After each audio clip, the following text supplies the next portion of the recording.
So the battle here then for CD Sport, Nick Adcock. And this is for position at the moment, car number 30, who started pretty high up, has dropped down to 13th at the moment. But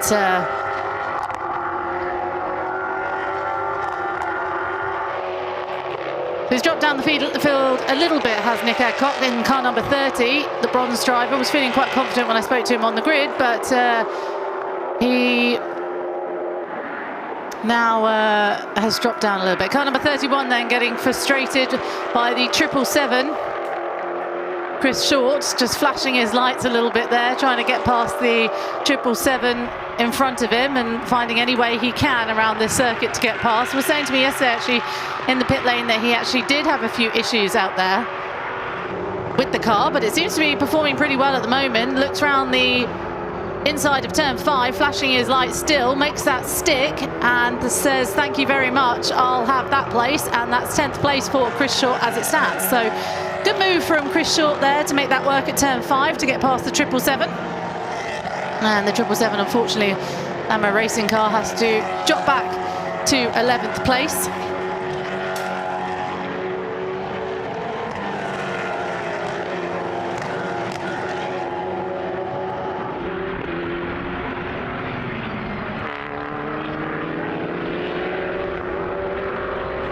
And Nick Adcock then still making his way around here after dropping back.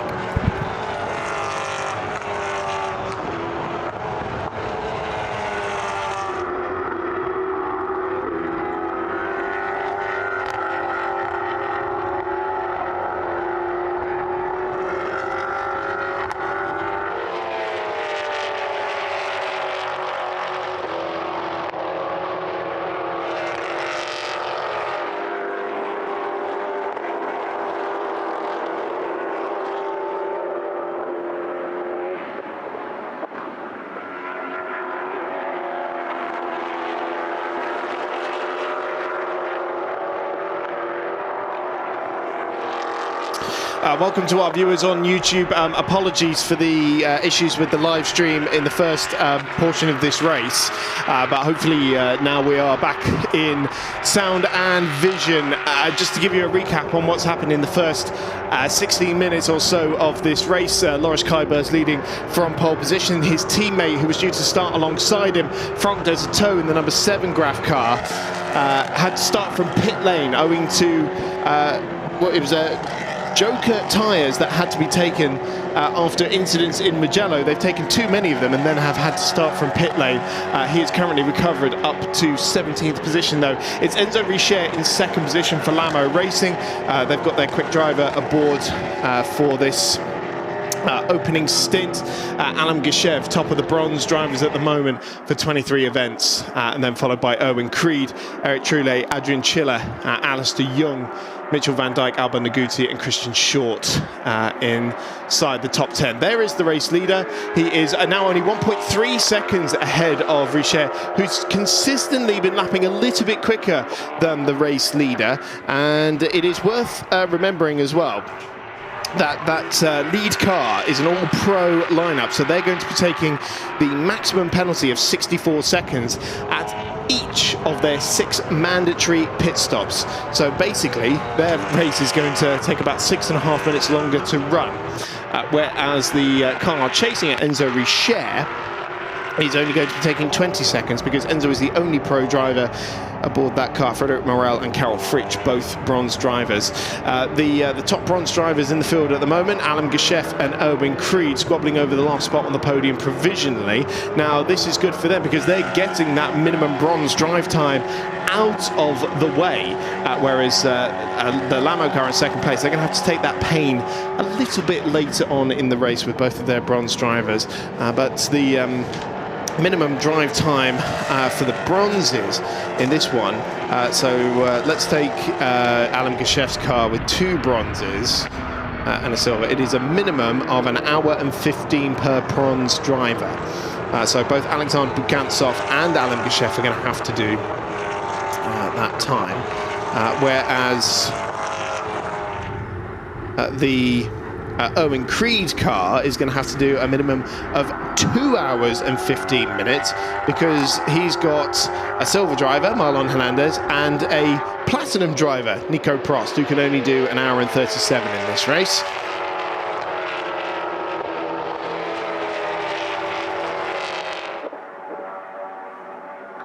Do please jump in on the live chat if you have any questions about the championship. And again, apologies for the issues we were facing earlier on. So any questions, do please let us know. Lap traffic. No, sorry, that is not the number 8 car. It is the 7, excuse me. So that's Franck Desertot, still on the recovery, trying to pass Frederic Croulet in front of him for what should be 15th position now. Yeah, he's passed Jacques Wolf on this lap. And...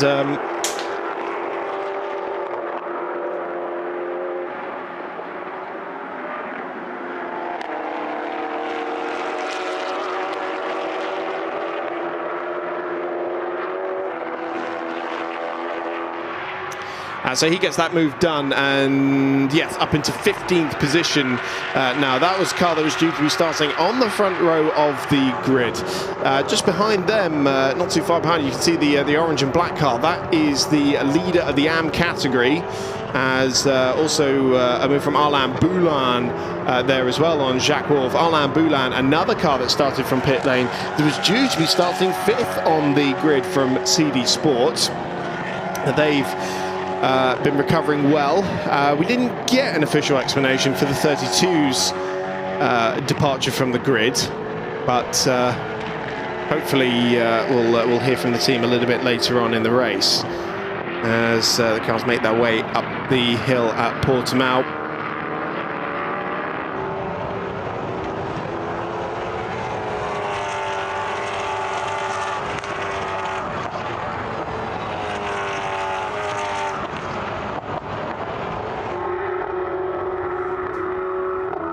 So 21 minutes or so into this race. Lead gap still hovering around 1.4 seconds as who's that, 33, William Carvalho being chased by his CD Sport teammate in 31. Chris Short in 10th and 11th position overall.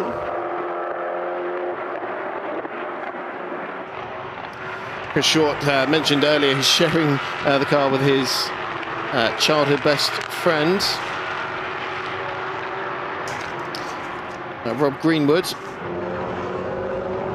They've got a replacement driver in this weekend as well in the form of Thomas Imborg, but we'll come back to that in a sec because it is Pierre Coisnon has just gone past Alexandre Lafourcade for 12th position going into Tora VIP. That 777 Namo car was performing very well in qualifying yesterday, I must say. The pace seems to be a little bit lacking in the early stages of this one, but it's a long old race. Yellow flags are out at turn 5 at the hairpin at Tora VIP. Why is that? Green flags out there now. Hopefully the camera's caught it.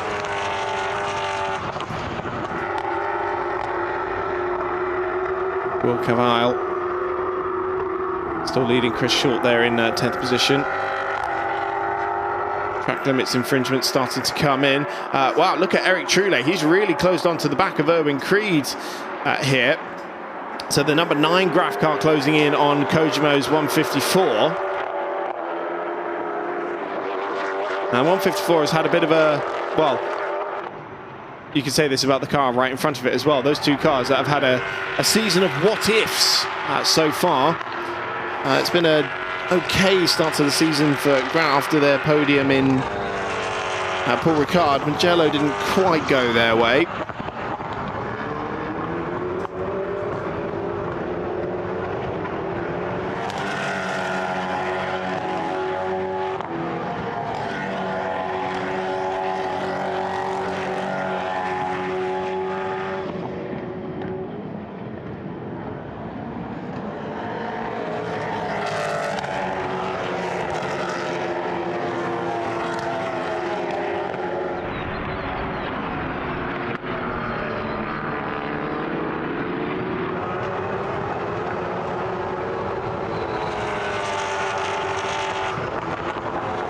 So this battle for what is third position overall between Alain Guichef, Owen Creed and Eric Troulet, covered by less than a second as they make their way out of the penultimate corner, and the big dive downhill into this big plunge, right-handed with a huge compression point in the middle of it as well. Been speaking to many drivers about the challenges of this circuit. They all point to that last corner as well. Been great to have the chats with the drivers about this, because they absolutely love this circuit.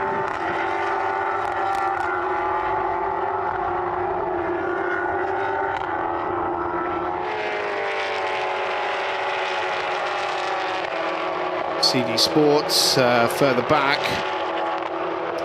with Frédéric Croulet and Alain Boulin. Remember, that's another car on the recovery from starting in pit lane.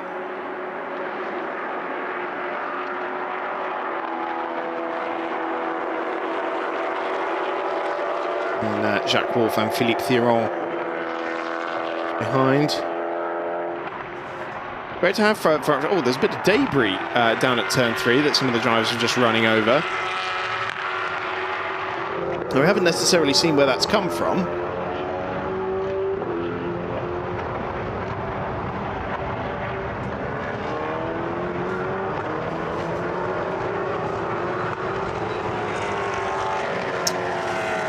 But yeah, I was about to say, great to have Franck Desauteaux back with us, because a hugely experienced driver, as a regular in the AF Course GT3 Ferrari in the European Le Mans Series, and indeed in the World Endurance Championship as well. Right, we're going to get... that's where the debris come from. It's just been clipped off the back and maybe off the front of the CD Sport car. So Alain Boulin just clipping the rear of Frédéric Croulet's ANS Motorsports car there. So apologies, we did see where it came from, just had the wrong angle of it. Yeah, it looks like it could have probably been from the rear of Croulet's car, perhaps. Let's see if that affects him at all in any way. Alain Guichef on that last lap dropped 3 places, so not sure what happened to the number 28 car, because we were looking at something else. But that has promoted Owen Creed up into 3rd position, Eric Troulet to 4th, and even Mitchell van Dijk's gone through as well in the High Gailey car. He's not too far behind them, as more switching between teammates here. Chris Short on the inside of Will Cavaille into Toro Vip, and that is 31 moving past 33 into 10th position.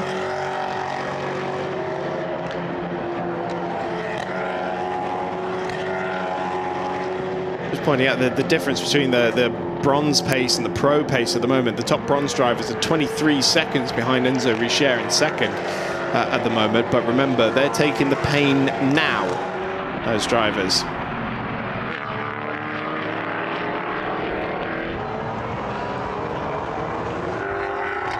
So there is Mitchell van Dijk in the High Gailey car on the back of Eric Troulet. Alain Guichef, you see he's been shuffled down to the back of that order. First track limits time penalty goes to the number 72 ANS Motorsports, Alexandre Yvon. Congratulations, sir. You win a teddy. I'm sure that'll be the first of many. Although 28 minutes into the race, that's not really a good sign of things to come. And so, yeah, so not sure if Guichef had a spin or if he was pushed out. Potentially.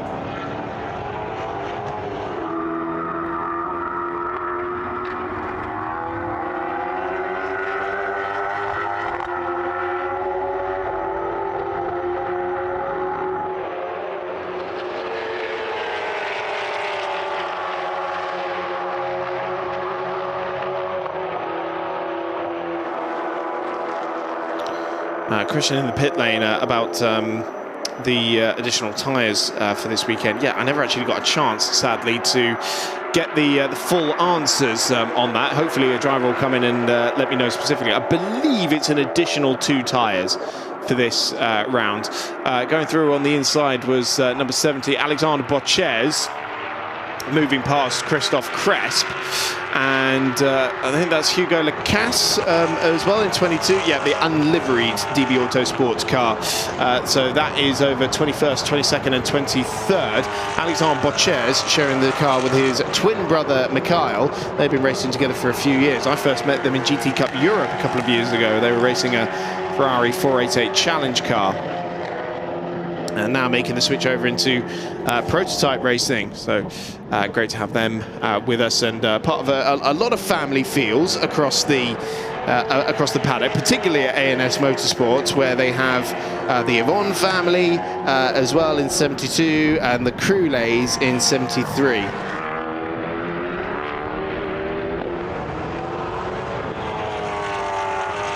And of course, down at DB Autosport, you've got the Bassoras, Daniel and Quentin, dad and lad, and dad and team boss as well. He is the DB Autosport.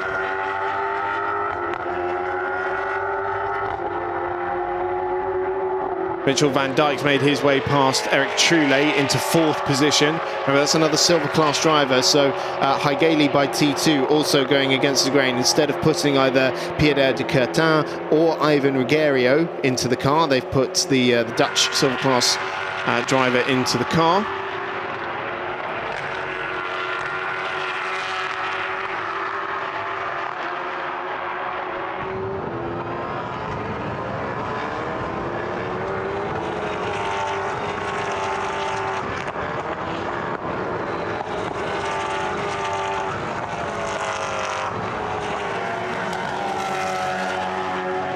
Frederic Crulet leading Jacques Wolf, and Nicolas Chartier in the pink and black Portimao car. Nicolas Chartier, who was racing in the LMP3 category of the European Endurance Prototype Cup. That is no longer a thing, but with Reiter Engineering alongside Stefan Rupp. It's still teammates down at Portimao, now joined by Vincent Capalaire as their pro driver. That car, personal best just come in for Nick Adcock, who's been shuffled down to 13th position after starting on the 2nd row of the grid. Lead gap is about 0.6 of a second now, though, with Enzo Richer right on the back of Loris Kybers. Where are they on the racetrack? They are making their way up around turns 10 and 11. I'll tell you why, I think they've got traffic as well in the form of Frederic Lacour just in front of them.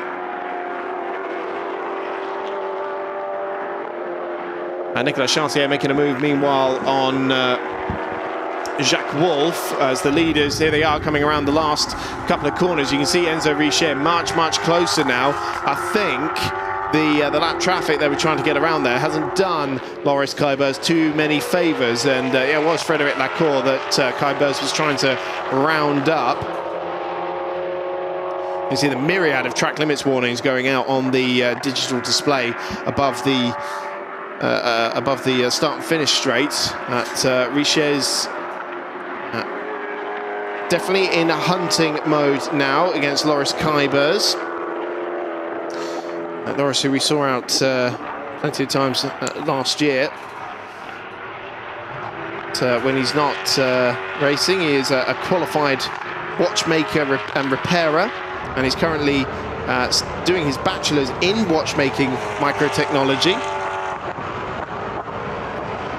But we know him for turning fast lap times in Nova machinery.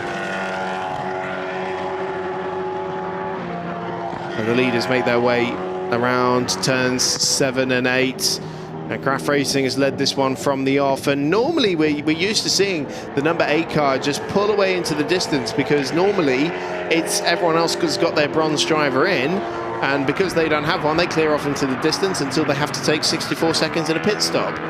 But this time they're being challenged by Enzo Richer, the reigning Ultimate Formula Cup champion, as we mentioned, season with Formula Motorsport last year, and now stepping into prototype racing and GT racing as well with the Vortex squad in GT Endurance And so he's already done one 4-hour race this weekend. Although I say done, he did his stint and then the car broke.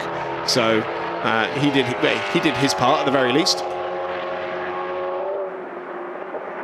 So 20 laps completed now. Just half a second separates the top two, and we'll just wait to see if Enzo Ligier can mount a serious challenge to Loris Kay-Bers.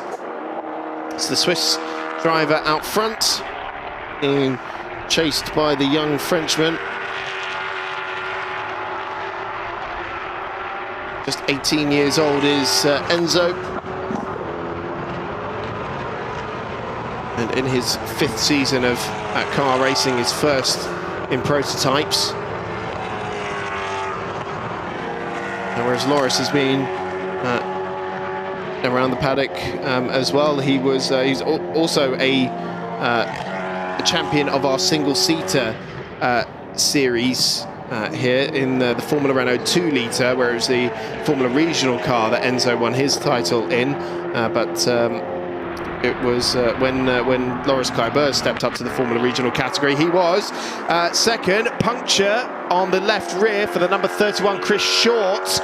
That was the lead car for CD Sports. So yellow flags are out at turn number 1. A real shame there for CD Sport, who once again showed potential, but it is again bad luck that comes into the foray for the French squad. But these are the two cars that started in pit lane together, and it is now 32, Alain Boulin moving ahead of Franck Desauteaux to 15th position. Car 33 has picked up a 5-second time penalty as well. That is Will Cavallai. For track limits infringements. Green flags now waving at turn 1. A question about what types of cars these are. They're not LMP3 machines. This is a Nova MPO2. It's LMP3-esque in that it has a V8 engine. Now this one from Ford, but it is a completely different manufacturer to anything you see in LMP3. The Nova brand was established by the former owners of Norma. So Nova, created by Guillaume Rowe and Camille Gort Santos, the daughter of Norbert Santos, who founded the Norma brand, which was then bought by Duquesne in 2017. So we say that these are LMP3 level machines with a better performance to cost ratio. So it is a Ford 5-litre V8, 460 brake horsepower engine, but these are about 100 kilos lighter than an LMP3 car, with just a tiny bit less aerodynamic downforce. And as you can see, incredibly popular. We have so many drivers here from LMP3 competition who race there on the regulars, but love driving this car because it's so much fun. And the bronze drivers absolutely love it as well, and so we have great competition here with this car. Battle further down the order. This is 73, Frederic Croulet being passed again by Jacques Wolf in 17th, or no, 18th position. So we saw that Loris Kay-Bers was able to re-establish the lead gap a little bit. It's only 0.9 of a second. Mitchell van Dijk, meanwhile, has also made his way past Erwin Creed and is up into 3rd position for the Hallyday by T2 Racing squad.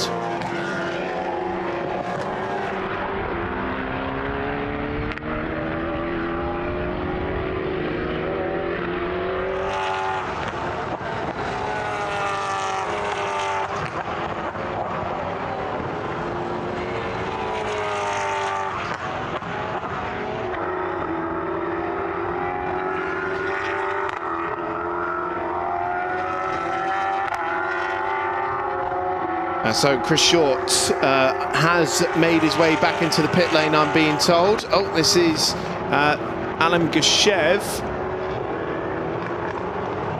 How has Pierre Croissant got that far up the road? Well, Adrian Chiller was challenging on the outside, but it looked like Pierre Croissant, who, according to my timing screen, was in 11th. Unless I've just misidentified. Or they've fallen a lap down. That would be a disaster, wouldn't it? Championship leading car. Alan Gishev, 6th at the moment, and Adrian Chiller piling on the pressure aboard that ANS Motorsports car. That's the car that's second in the championship at the moment, that he shares with Belen Garcia and Paul Trajani.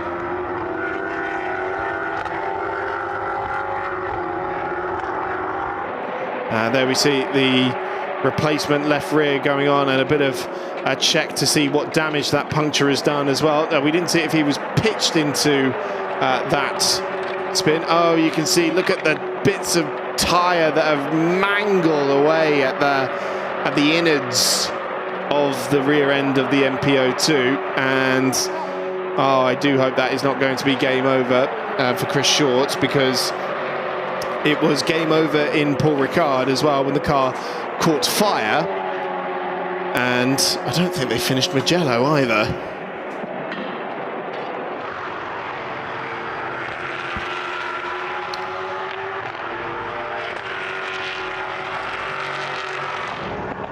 See Alban Naguti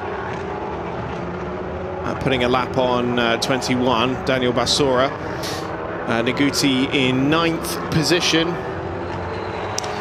And this is a big weekend for Naguti competition. This is the race last year where Stefan Ortelli had his truly horrific incident at the final corner that, for the family-run team, ended their season there and then, because the car was absolutely destroyed and no alternative plans to continue racing. And when I say this is a family-run team, I mean this is a small squad, the smallest on the grid, really. And so just fantastic to have not only the team but Alban back as well. Last year it was Father Dylan in the car, as well as Stefan Ortelli.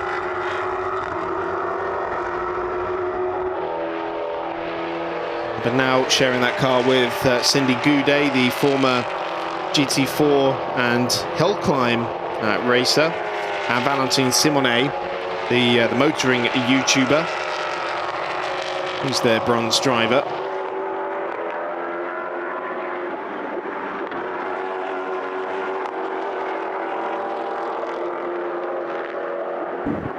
See Pierre Croissant going past the teammate 21 car from DB Autosport, putting a lap on Daniel Basora.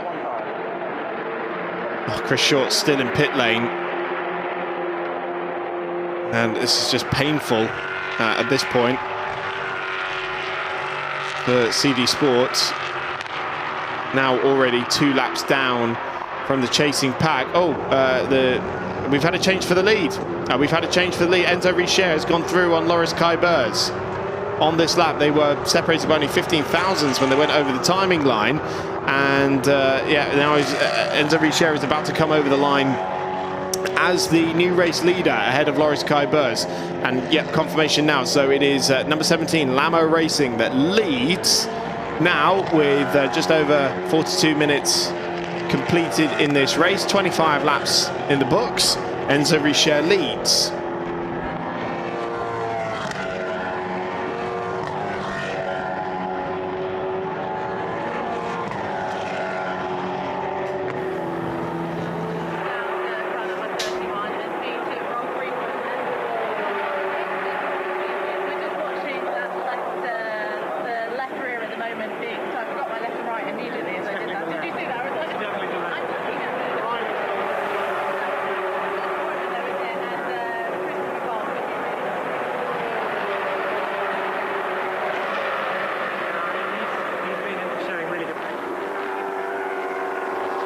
Apologies, just some microphone issues in pit lane. Hopefully we'll very quickly get those sorted and hear from Rob Greenwood, who can fill us in about what happened to Chris Short.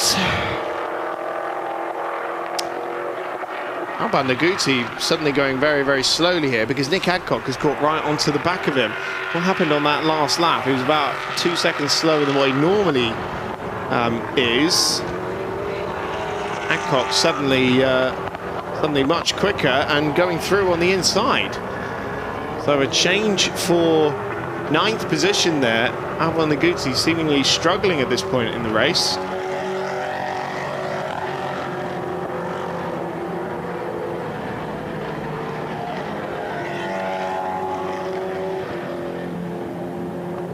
It doesn't seem to be desperately slow, but Adcock is pulling away with quite a bit of ease, and that's only highlighted more by the fact that Albon is a silver class driver, Nick is not. And yeah, now it's Pierre Crasnon who's going to go through as well. Oh, what a shame this would be for Neguti competition to have mechanical woes in this race, where it all went so wrong for them last year. 1, 2, 1, 2, 3.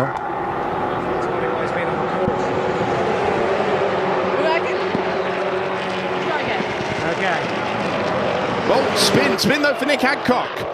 Out to the final corner, loop-de-loop, and is that another left rear puncture for a CD Sport car?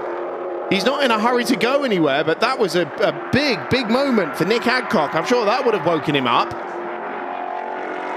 And we'll just see if he does have some sort of puncture out there as well, because it did look like the front right corner was lifting ever so slightly.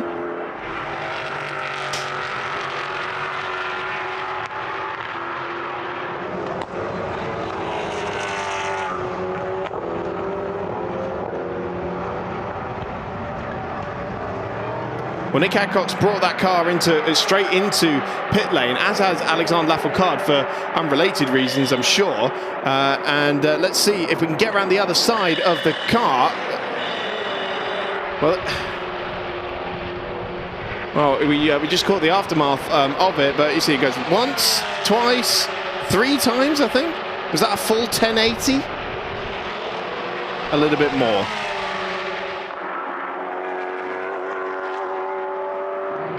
And yeah, it looks like yeah, it is. It's another left rear puncture for a CD sports car. Chris Short is finally on his way again, but in the space of 15 minutes, 2 CD sport cars with left rear punctures. That is going to be a cause for concern down there.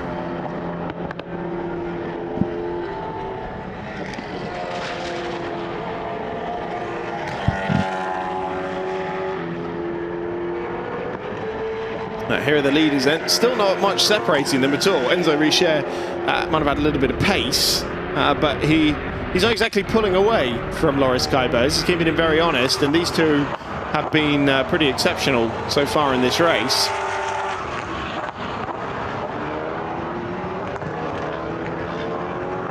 I wonder how Richer managed to get that move done, whether it was a little bit of assistance. Nick Adcock heading back out onto the racetrack. Right, let's go attempt number 2 with Claire Cottingham down at CD Sport, who have now had 2 punctures. Yeah, 2 punctures indeed, and a man that watched it alongside me. Firstly, you watched your teammate come in, and then we saw Nick Adcock. Rob Greenwood. Rob, it's really disappointing, isn't it, to see that puncture, and it seemed that you had more damage than Nick Adcock had. Yeah, I feel sorry for Chris. He was driving brilliantly, setting better times than he was doing in quali. He made a number of places up. I think he's had a puncture just before he's got into T10, and that's pushed the car out into the gravel, and I think that's caused quite a bit of damage to the rear left wheel. So what we thought was just a puncture, looks like there was quite a bit more extra work needed, which, yeah, it's a shame. We've spent quite a bit of time in the pits there, so it's disappointing. It was a lot of time in the pits. The team were working incredibly hard. They then had another car that came in and did the same. But it was shown how much damage you guys had from how different the timings were. Yeah, I think the second car, the Nick Adcock Stevens Bishop car, I think they just looked like they had a rear left puncture as well. I didn't see the incident, but they probably didn't go off the track quite as aggressively as Chris did with it. So they were in and out much quicker. So we've lost a lot of time there. But it's a long race. You know, I don't know what we're 45 minutes into it, so a lot more racing to come. Hopefully we'll make it up. I was going to say, where do you go from here? We just keep focused, keep to the game plan. We're going to just push, do what we can.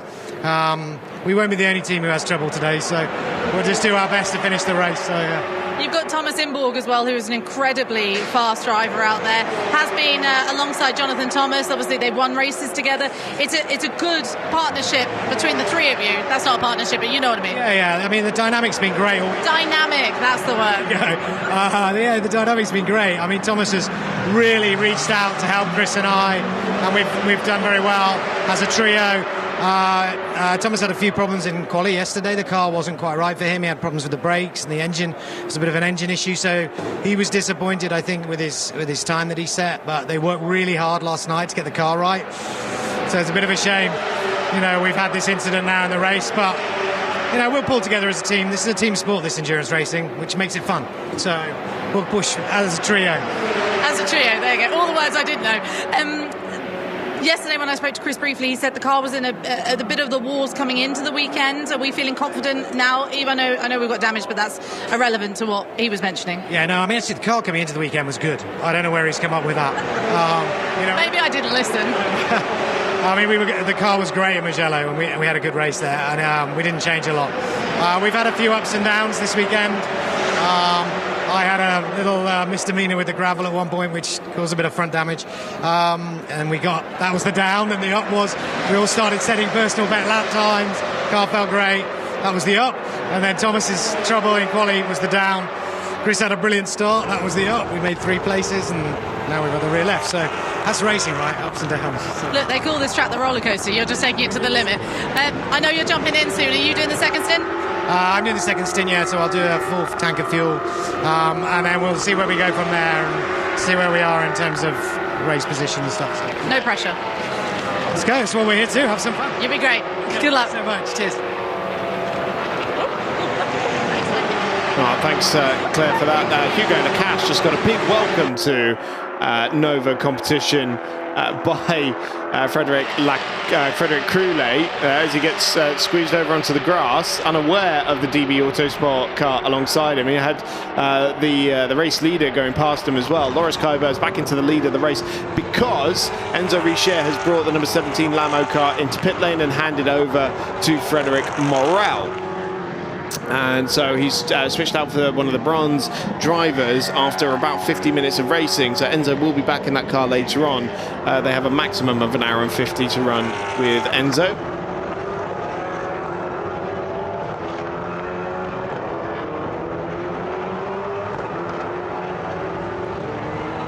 So that now means that Loris Kuyber has about 21 seconds of space in front of him to Mitchell van Dijk. And I'm thinking that, yeah, the lead gap's closed up quite a bit because it was a 44.9 for Loris Kuyber last time around. Now, I'm assuming that it was traffic related because we saw he was trying to get around a few cars, but it was 4 seconds slower than Van Dijk. But yeah, 20 seconds as we said, so he won't be in too much trouble. Owen Creed is still the top bronze driver at the moment. In third position for Kojmo. Car 33 with a 5-second time penalty. Is that new? No, it's not. I've already written that one down. There is Enzo Richer. Oh, a big hit into the barriers down at turn number 1. Looks like one of the CD Sport cars. Again, going from bad to worse for them. But that car has been beached into the gravel and is...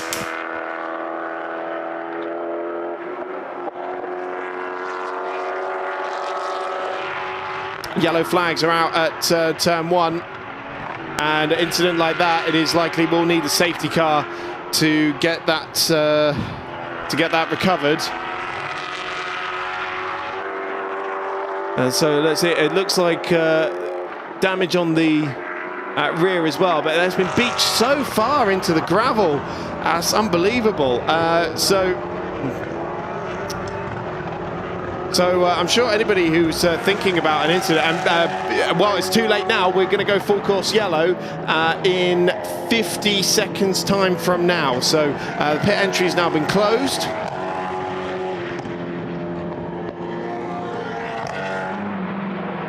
So who was already in pit lane when that happened? Owen Creed, I think, managed to make it in just in time, as did Adrian Chiller, Pierre Quesnon, Alistair and Alban Naguti. I've just had confirmation it is 32 into the gravel trap. This has been a dismal day for CD Sport, hasn't it?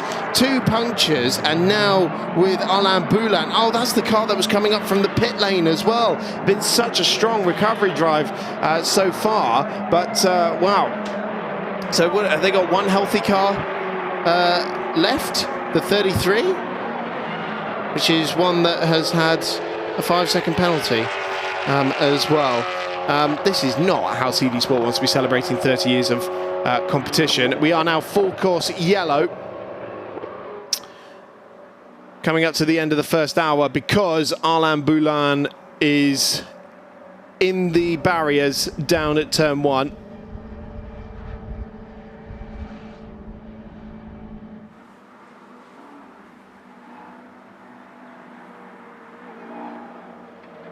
But good news for those who were already into the pit lane.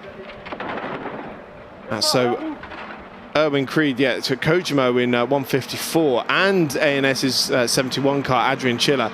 I think that's really good time. If they did actually manage to make it into pit lane before that full course yellow was called, it isn't from the moment we go full course yellow, it's from the moment the message prepare for full course yellow comes up that the pit lane is closed. So it looks like Alain Boulan managed to not hit the barriers there fantastically. The gravel trap doing its job and stopping that car before it made the Tech Pro, the tyre barriers down there. So good job for them. More 5-second penalties coming through. Meanwhile, Alexandre Bochez picking up 5 seconds for his 3rd track limits infringement.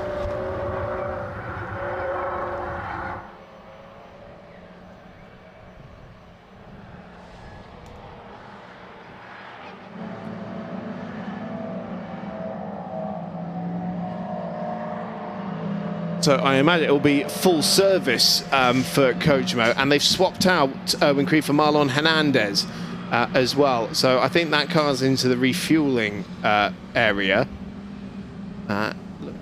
Adrian Chiller staying aboard. So Kojimo have swapped out Erwin Creed for their silver class driver, the young silver class driver in the form of Marlon Hernandez, the 20-year-old from Écully,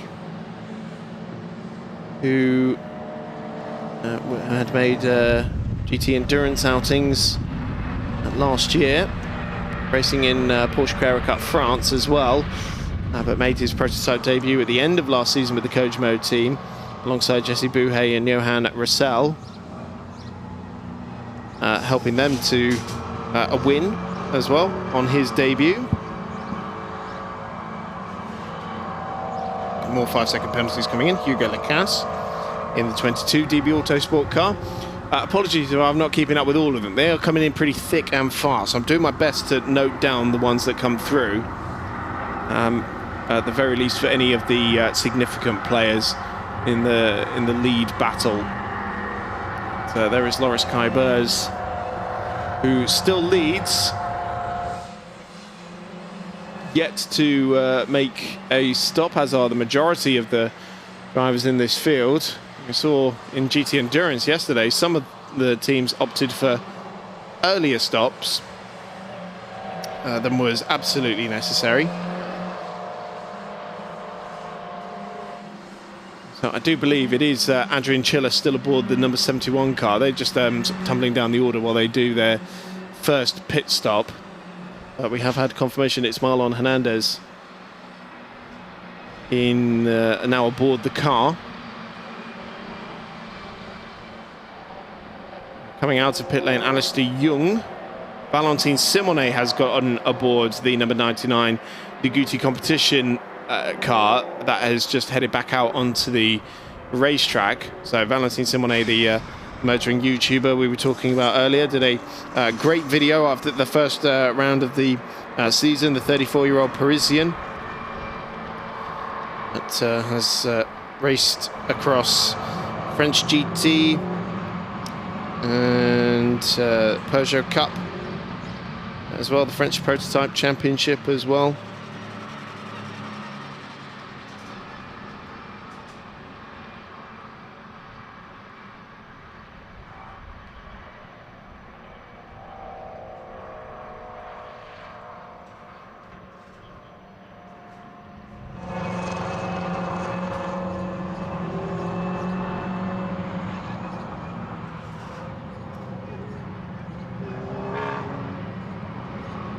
So with the changes in the order, let's see. There has been a driver change down at ANS for number 71. Belen Garcia now aboard the car. And so Belen Garcia, who I'm sure many of you will have heard of from the W Series.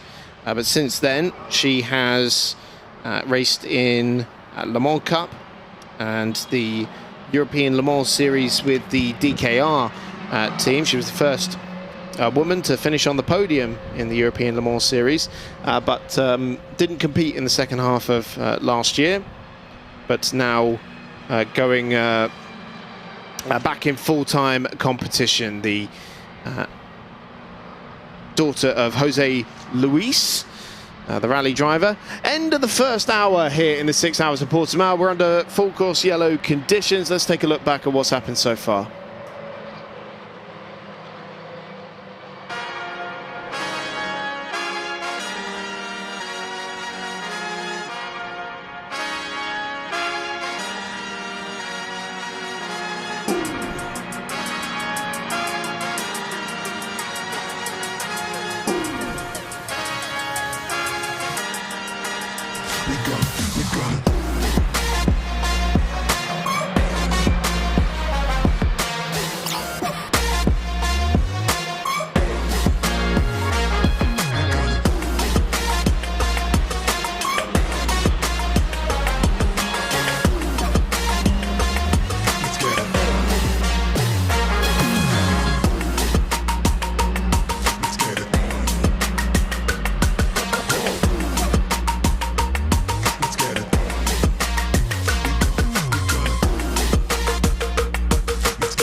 We enter the second hour of the 6 hours of Portimao, round 3 of the European Endurance Prototype Cup.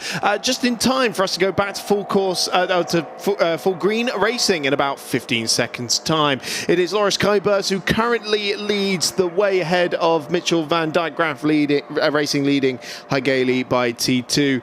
Eric Trulé, the top of the bronze drivers now after a sequence of pit stops for some of his rivals. So Graaf in third position as well. Alan Gushev as we go back to green flag running. We've had some driver changes. Marlon Hernandez now aboard the 154 Kojimo car. Belen Garcia now aboard number 71 ANS Motorsport. They were battling for the podium earlier. Valentin Simone now aboard number 99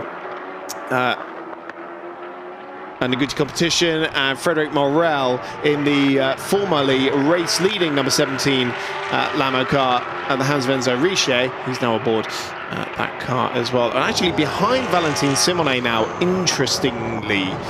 So that's one to look out for. 777 just made his way past Frederic Trulé, and don't believe that was third position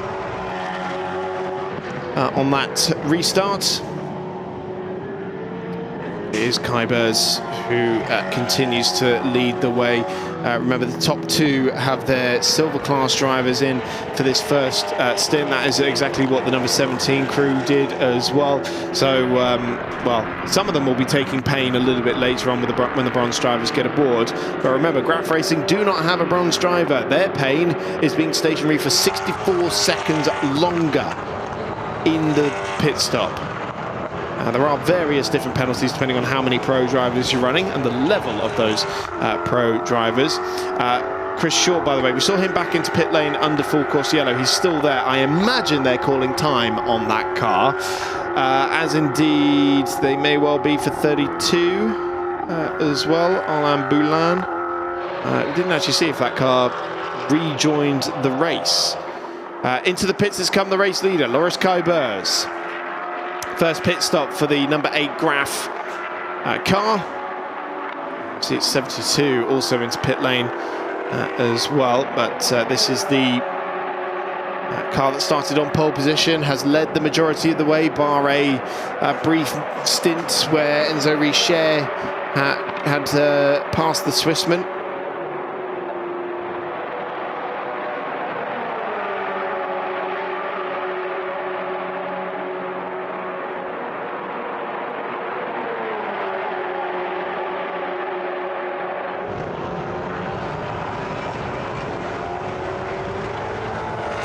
Out on the racetrack, it's Pierre Croissant.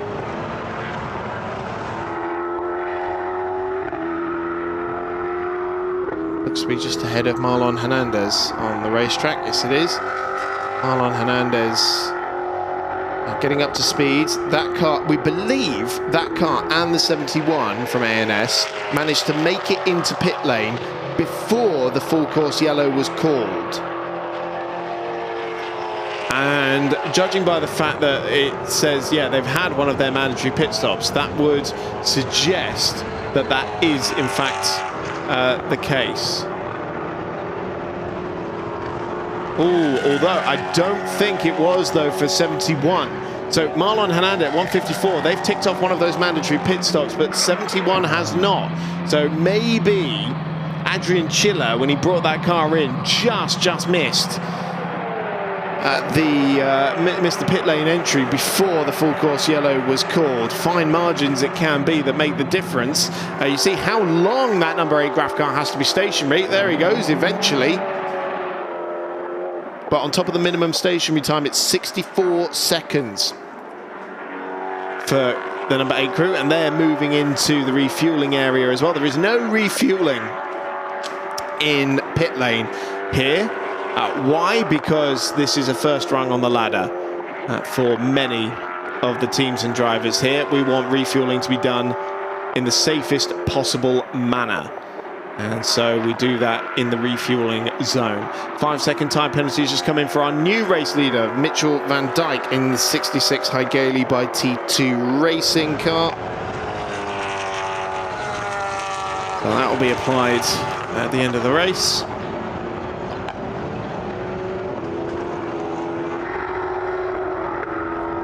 Gregor Croulet also in pit lane at the moment, as is the sister ANS car, Jean-Francois Yvon.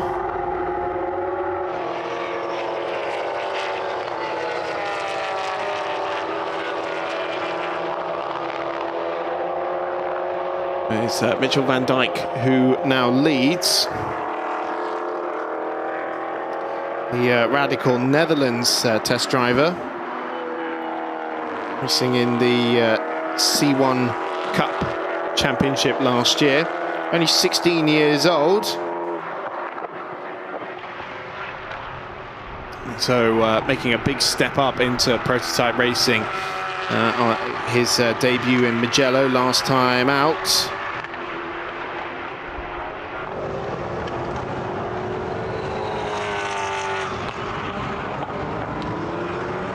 There is Belen Garcia. We were talking about her just before we went to the ad break.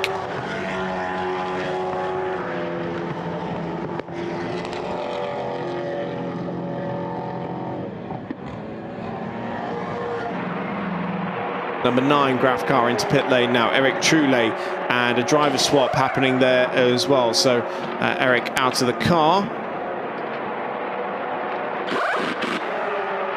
And looks like Quentin Joseph getting aboard as well. His second year of car racing now, the 39-year-old from Belgium.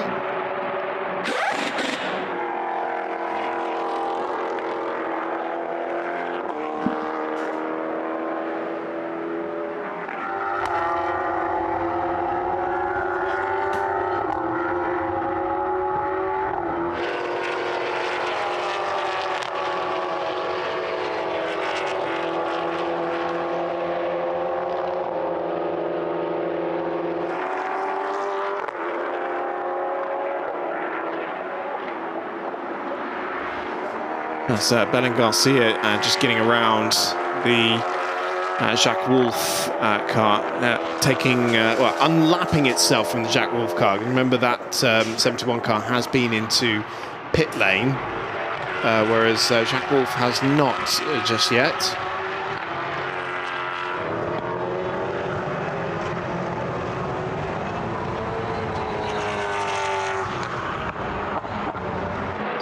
'57 in as well, so Nicolas Chartier. And we've got movement further up as well, so 33 CD Sport car Will Cavall into pit lane as well. And we'll be handing over either to Nicolas Mellin or Maxwell Dodds. My bet would be on the other bronze driver, which was the former. So Quentin Joseph taking on fuel as well, because, well, that makes sense. We're an hour and 10 into the race. These cars still managing to get going, to keep going, though. I'm always really impressed by the mileage that can be done in one of these cars, bearing in mind that the LMP3s can do an hour on a tank of fuel.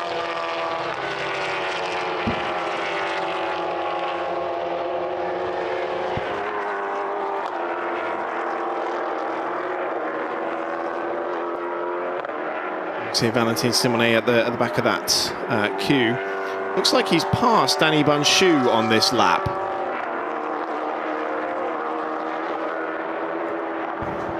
Danny Bunchu there in 777. Well, now my eyes really are deceiving me, because according to my timing screen, no, okay, it took a while to update. There we go. So Danny Bunchu is about nearly a lap ahead of Valentin Simonet. That's why their line of stand in the timing order. Line of stand on the track, but in the other direction, or the other order. Let's head down to pit lane. We've got more news for you there.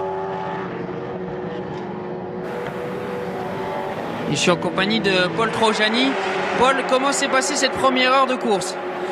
C'est très compliqué, comme tout le monde le sait. Je pense qu'il fait très très chaud. Les voitures comme les pilotes prennent très cher, et on verra la suite, mais pour l'instant, ouais, c'est compliqué. Yeah, it's really hot at Portimao. Drivers and cars are struggling a bit, so we will see how the race is going on. Paul, la dernière fois que vous êtes venu en Ultimate Cup Series, vous avez terminé sur le podium. Entre ces courses, vous êtes allé en Michelin Long Cup, vous avez gagné au Paul Ricard. Forcément, ici à Portimao, l'objectif, c'est au moins de refaire la même chose. C'est clair, le but, c'est de faire la même chose.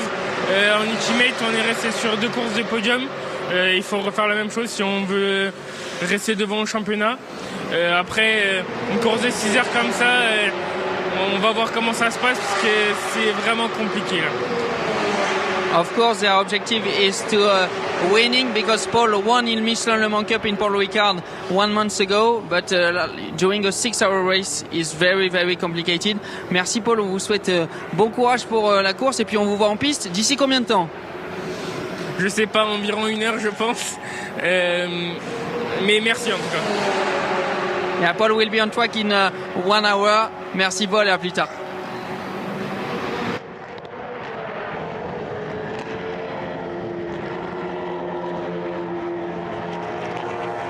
Thank you for that, Alex. Yes, of course, Paul Trojani still with Julien Lemoine in the ANS Motorsports Ligier in Le Mans car, because they were sharing a car here as well last year. But Paul Trojani in this championship now in the company of Belen Garcia and Adrian Chila. So it is now Alim Gashef who leads, because Mitchell van Dijk has also come into pit lane, as has Philippe Thiron, the AM class leader. So Gashef for 23 events. We never saw quite why he got shuffled down the order earlier in the race, but nonetheless, on the recovery, I'm sure. Great look here at Switch Racing, the stunt and drift team that has expanded into circuit racing for this year. We've seen that with the first 2 rounds, they've been out in GT Sprint as well with their Porsche Cayman. Sandro Perisuti part of that lineup.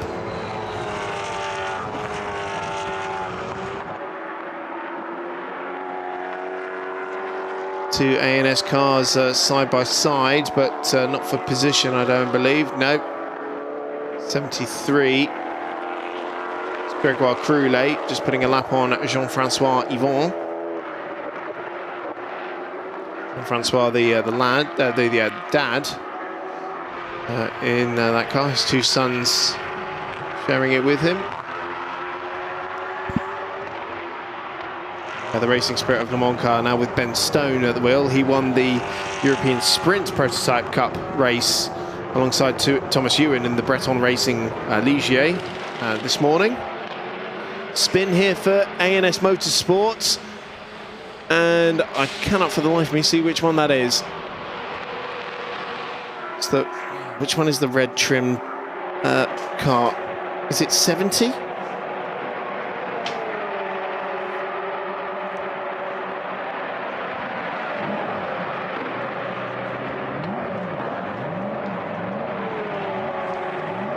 We're working on this one for a little bit. I hope it was not Belen Garcia. Let's take a look at the sector times and see if there was any inclination as to who that was, because we know it wasn't 71. Right, Mikhail Bochez did do a 145 last time around. Not sure that's the ticket we're looking for. Belen Garcia did 144. There's really not much evidence anywhere, annoyingly. So it was one of the ANS Motorsports cars that went round. We've got 5-second time penalty coming in for car number 7. Franck Desertot getting his 3rd track limits infringement. Now, bearing in mind, that car started from pit lane. Frank's been in there since the start of the race.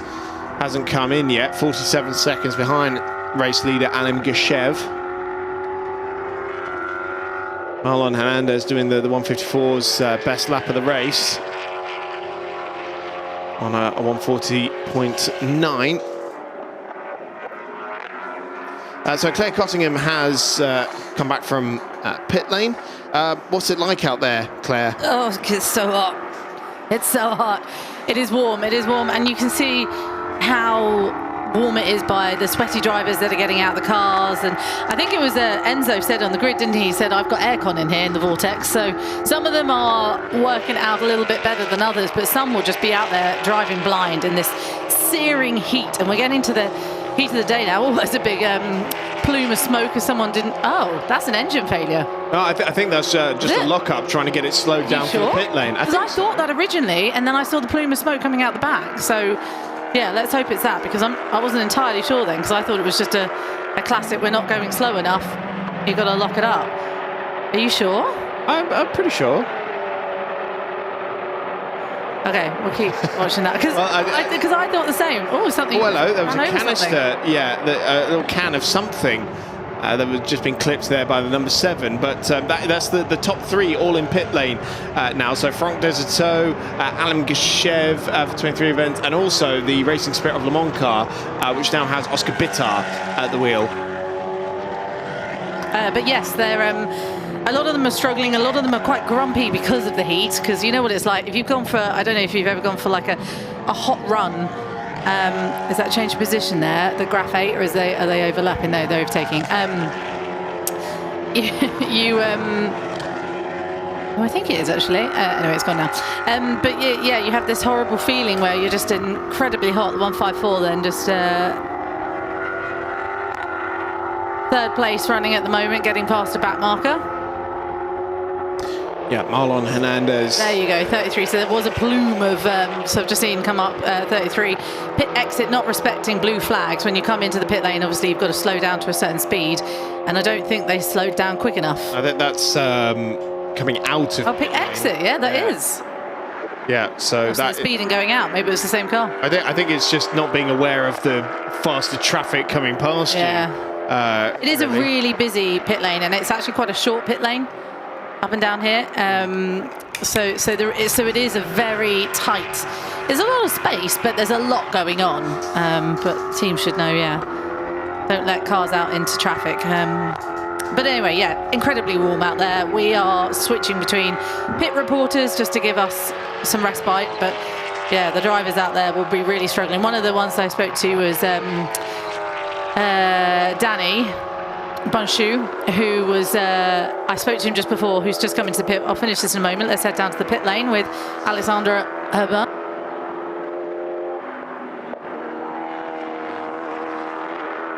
Oui, je suis en compagnie de Gaël Julien au sein du stand Graph. Gaël, déjà c'est un plaisir de vous retrouver en Ultimate Cup European Series. Vous retrouvez aussi cette Nova NP02. Comment ça se passe? Plutôt bien, c'est un plaisir, comme tu l'as dit, de retrouver cette belle équipe et ce championnat assez incroyable. C'est toujours une très bonne expérience d'être ici. J'aime bien la voiture, voilà. Donc, et Portimao en plus, ça me rappelle des bons souvenirs en ELMS.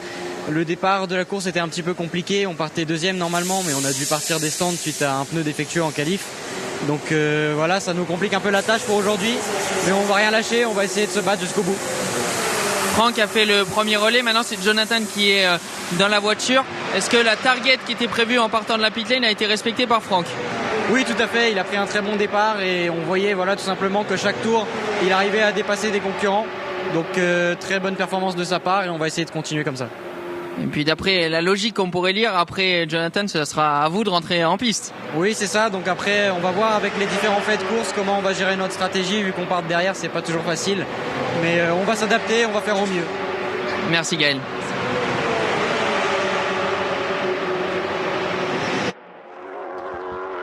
So Gaël Julien, the reigning ELMS champion with Nick Adcock, of course. Sorry, Claire. No, that's okay. I'm going to say exactly the same thing as you. So oh, really? Yeah, well, sorry. I was going to say who it was.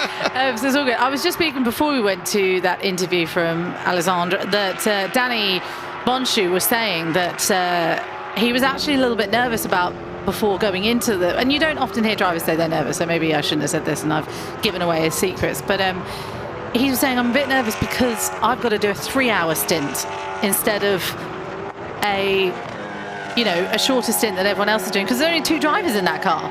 So it's going to be a hot race for them too, for sure. I was slightly distracted by the the comically large water bottle you brought into the. It is the size of a champagne bottle. That is a real. There's a real need for hydration. Yeah, it is a big bottle actually. Out there, I don't. It's a 2-litre. I'm really glad I'm in the air conditioning today. Yeah, you've definitely drawn the short straw for this one. Right, we have some semblance of an order at the moment. Marlon Hernandez has cycled through to the lead of the race for Kojimo in the 154 car.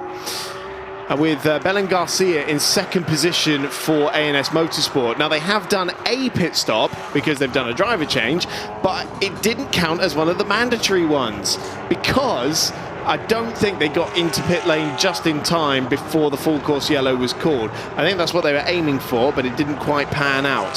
So although Belen Garcia is currently in second position, they're either going to have to do an additional stop or are going to face some sort of penalty towards the end of the race. Probably quite a harsh one, I'd have thought, as well. So at the moment, for now, they're in second. Valentin Simonet has cycled through to third position for Nagudi competition ahead of Frederic Morel. Remember, that's the car that Enzo Richer started and led with briefly Maxence Maurice. How on earth? How did the 23 events number 27 car get up into 5th position overall? They weren't even inside the top 20 before the full course yellow. Great strategy from them, and great speed from Maxence Maurice as well, who is, again, another very rapid bronze driver in this field. Goodness me, they're up in 5th position, and by far and away the leader in the AM category at the moment. That's astonishing. And just ahead of Alistair Young, who's now aboard the Switch Racing number 4 machine. Loris Kybers, after his additional 64 seconds in pit lane, is in 7th, ahead of Mitchell van Dijk in the Hallyday car. So he was behind them anyway before the stop. Alan Gishev and then Quentin Joseph is the top 10. In the AM category, we know it's Maxence Maurice. Then it is Mikhail Bochez in the number 70 ANS Motorsport car. And then Denise Callon in the 555 car in 14th position overall. Yeah, wow, that has changed around quite a bit. In just that short pit stop window that we just had. Oh, hello. 5 seconds time penalty coming for Loris Kybers, who was obviously starting on pole position and now is currently down in 7th. So track limits there causing a few issues, and that was his 3rd infringement. And when you get a 3rd infringement, you start getting time penalties, and we've seen time penalties go up to about 15-20 seconds with some of the track limits infringements here. So yeah, not good for the man that started on pole. Yes, Mikhail Bochez has picked up a second one as well. So that number 70 car's got 2 lots of 5 seconds now. Danny Bunchu has just received one as well in 777. Always pushing the limits are these drivers, and the track limits are quite different here, aren't they, Chris, this weekend? Yes, it's the curb rather than the white line. Which yeah, odd. So I get it, because it's easier. It's easier to police. Because at turn 1, especially, if you did it at the white line, just no one would have a qualifying lap, I think. So it's a little bit of leeway. It makes life easier for race control. Which with this many cars on the field, I'm sure is greatly appreciated. But it does mean that, like, man, if you're getting time penalties for going beyond the curb that many times, you've got to adjust something, because that's just not working. And it could be one of those situations where it comes down to whoever's not picked up the time penalties, really. So that could be the deciding factor later in the race. They're all starting to tumble in a little bit now, these track limits, aren't they? I don't know if it's the second drivers coming in and not... Well, Danny Bunchu is the second driver, so to speak, but obviously only 2 drivers in that one. But yeah, finding their groove and maybe finding it not in quite the way that they want to be finding it, because these track limits are starting to come in. Yeah, absolutely. Jonathan Thomas has now been given a... Hang on, is Chris Short back out? Yeah, he is. Down at the bottom, the CD Sport car is back out, it looks like. Yes, he is. Yes, he's circulating. Yeah. Doesn't necessarily mean he's unfortunately doing much from down there. I don't know about Alain Boulan, though. I think he is as well, actually. I think we still have all 26 cars. Just very quick, car 22, DB Autosports. Who is that? David Monclair currently driving it. Across the pits. Exit line, so he's got to stop and go.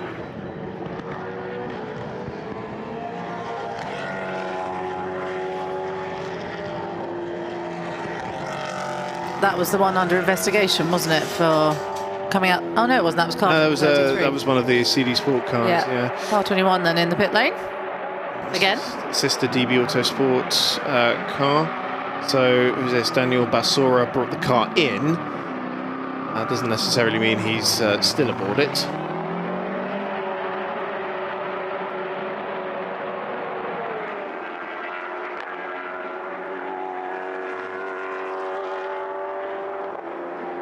Doesn't go for a refuel, so just heads straight back out onto the racetrack.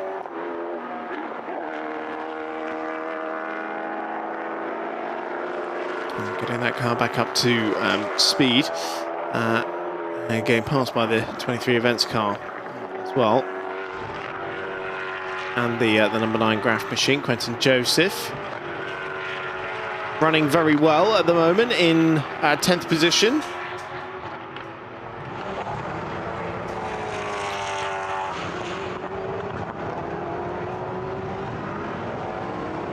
So amazingly, I hadn't actually clocked it because Nick Adcock's still out there. Despite the spin and the puncture, he had the puncture at the best place though. He did. At the last corner. Yeah, he did. Yeah, I saw him come back into the pit lane. I was like, oh, that's quick after he got the puncture. If he'd hit the barriers, it wouldn't have been the best place, obviously. I'm sure it's quite scary looping around there, especially after what happened last year. Oh, hello. This is, this is Alain Boulan's car. That looks like it's now going to be an official retirement. So Boulan, maybe he didn't get going again after that incident. I'm not sure if that was put onto the truck and brought back to pit lane, and I'm starting to think it was, because you can still see gravel in the various aero elements. So I think we can officially cross that one off the list. We lost one. Yeah. I'm amazed we still have 25 running, because despite everyone's best efforts. Yeah, well, so many people said in qualifying, and that was only a short 10 minute session, that the cars were feeling like they were overheating already. So the fact that we've got through an hour and a half with only one retirement is saying quite a lot. It's worth saying that we're here a week later than we were this time last year. I mean, it was pretty warm then. As well, but this is. But it's been quite hot over the whole of Europe, though, hasn't it? It's been a hot start to the summer everywhere. So yeah, temperatures are quite warm around here. Because actually, in the next couple of days, the temperature drops quite significantly. So I think we've hit it at a very funny time. Let's head back down to the pit lane because Alexandra Herbon is standing by. Quentin, on va d'abord, premièrement, vous avez vu inspecter les pneus de la numéro 21. Qu'est-ce que vous regardiez? On avait une suspicion de crevaison et on voit la course là, c'est beaucoup de faits de course, donc on reste très vigilant, 6 heures de course, objectif fiabilité, donc oui, on fait très attention aux pneumatiques. Quel début de saison pour le DB Autosport qui a été créé par votre père Daniel et avec qui vous roulez toujours et à qui vous êtes présent chaque week-end. 2 victoires en 2 courses, là on est sur la 3e, alors on imagine que vous rêvez d'une passe de 3. Comment se présente cette course? Ouais, effectivement, le début de saison idéal. On a connu l'année dernière une saison très compliquée. On est ravis du début de saison. Effectivement, on essaie de tout aligner, que ce soit au niveau du staff technique, très important. On a beaucoup évolué là-dessus. Les pilotes font un travail formidable depuis le début d'année. Bien évidemment, on va essayer d'aller chercher la victoire sur toutes les courses, mais on le voit là sur une course de 6 heures, la fiabilité et puis il faut que les pilotes ne fassent pas d'erreurs. La première heure de course a été déjà mouvementée, donc objectif, rester focus sur notre course. Merci beaucoup, Quentin. So, Quentin told us that they suspect a puncture on the 21, but fortunately for them, there are no puncture on the car. And then he talked about the beginning of the season, 2 races to win. Of course, he would like to have a 3 wins in a row, but the target is to not make mistake, not make errors during a 6 hours. It's a long race, and the first target is to go to the checkered flag. Interesting then, another puncture, this time for car 21 though, they think. I think he said that they suspected one, but there wasn't one. Oh, I thought he said suspected one. Right, fair enough. Suspected one, they checked, there was no puncture. Was no puncture. I think. Shall we get Alex to text us? Text it in French just to really, see if we can. Okay, fair enough. I thought they checked it and there was a puncture. But you probably heard it right. Anyway, either way, car number 21 is back out there, so that's the main thing. Marlon Hernandez currently leading the field at the moment in the 154 then. From Garcia in the car number 71. The driver you'll be familiar with as well from W Series. Yep. She's been with us all season so far. Yes, she has. And, great to have her with us. I spoke to her, I think, in Paul Ricard. And it's been good to have her. She's very fast out there, and it's good to see, obviously, more women within the championship. And I didn't know this about a competitive pole vaulter. No puncture for the 21. They suspected it. Yes. Thank you, Alexandre. We love you. Wow. Yeah, competitive pole vaulter. Gosh. Belen Garcia. Oh, Belen. Yeah. Achieved quite a lot. First woman to win an FIA single-seater race. First woman to stand on the ELMS podium as well. So In 2025. Yes. It was a couple of years ago, that wasn't it? It was in 2023, wasn't it? 2019 she won in Well, 2019 would have been W Series. No, Spanish F4.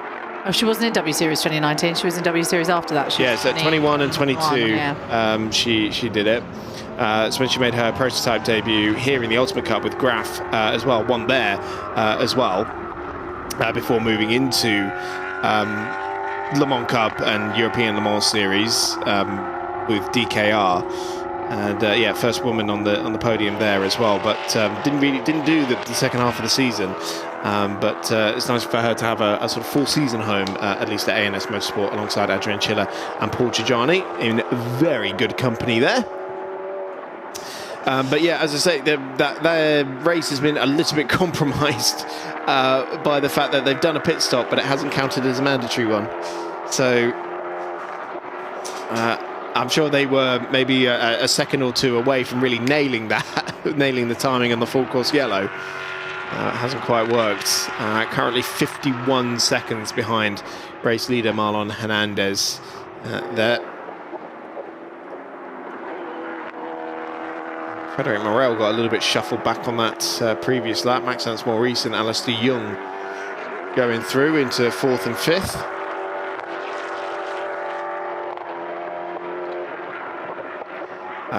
Also, Mitchell van Dijk has brought the Hallyday car into pit lane. It's Pierre de Curtin, who's now at the wheel. So the 58-year-old from Switzerland, who's been racing with Hallyday in Le Mans Cup for the last 3 years, one of the 2 bronze drivers in that car for this weekend, now aboard.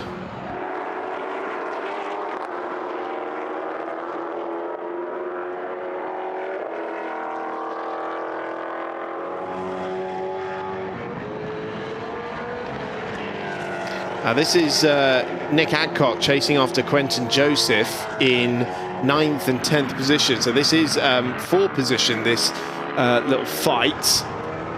And they are also pretty close to Alan Gashev, I believe, as well. Yeah, you can see him just up the road. This is Adcock on the recovery after the puncture that he suffered. And yeah, like I say, at the last corner, so was able to bring it into pit lane straight away. I'm not sure how they managed to lose so little time, to be honest. I mean, there was barely any damage to the car by the sounds of it, unlike the sister car. So they were able to just stick a replacement on and get going straight away. Here comes Adcock for the move. Go on. Down the start-finish straight. And Quentin Joseph will have the outside line. Obviously, Nick, with a lot more experience in prototype racing, goes through. Ooh, goes Joseph, a bit wide, though. Yeah, Joseph tries to fight back, and there is a touch there. And that very nearly was a hip and shoulder for both cars, in fact. It could have sent them off the road.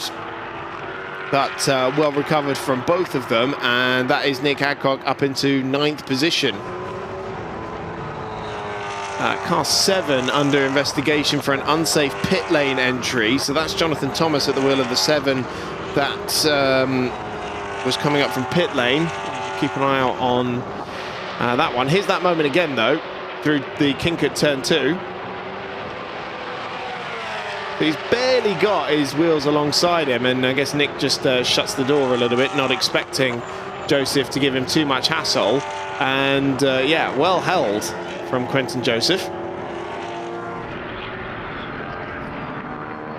So I was down in the pit lane when Nick Adcock came in to have his puncture changed, and Chris Short was still in the pit lane as well. And the difference in the timings, and I spoke to Rob Greenwood about it, and the very quick turnaround for the CD Sport guys for Nick Adcock compared to what the damage was like on the rear left of Chris Short, car number 31, was significantly different. The whole inside of the rim of the car, of the wheel, was a mess. It was a real mess, and it actually had affected the I want to say it was the coolant. There was something else that it had affected within the car as well. They had to fix.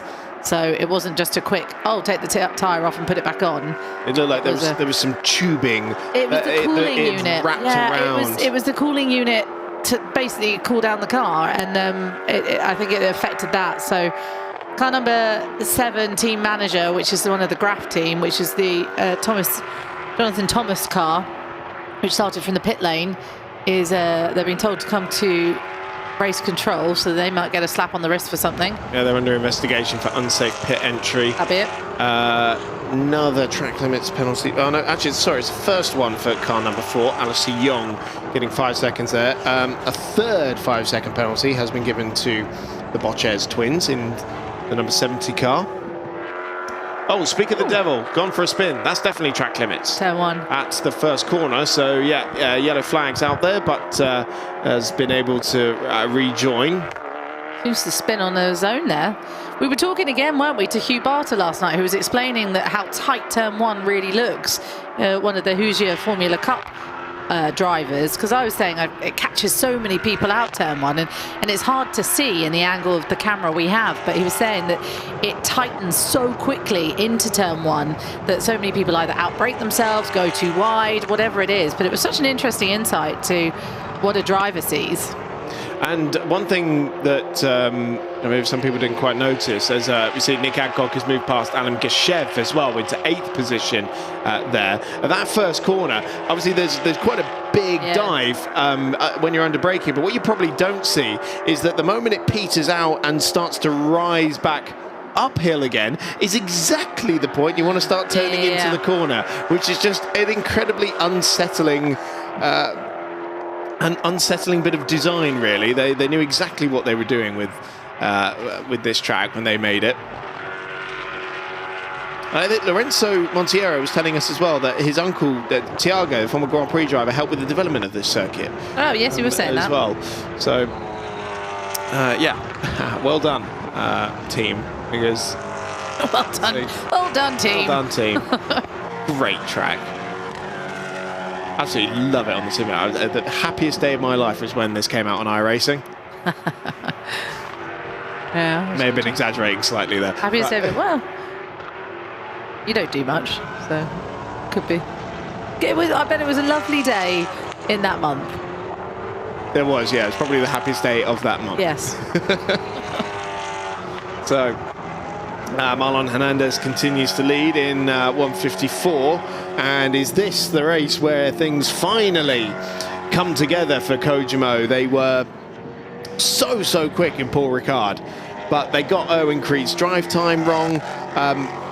Astoundingly, they thought that it was the time in the refueling area was going to count towards their drive time, but that was not the case, and so they missed it by 12 seconds. And then the car wouldn't restart after one of their refuelings when Marlon was in the car. Pretty sure something else happened to them as well, but at that point I was thinking, okay, yeah, no, you definitely weren't going to win it after all of that.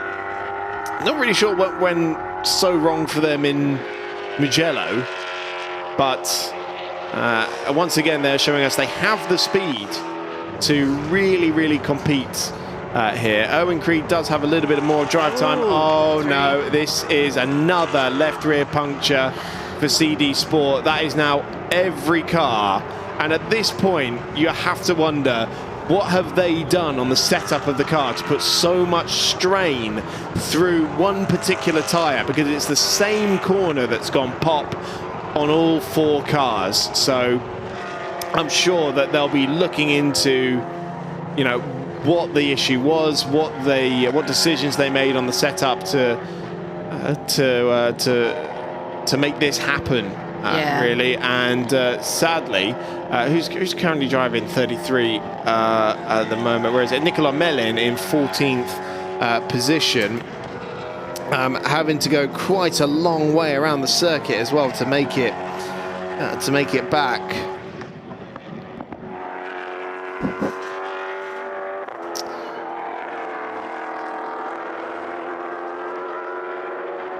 This is Loris Kybers, a lap ahead of Hegeli.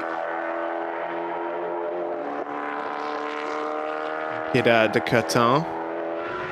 It's another 5-second time penalty coming in, this time for the number 9 Graf car. Quentin Joseph exceeding the track limits one too many times there. We've had our first asterisk of doom as well, and it is for Pierre de Courtin, the bright yellow High Gailey car we can see here, that's giving the number 8 car a little bit of a hard time. Yeah, there's a bit of contact there, actually. Not sure why Loris Kay-Bers would be running at such a speed that would allow de Courtin to be giving him a hard time, to be honest. Another track limits penalty going in. Oh, that's the slow-moving CD Sport car. Now it's Jonathan Thomas. They've already under investigation, car number 7, and the team manager's already at race control, so another penalty may be coming their way. And that car's already got a 5-second time penalty as well. As in, it's had 2 track limits penalties now, and they're under investigation for that pit exit infringement as well. So wheels starting to come off the wagons. Oh, this is a bit sad, isn't it? It is a bit. Because CD Sport have clearly done something with the set. Like you say, something with the setup here has not suited these tyres. And it's just disappointing that all 4 of them have suffered the same fate. And I think the team at this point will have to have a real look at how they then run their setup for the next one. But all cars were running in good positions, and all of them now are pootling around, will be laps down or pootling around at the back. So all podiums are off for CD Sport now, unless something miraculous happens in the next 4 hours. It's the fact that it's the same corner and on the same team as well. It's clearly a decision they've made, because no one else seems to be having those problems. And to be honest, we've never had a problem with Goodyear rubber in this championship. Not to the point of that many punctures. No. In the same place, at the same time, on the same tyre. I don't think we've seen punctures in the other 2 races as well. I don't think this year we have. No. The Goodyear rubber is new for this year. For this that's what I'm trying to think. Because last year we were running on Michelin's. Very odd to see.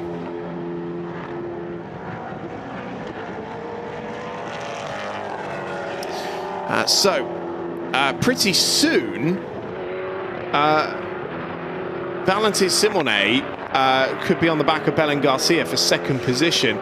Not sure why.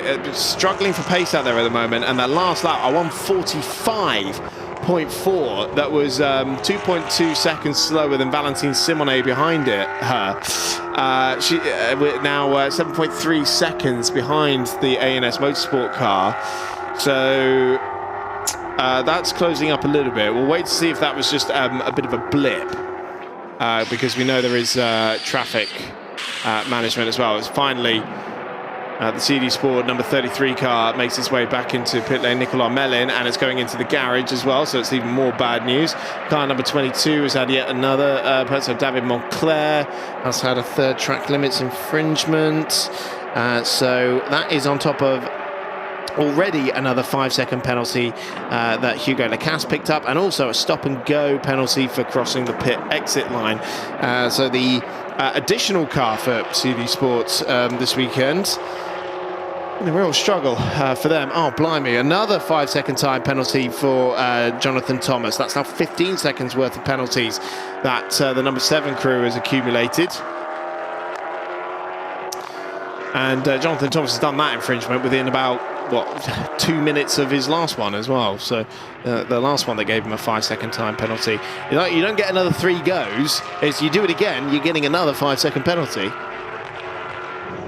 Yeah, it's also pretty poor from Jonathan Thomas. He knows better than that, and he's a very experienced driver. He is new at the moment to that Graf team, so it could be that he's actually maybe struggling a bit, or he could have the issues that he had. Do you remember in qualifying, he's got an issue with braking out there? I don't know how much that might affect track limits, but he was saying that every time he was braking into a corner, that it felt like a handbrake was being pulled up, so the car was just out of control really in that point and sliding all over. So it could be that he's still having those issues. I'd say if he's sliding on entry, he's likely to be sliding on exit as well. So maybe needs to just start underdriving the car a little bit. Let's head back down to Alexandre Urbine in the pit lane. Arlan, malheureusement, une 4e crevaison pour CD Sport. On vous a vu, on n'a pas bien vu l'image, on vous a vu au fond du bac à gravier. Qu'est-ce qui s'est passé lors de votre crevaison à vous? là, a priori, on serait parti un peu bas en pression, ce qui fait que comment on perd de l'air en fait. Donc quand le pneu est en contrainte, donc dans le dernier virage rapide, et puis le pneu crève en fait, donc pour le freinage en bout de ligne droite. Donc ça fait tout droit et il n'y a rien à faire. A priori, on est plusieurs à avoir le cas. Ouais. They had a low puncture and he had a puncture on the straight line and then he couldn't do anything and at the end the car is working. Combien de temps vous allez pouvoir mettre avant de revenir en piste? Bah là en fait je suis allé au bac mais j'ai pas touché, donc je pense que là dans une dizaine de minutes normalement on devrait pouvoir repartir. Bon, maintenant ça va être plus pour se faire plaisir et puis finir le roulage parce qu'il n'y a plus rien à espérer de la course, quoi. He didn't touch the wall, so in 10 minutes the 32 will be on track again, and the target is to improve, to train, and then to go to the checkered flag. Merci Arlan, on vous souhaite une bonne fin de course et un bon travail avec Augustin et Gilles. Merci.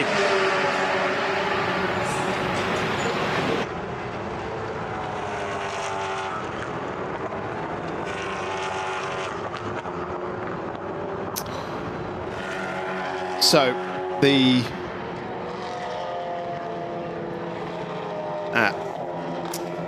So Boulan was explaining then, just to say, that CD Sport have said that their pressures are too low, that they're losing air in turn 15, they can't control the car into turn 1. So I had suspicions of that when I was down in CD Sport, when I heard them kind of talking about pressures and tyres and things like that. So now the team have said, basically, we've got the wrong tyre pressure, and what I would expect then is that tyre pressure has been set over the whole 4 cars. But my question then would be, why have they not brought that car in that's just had the puncture to sort out tyre pressures if they know that was happening? So it's an interesting thing there from CD Sport. I think they might not only be able to do it on the other tyres available. Well, then you change the tyres. Yeah, but change strategy. I appreciate what we're saying, but bear in mind they've only got 6. No, what is it? 10 tyres for this race. Yeah. So they have to do 2 hours per. So getting. But they might have had Joker tyres, wouldn't they? Could you get Joker tyres halfway through a race? I think that more applies to qualifying, getting them absolutely shredded. Yeah. They're doing it. Yeah. It'd be interesting just to hear what the team kind of think about this, I guess. Yeah, it gets very political. It does get political and a bit complicated. Diving into the regulations. It's higher than our paycheck. Yeah, frankly, I hadn't heard of this Joker tyre rule that Jonathan Thomas was telling you about on the grid. Yeah, that means really you had to start from pit lane. Yeah. I did not see that one in the sporting regs when Taking their Joker already. I was perused them at the beginning of the season.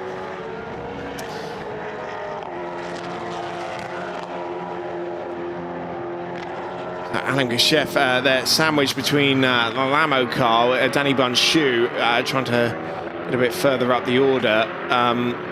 Bunchu a little bit further down because they've done 2 of those mandatory pit stops so far, and is actually the first car to have done so. Oh, a second asterisk of doom has appeared, and this one is for Stefan Rupp in the 57 Kojimo car. I should explain what the asterisk of doom is. Basically, on our timing screen here, we have a column that keeps track of how many of the mandatory pit stops have been done, such as what Alistair Young is doing now for Switch Racing. And you see tyre change going on there as well, because they've done roughly 2 hours now, and Alistair Young getting out of the car, and it looks like Mike Parisi is getting aboard as well. But we have a column that keeps track of the mandatory pit stops. If an asterisk appears next to them, what that normally means is that they've done something in that pit stop that hasn't fulfilled all the requirements. So they either means that they've come in during a full course yellow or a safety car period, they've sped in the pit lane. 9 times out of 10 it alludes to not adhering to the minimum stationary time correctly, and so they pop a little asterisk on the screen. The reason they do that is because they've still got the rest of the race until the last 15 minutes to try and amend that, and most of the time they won't. So basically 9 times out of 10, if a little asterisk appears in the mandatory pit stop column on the timing screen. It means someone's getting a penalty. Someone's having a difficult time there, and it was Loris Kybers coming out of the top of the hill at turn 11. Not sure why he was... Oh, hello, puff of smoke coming out of the back of the number 8 car up there as well. Why was that the case?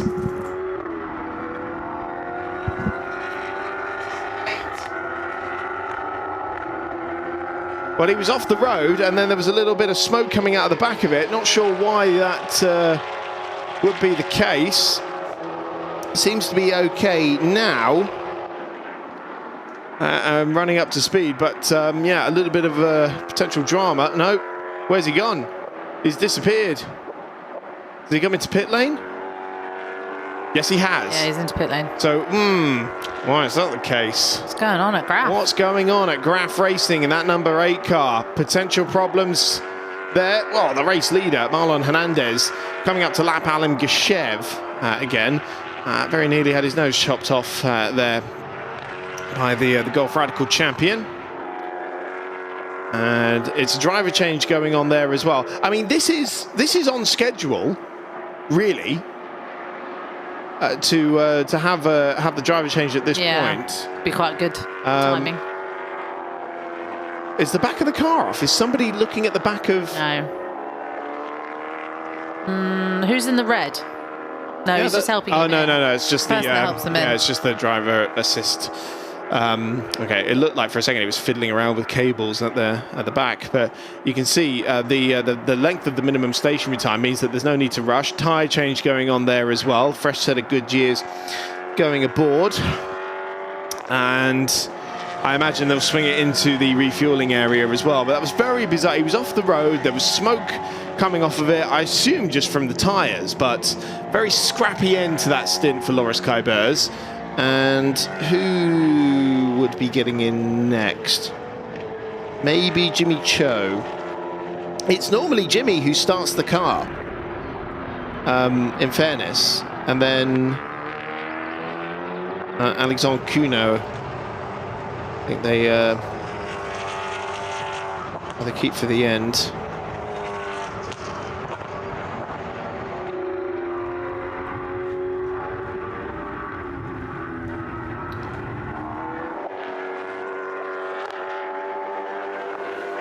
So there is our race leader, Marlon Hernandez.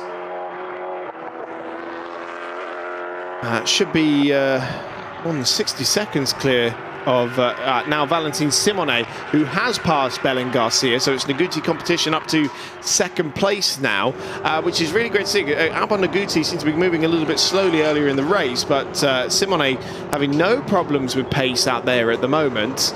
As Garcia again still really struggling for pace, even slow on that last lap, 147. So I don't know if Belen's just struggling with traffic, or if there is a problem on that 71 car. It must be traffic, because she's what, 3 seconds down on that lap. Yeah. Who's she got in front of her on the track? Where is she? 71. She is currently running 51 in front of her. She might have just got past the 55 and the 7. Yes, for she might have just had a bit of traffic in Jonathan Thomas out there, and the 5 of Dennis Callon. Dennis Callon, yes. I don't think is it on iron Jonathan Thomas would be closing in on Garcia. Maybe Lionel Robert as well, but yeah, it's a few laps where she's had a few struggles. And now Frederic Morel there, the black and red Lamo racing car. It is a driver change down at 23 events on the number 28 car, and it's Alan Gishev out, Alexander Bugantsov in the car. And I think the last time we saw him here was this race last year. But of course, Bugantsov very, very experienced in prototype racing, a Golf Radical champion on multiple occasions, and an Asian Le Mans Series champion as well. Another of James Winslow's proteges, so to speak. Started this year in the Haas Racing Team Audi R8 in the Middle Eastern Trophy Creventic races. Great to have him back with us. We saw him pop up every now and again in the Inter-Europol competition LMP3 car. See, that's Hernandez, who's lapped Frederic Morel again up to 17th place. And actually, that is now the second place car that he's about to blitz by. There he goes. So Marlon Hernandez really stretching his legs out there. And remember, they've burned off a bit of that bronze time already, whereas that is exactly what Nagути Competition is currently doing with Valentin Simonet at the wheel. But that is now a full laps lead for Kojimo Racing. Right as we approach the end of the second hour.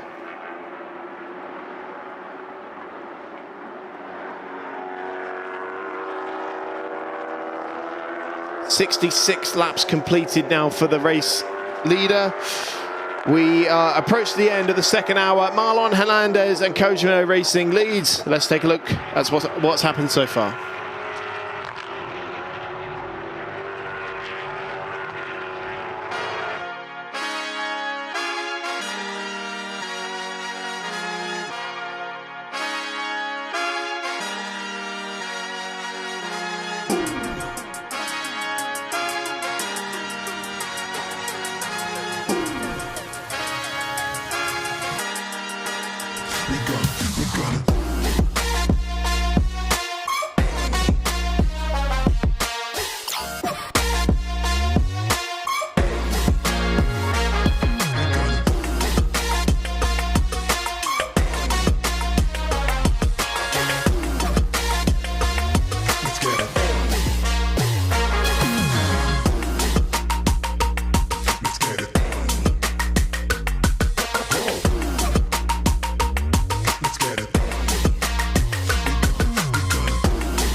third hour of the 6 hours of Portimao. It is the third round of the European Endurance Prototype Championship here in the Algarve. And it is Marlon Hernandez who leads the way for the 154 Kojimo Racing crew. After not quite seeing the success they wanted in the first 2 rounds.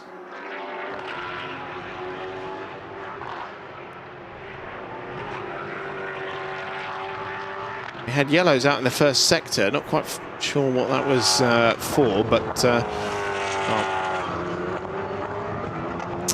let's keep running through the order. The upside, Marlon Hernandez leading, and the Guti competition in second place with Valentin Simonet, their bronze driver, currently at the wheel.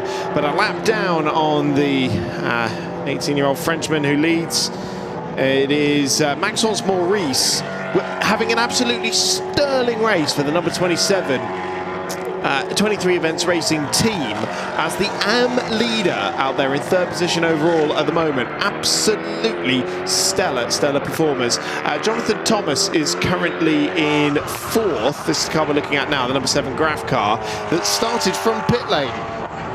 That was due to start on the front row of the grid, but due to the Joker tyre regulations, had to go from pit lane, and as I said, Marlon Hernandez pits from the lead. It is Quentin Joseph in the sister number 9 Graf car that is in 5th position. Then second placed in the AM category and 6th overall is Denis Callon, the championship leader in the AM category, again for Kojimo. Pierre de Catin is in 7th for Hallyday by T2. Alexander Bukantsov is early into his running for the sister 23 Events car, the number 28. Paul Trajani has just gotten aboard the number 71 ANS Motorsport car that Belin Garcia was running in a podium position during the second hour of the race. They've now cycled through all 3 of their drivers, but only one of those mandatory pit stops has been ticked off because the first one didn't count towards it because it happened under a full course yellow. Third in the AM category at the moment, David Montclair in the guest enter, number 22. I say guest enter, additional entry from DB Autosport, number 22. Ahead of Gregoire Croulet, Stefan Rupp for Kojimo again, Danny Bunchu for the 777 Lamo crew, one of only 2 crews at the moment up at the top. That have done 2 of their mandatory pit stops. Mike Parisi early in his running for Switch Racing in 15th as well. Right, race control has had enough of car number 70 doing track limits, having already picked up 3 5-second penalties. They're now having a drive-through as well for, quote, constant abuse of track limits. That looks like the car that's now bound for pit lane as well. It's certainly one of the ANS cars. So Marlon Hernandez, also Valentin Simonet bringing the Nguti competition car into pit lane as well. So top 2 into the pits at the moment. Claire, I'm still staggered by this, the number 27 car in third position overall. Christophe Cresp and Maxence Maurice. Right up there in third position overall. I mean, I guess they maybe had a bit of help with the full course yellow, but nonetheless, the pace has been incredible. Yeah, they've really been impressive out there. And not only that, yes, you can obviously gain time under safety cars and things like that, but you've got to keep up the pace, and it seems that they've kept up the pace incredibly well. They started down in 20th for context there, and seem to have only gone forward so far. So Christophe Cresp not in the car as it sounds at the moment. Maurice is in the car, but yeah, I mean, I would, Chris Cresp is actually just getting in the car now. I've just heard from the pit lane, Alexandre Herban is standing by, and maybe he can see what's going on with car number 27, because I believe they are French speaking. So hopefully we'll get to see why it's been such an incredible start to this race. Yes, Christophe does speak. I think you spoke to him in Mugello, actually. Does he? So hopefully we'll hear from Maxence Maurice when he gets out of the car shortly. I'll head down. So he's, yeah. I've spoken to a lot of them.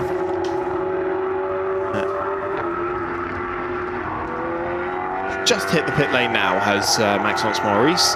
It's another driver change at Nagути, by the way, and also at Kojimo. So let's run through those. So Kojimo has put Owen Creed back in the car. So it looks like they're saving Nico Prost for the end and burning the rest of Owen Creed's minimum drive time at the moment. Because he's got like an hour, 2 hours and 15 is his minimum. Because it's bronze, silver and platinum. So yes, he's got a minimum of 2 hours and 15, and then it's a maximum of an hour and 37 for Nico Prost. Also a change at Nagути competition as well. Cindy Goudet, the former GT4 racer, getting aboard the 99 in place of Valentin Simonet.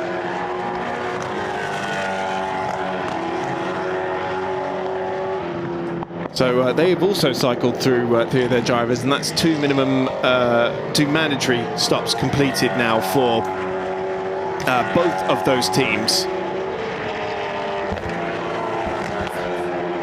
Well, this is, I've got a great set of presents here in the commentary box. Food's just been delivered, and I've got a racing driver as well, Sava Klavedeccia. You joined us a little bit for the sprint race earlier on, but since then you've started a race. How's it going so far? I know it's been a little bit difficult. Frederick seemed to have a spin earlier on in the race, but apart from that, how's it going?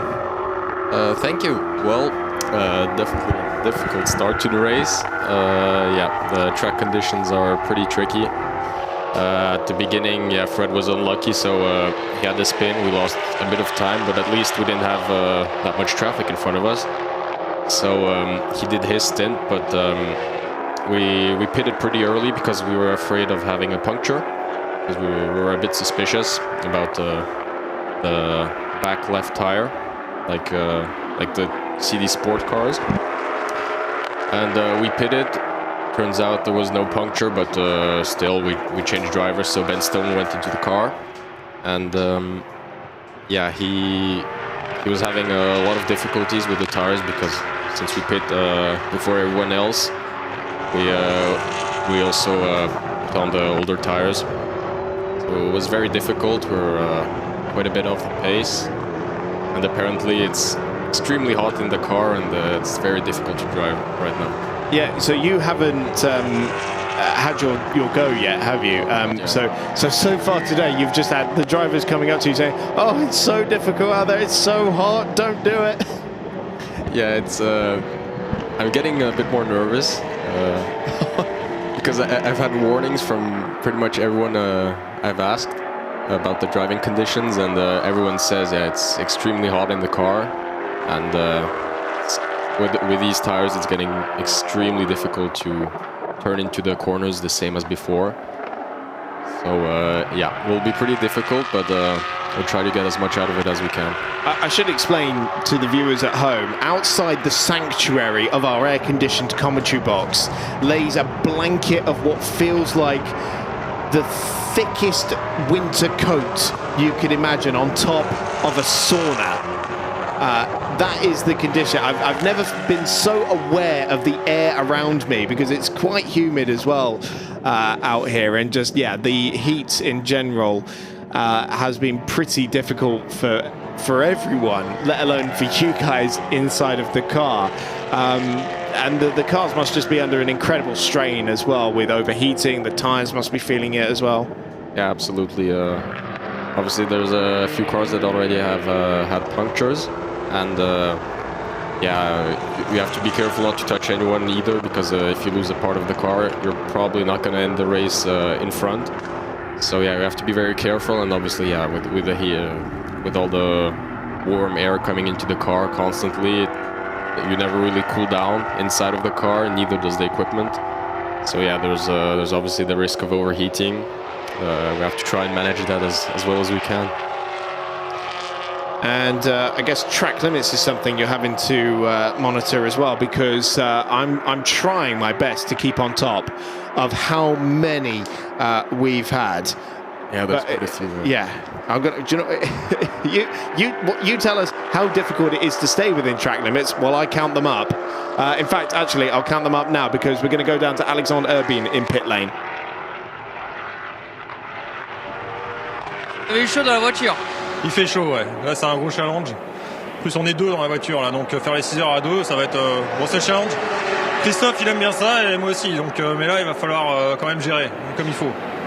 Yeah, the weather is really hot. It's a big challenge because there are only 2 drivers, Maxence and Christophe Cresp. So it's a big challenge for us. Ça a été un gros relais aussi de votre part. Vous avez remonté la numéro 27 jusqu'au haut du classement en catégorie AM et au général également. Ouais, je viens de le découvrir en sortant de la voiture. J'ai fait ce que j'ai pu. Essayer de perdre le moins de temps possible, faire le moins de fautes possible. Gérer les pneus, c'est hyper important aussi, les pneus. Et ouais, non, je bosse pas pour rien là, ça va là, c'est bien, je suis content. Yeah, he discovered his standings when he got out of the car, and he did a great stint with no mistakes, try to manage the tires, and it doesn't work for anything. Merci beaucoup Maxence, et puis au plaisir de vous revoir en fin de course. Ouais, je t'en remercie, on va se préparer pour le deuxième relais.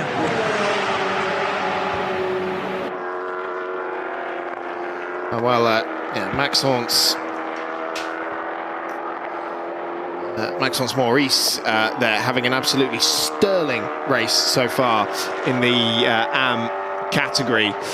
Down in 14th at the moment, having just handed back the car to Christophe Cresp, but up there in a podium position overall before doing so. And so, yes, I've counted up the number of track limits penalties it is. It's 18 of them that have been given out at the moment. And so, yes, Ashley, just tell us, I mean, you've even got a bit of leeway with the curbing as well. Why is it so difficult to keep it on the track? I mean, already it's kind of hard to keep on the track all the time in quali when we've got new tires. So, especially as the tires get worse, all the braking points you have, they get pushed further away from the corner, and you always have to adapt. If you kind of forget to do that, the next turn you're gonna go out, which is why we're seeing so many right now, especially because of the track conditions and the tires are getting so much worse. So obviously very difficult for everyone. I think there's not a lot of cars left that haven't had any incidents, if there are any. Not even sure, but yeah, extremely difficult. Well, big dive on the inside there from Nicolas Schatz, trying to unlap himself against Christophe Cresp there. We saw the 32 Gilles Heriot coming back into pit lane. So it looks like that 32 car did get back out again for a little bit, but now is back in the box. And it was so funny, right as I asked you about the track limits, drive-through penalty for Gregoire Croulet came in for track limits abuse. So yeah, clearly everybody's feeling the strain out there today, and I'm sure temperatures are flaring, not just in the car but in the garages as well. It's been a difficult race for many. So with how things are going this season, obviously you're a young driver in the very early stages of your career. Where exactly are you hoping to pursue avenues? You want to stay in prototype racing? Yes, that's probably kind of the pathway I want to follow, because obviously Formula is kind of the go-to. It's what everyone knows, but it's also extremely expensive, and you have to get pretty lucky. There's a very limited number of spaces at the top,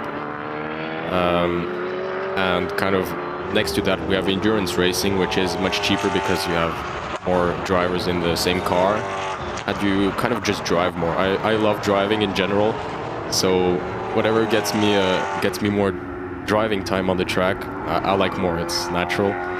So yeah, even the cars, they're great to drive, and for me, kind of the objective is obviously the 24 Hours of Le Mans. It's my favorite race since I was a kid, and yeah, that's kind of the level I'm trying to achieve. So I don't mind if it's in GT or prototypes, but you know, if I had a choice, I'd probably pick prototypes. I'm so glad to hear you say that, because the number of young drivers I meet, and I try to ingrain it into them, don't sleep on GT and sports car racing, because the opportunities there are so much greater than they are in single-seater racing. Your options to be a success in single-seaters is Formula One. Yeah. That is it. Maybe Formula E at a push as well, right? Whereas in GT and sports car racing, you can make a living as a racing driver, and that surely is the ultimate goal, really, to just survive. And there are drivers who fall by the wayside because they pursue that avenue a little bit too much, spend all their money. Whereas if you invest in this career path in an early age, and you can see huge success out there. So, I mean, you're 19 years old at the moment, so I guess the next step for you would be Le Mans Cup. Yeah, that's probably the next step, exactly. So this season is, as I said in the LMP3 race, it's my first full season in these cars, and it's already kind of similar to the LMP3s. So yes, that's probably the most probable step up if I had to choose one. But yeah, obviously, if you want to go further into the world of endurance driving with a prototype, you probably have to start with the Le Mans Cup. So. And you're with a good team for that as well, because Racing Spirit of Le Mans present on many levels of the ACO ladder. Yeah, absolutely. They're a great team. They're very professional too. And yeah, as you said, they're present even in WEC, and they do the 24 hours of Le Mans this year. So they're a really great team, and they've got quite a bit of experience. And they've got very good drivers too in the team. So very happy. Do you get to go to Le Mans this year, even just to pootle around with the team for a little bit? I probably would have gone, but I still have school, and I've already missed so much. Because of, sorry, I forgot I was talking to a 19-year-old. Yes, of course. What is it you're studying? Right now I'm studying in, it's probably college, the equivalent of college in Switzerland. So I'm gonna do my last year, and probably in the direction of economics and law. That's kind of where I'm looking as a secondary career option. But yeah, every time I have to ask for them to let me go for the races, and I've already spent so much time abroad that I can't really miss the last week. So yeah, no, I'm not going to Le Mans, unfortunately, but I will definitely be watching. We're in exam season as well, exactly. Aren't we? I was commentating on racing in the UK, and we had a bunch of kids who couldn't make the Thursday or even the Friday practice because they were sitting in their GCSEs. So yeah, we're in that time of year, aren't we? We just had a change of 7th position with Danny Bunchu in the 777 Lamo car, moving ahead of Cindy Goudet, the 99 Naguti competition car. So change of position there. Paul Trajani 18 seconds up the road now in the 71 car, with a little bit of damage limitation to be done for them, to be honest. The top car at the moment that's done 2 of its stops, Alexander Bukantsov, for 23 events. Drive-through penalty for car 73 has been cancelled. I imagine that means someone at ANS Motorsport has been up to race control protesting that penalty and saying, wait, we didn't actually do track limits on that one, show us the evidence, and they've managed to work that one out. So that drive-through penalty has been rescinded by race control.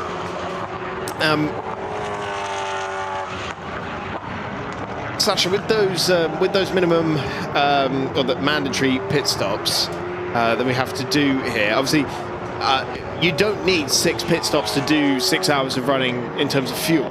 Yep. So how do you go about working out when you should be doing those extra stops? Because there's one, you kind of have to sit there and just pull in, sit there, and then go along again.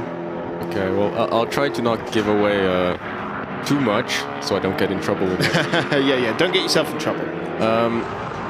Usually, most of the strategies we do for the race, we prepare for one full course yellow, for example, or a safety car.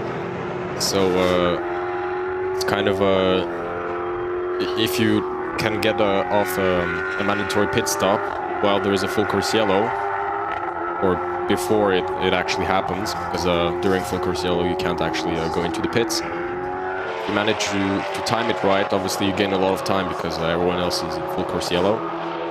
So that's kind of one of the pit stops we can move around and be flexible with.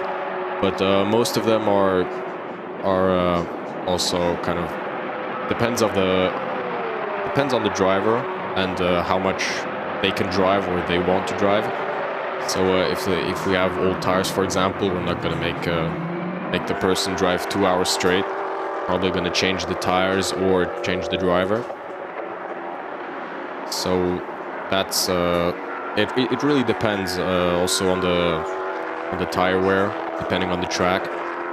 If we need to start with the maybe worse tires and put the better ones later on, so we don't lose that much time at the end. So that's when everything gets really hot. So it really depends, actually. Most of the pit stops are already written on paper, sorry. And you can always change things about, but there's a certain order that is usually respected. But there's like maybe 1 or 2 pit stops that we can move around depending on the events of the race. Yeah, I suppose being fluid, that is the answer to being successful, isn't it, really? A bit of bad news for your car, I'm afraid, because Frédéric Lacour has picked up a drive-through penalty for another track limits infringement. So, shame about that one. Where is he at the moment? That 21st position as it stands.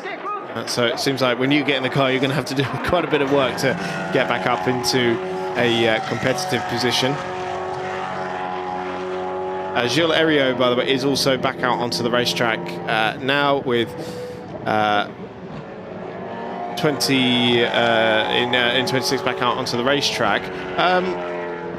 Now, so I've only just noticed Jimmy Cho has spent 32 minutes stationary somewhere in the number 8 Graf car.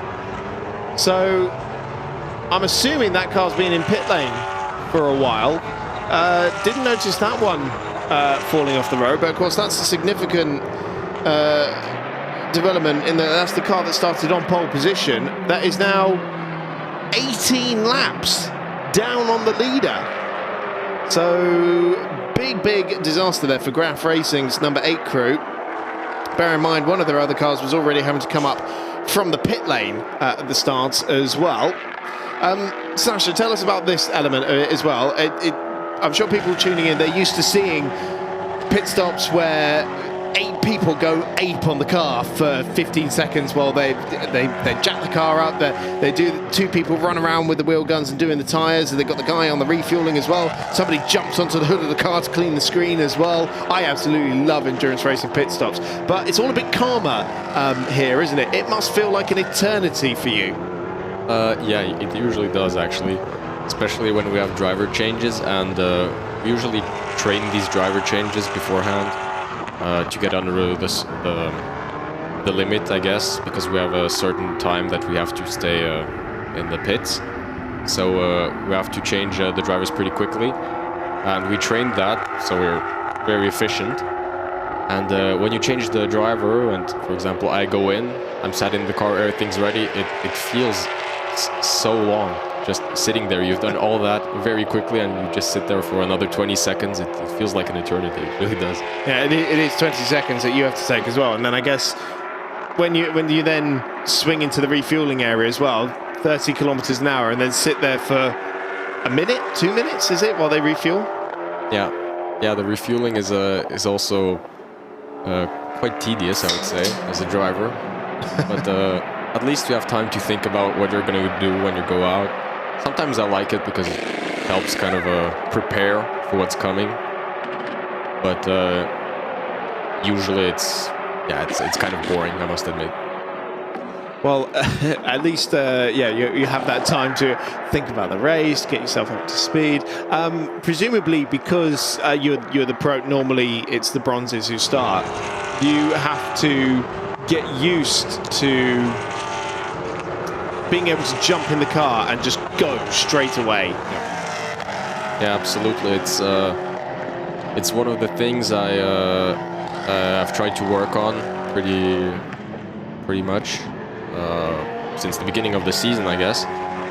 And yeah, it's definitely very important, especially for qualifying, for example, where sometimes you have red flags, and since if you don't do a lap at the very beginning, it's very difficult to then get up to speed again and use the full potential of the new tires. So it's important then, and also during the race. If you're hopping in a car, for example, you're going out of the pits, you have to be quick right away, or else obviously you lose a lot of time. So yeah, it's definitely an important part of being a pro in the car. Really fascinating element as well with those minimum stationary times. Obviously, it's adjusted for the how the crew is made up, and we've just seen Jonathan Thomas vacate the number 7 Graf car from what was the lead, and it was about to be Alexander Bugantsov taking over at the front, but he's now coming to pit lane as well. But what's interesting about that is that they jumped the 154 car in the last stop, so Bugantsov ahead of Owen Creed. And that is because the 154 car is stationary for 20 seconds longer than the 28, and the gap between them was around 20 seconds. So that's working out very nicely. The reason for that is because 154, they've got a platinum in the form of Nico Prost, whereas the 28 has the silver of James Winslow. And also an extra silver driver in 154 as well, Marlon Hernandez. Owen Creed's the only bronze in that car. So, yeah, it does seem to work out very nicely. This is Christoph Cresp still leading the AM category, but looks like Sebastian Morales, the Cosmo team boss, is closing in on him for the lead in that category. Well, in fact, Cresp bails for pit lane. So presumably be handing back over to Maxence Maurice.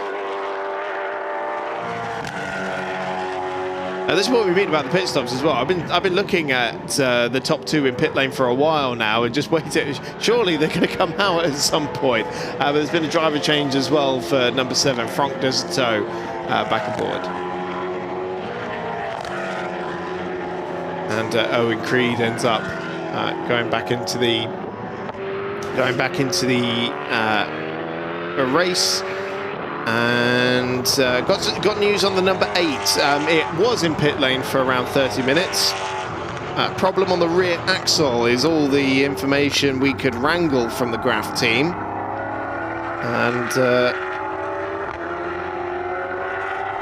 oh, actually, if I'm reading this rightly, they had to change the whole rear axle on that car. No wonder it took so long. That's not a quick job, is it? It's quite impressive, even they did it so quick. What might have happened there to need to do that in the middle of a race? I mean, I can't say for sure because I didn't see what happened, but I guess. It was, I'm pretty sure, Kibberts in the car. He might have pushed too much, or he might have touched a curb that was too high, or it could be something like that. So yeah, obviously these things happen in a race. It's endurance racing, so you kind of have to live with it. But yeah, it's quite unlucky. You just made your first step into commentary there, Sasha, because that's all we do. We have to speculate wildly until someone who actually knows comes along and tells us what's really going on. Perfect. So we are just over 2.5 hours in to the race now, soon be approaching the halfway mark. So presumably you're going to be hanging around until like the last 2 hours, really, before you get in the car. Yeah, exactly. That's probably what will happen. So yeah, got quite a bit of time on my hands in the meantime. But yeah, I definitely do not envy the cars that have 2 pilots. Oh yes, have 3 hours, and in this heat, it's very brave of them, I must say. I think at the beginning of it, when they submitted the entry for it, said, oh, it'll be all right. And then they've come here and gone, oh, no, we've made a mistake. Yeah, absolutely. I can imagine. Yeah, I think even the four-driver crews, you know, that are doing 1 to 2 hours each, they're going to be thinking like, oh, this is tough. Yeah. Yeah, big respect to everyone out there with 2-driver crews. And I know I was talking to James Winslow at the start of the season, and he already said Bugantsov will be with us for the 6 hour. I think that was probably the right call to add a driver out there. How are you with watching on from in the garage? Are you like a backseat driver, so to speak? Yeah, kind of. I always try to imagine what's happening from the cockpit. So, for example, when Fred Lacour took the start, I was pretty nervous because it's the car I will drive in, and I kind of put myself into his helmet, try to see things from his perspective. And every time I'm pretty impressed how well he does at the starts, because he avoids any contact and he gains places. So yeah, obviously there's kind of an aspect of when you see a car maybe oversteer, you know why it happened, if they didn't brake enough or they just try to accelerate too fast. It's pretty interesting from a driver's perspective to see your competitors pretty much do the same mistakes as you. So it's pretty interesting. And I mean, I feel like I would constantly be wanting to do something about it, but can't because you're not in the car. Yeah, there is kind of an aspect of that also. When you're not in the car, you try to, you know you could do something better, but it's easy to say that if you're behind the screen and you see everything, and from the cockpit it's not as easy. So yeah, it's kind of difficult to retain yourself sometimes. Yeah, how do you find going from having a much wider picture of what's going on in a race? In fact, I'll ask you that in a moment. For now, let's head down to Alexandre Herbin in the pit lane.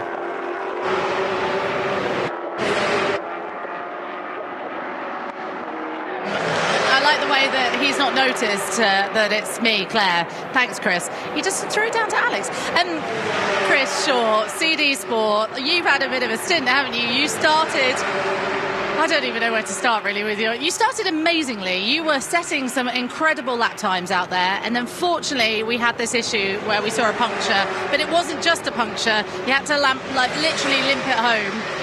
What happened out there? Yeah, it's really disappointing. We knew we had a good race car. The car was just, we knew it was going to be quick in the race. The tyre deg was really good on the car. Good start for me. I think we started 13th, so good start. And then once I got some clear air, the pace in the car is really quick. So, I felt super comfortable in the car. Everything was going well. And then coming out of T15, I felt something go on the rear. And just total loss of pressure in the rear left. Braked into T1 and obviously couldn't control the car. Managed to limp back round to the garage, and then I think a lot of the tyre just got stuck in the brake system. The cooling system for the brakes was destroyed, and we lost 5 or 6 laps, and that was it then. But such a shame because we had the pace. I think we had the pace to get towards the front. And then, Rob's proving it now. We've got a really fast race car, but, when you're 10 laps or so down, it's game over, really. So super disappointing, but, it's really, really just practice for us now. It's very much damage limitation out there, but I have to say it is all 4 of the CD Sport that have had these punctures. Is there something going on with the setup? We heard from one of the drivers that there was low pressure in the tyres, which is causing these punctures. Yeah, I haven't spoke to the engineer in detail, but I think it might have been a tyre pressure issue, which was causing the tyre to come away from the rim under the fast last corner. So, I think the tyre pressures probably caused the issue. You've also obviously got Thomas Imborg alongside you guys as well, a driver that is incredibly fast out there. I was talking to Rob about it when you were sitting in the car watching everyone working on your car. It's such a good little threesome that you've got between you guys. Well, yeah, Thomas has been great all weekend, to be honest. The level of knowledge he's got, he's super detailed about looking at all the data. And I said to him after qualifying, I said, look, I'm not that happy with the car. There's a lot of understeer in it. I think my qualifying time was okay. He said, Chris, just trust me. We've got a brilliant race car here. And you know what? He was absolutely spot on. So it's been great to have Thomas in the team. Obviously, we're missing Artur as well, but the knowledge that Thomas has had has really added value to us, and he's a great driver coach as well, so it's been great. So what happens now with the race? Is it, like you say, it's sort of damage limitation, just a bit of a practice session? I think it's practice for Rob. I'm going to try and persuade Rob to stay in the car and do a double stint. We'll see how he's looking. Oh, okay. We'll see how he's looking when he comes to box. But, yeah, you know, seat time for Rob's important. Thomas has been very flexible. He said, look, you guys drive as long as you want. You're driving for the rest of the season. Obviously, he's not. So, you know, just good seat time for us, Claire. You've had some time to recover since you've got out of the car, but I've seen a couple of drivers out here physically sitting down on the floor with this heat. We talk a lot about heat, and you know, it is a hot day, but it's not only hot, it's humid out there. What were the driving conditions like, and was the car really doing what you wanted it to do? The car was great. I mean, look, for these endurance races, at a circuit like this with the heat, you've got to be physically fit. If you're not physically fit, you're going to lose performance as your stint goes on. So it is physical. It's very hot in there. You've got to be taking on a lot of fluids in the car. If you don't do that, you're going to be in trouble. So I was super hot coming out, and I've drank, I don't know, probably 2 litres of water, which has helped. But yeah, it's physical, no doubt about it. This track is actually a lot more physical, I think, than Mugello. Obviously, it's hotter as well. Let's just hope we don't have this heat wave that we had a couple of years ago in Aragon in September. So, but no, it's fun. The cars are great. And yeah, just a shame that the cars didn't fall our way today. And just the last one on Rob, like obviously he's out there a bit more of an amateur in racing, like you say, he wants more seat time. Is this a real push of his performance in terms of all of the heat and everything that's being thrown at him? Is that going to be a struggle for him? No, I think Rob's lap time seemed really strong. He's doing a great job. I think he's right at the sharp end of the bronze pace, which is amazing. This is only his third race in this car. He put a great lap in qualifying yesterday. We did have an issue with the car in qualifying for Thomas's stint, but no, Rob's doing a fantastic job.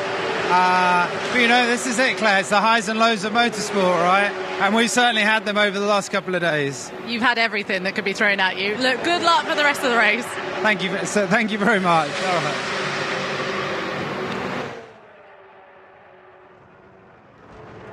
Apologies, Cotters, for the misidentification. Even though I witnessed the exchanging of the roaming equipment in the back of the TV truck mere moments ago, I'd forgotten that Claire was heading down there. So, yeah, Claire Cottingham down in pit lane for us, giving us a very detailed report there from CD Sports with Chris Short, which we're very grateful for. That number 31 car still circulating out there. And mentioned, of course, Thomas Imborg joining the team for this race, replacing the injured Arthur Rojon.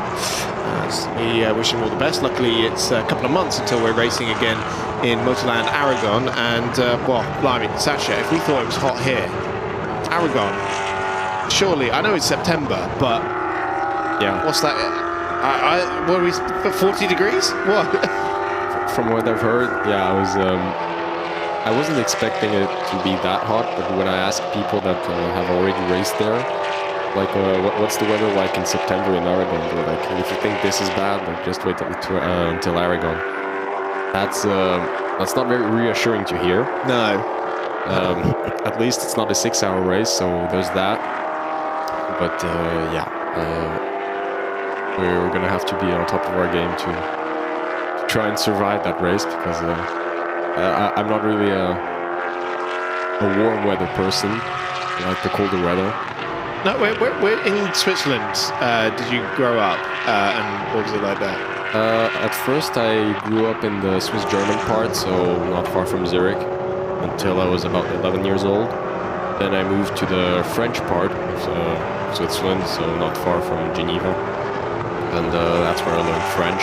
So kind of had I was pretty lucky to be able to learn the two languages pretty early in my life. So it's been very useful so far, that's for sure. What are you, German as well as French? The languages? Yeah. Yeah, so German, if you want to count Swiss German as a language, which is it's not officially, but I mean, it's different from French and everything else. So you can count it as one if you want, but even if it was just German, so that I definitely count that. So yeah, German, French, English, Swiss German, kind of. And Russian too, because my mother is Russian. Ah, okay, right.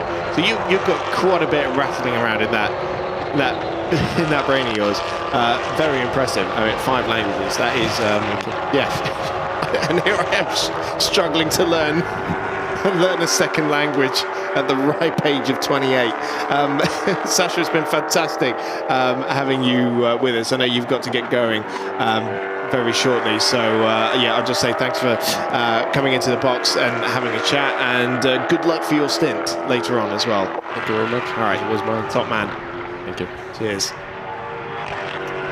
Sasha Klavodecza from the Racing Spirit of Le Mans crew joining us for a little bit in the commentary box. And I haven't actually pointed out the fact that he's wearing a jumper. The crazy, crazy boy. I know he's got to have something with the logo on it, but didn't they have a t-shirt for you? So just while we were getting that report from Claire, we had a couple more penalties coming through. A second drive-through penalty with regards to track limits for the number 70 ANS motorsport car of the Borges twins, and another 5-second penalty for 22 at DB Autosport. That is their third one, I make it. Although if I have missed one, I do apologise, because there's an awful lot of them coming through at the moment. 32 CD Sport car has also come back into pit lane as well, by the way. Not sure if we mentioned that. Nicolas Mellin in 33 has also picked up another time penalty. That's the second one for that car.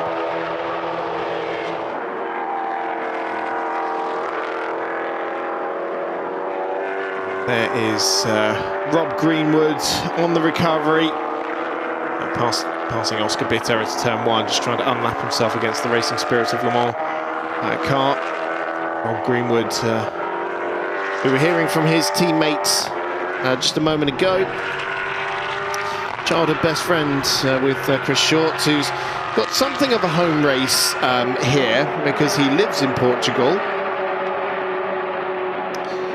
Rob, as we mentioned, in his first year with this car, first year of endurance racing, but has been racing radicals in the UK for the last 2 years.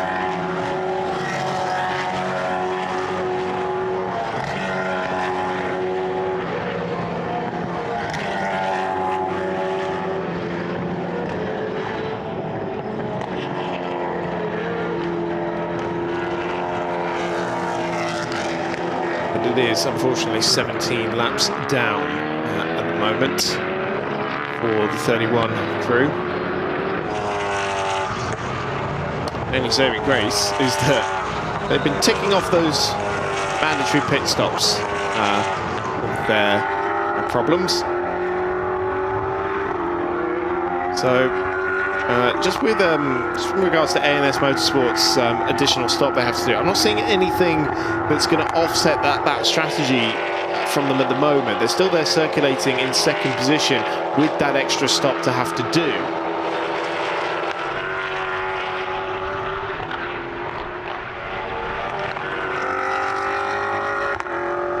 Here's our race leader though, Erwin Creed. 154 remains at the head of the order. Now,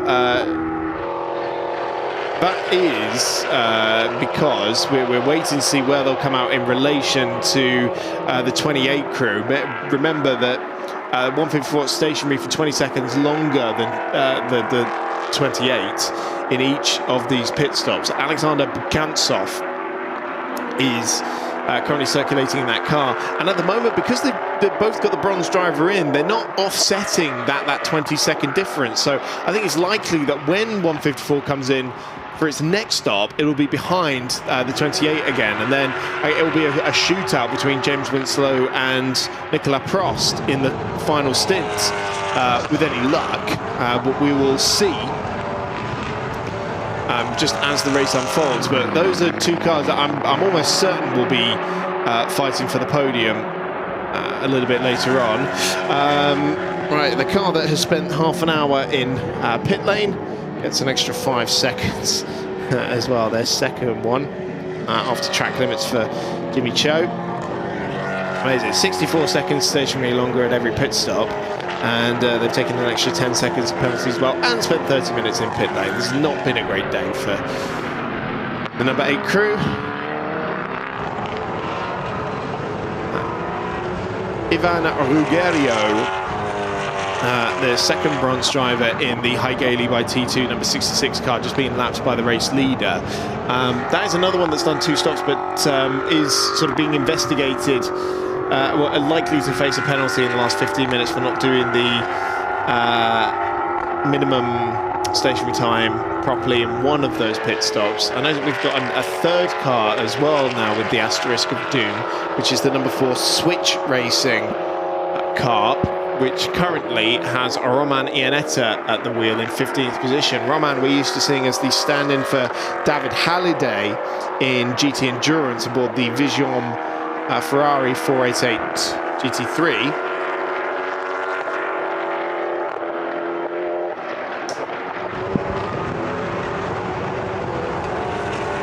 But having his turn at prototype racing here this weekend. There is the third place car, Cindy Goudet, the green and black Nagati competition car. It's about to be passed there by Jimmy Cho, several laps down, so she won't worry about that too terribly much.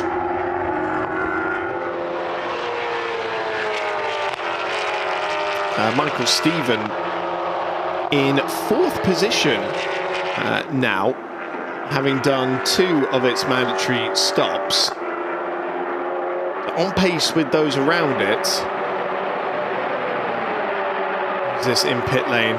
Is this Paul Lancher in car number 20?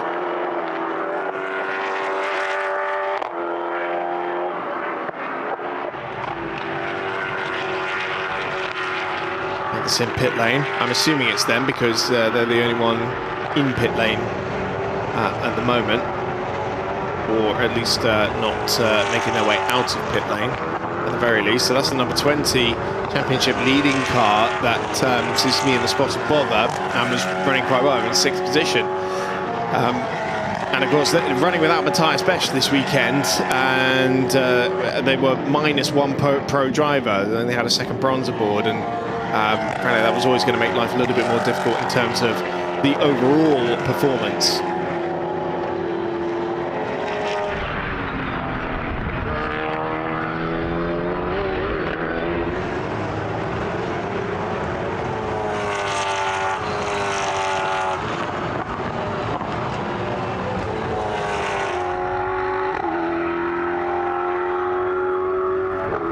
Coming up to the halfway mark in this third round of the season. And it is Erwin Creed who leads the way. 44-year-old from Rocamont. Which might know his name from Creed Fragrances. But a multiple Le Mans racer.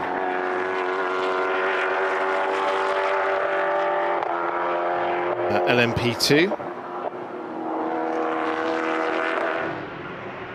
Seen him out many times in the European Le Mans series, and even in the Ligier JSP4 as well.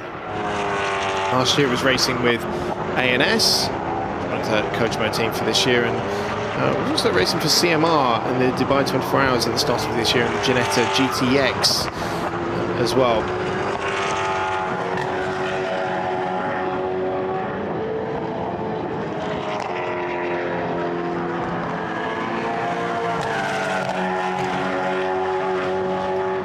So, Alexander Bukatsov there in 28. That is the lead car that has done 3 of the mandatory pit stops and is in a position, I think, to jump Erwin Creed when the Coachmo car next comes into the pits. So that could be our net race leader that we're looking at effectively. Cindy Goudet there in 4th position. Cindy new to the championship for this year,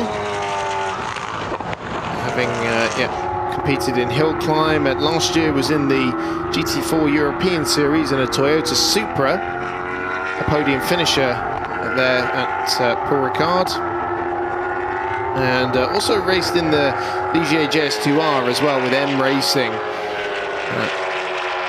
in the Ligier European Championship. She's continuing to race in the GT4 European Series though this year in the Rafa Run Toyota, but this her first season in prototype racing as well,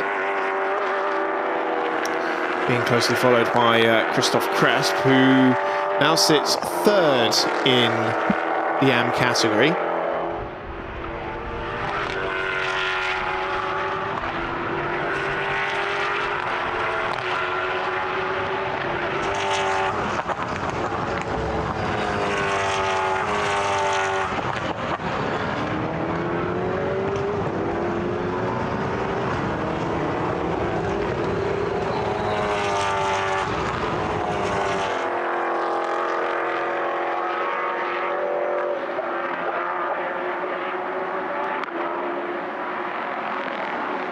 There's a toe there we can see in the number 7. This is our race leader, Erwin Creed.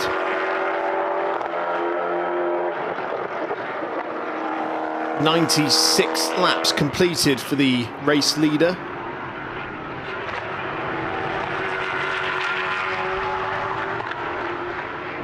So as we approach the halfway mark in the 6 hours of Portimao, let's just run you through the order. Back car, 154, Coachmo Racing continues to lead with Erwin Creed at the wheel. 2 pit stops completed.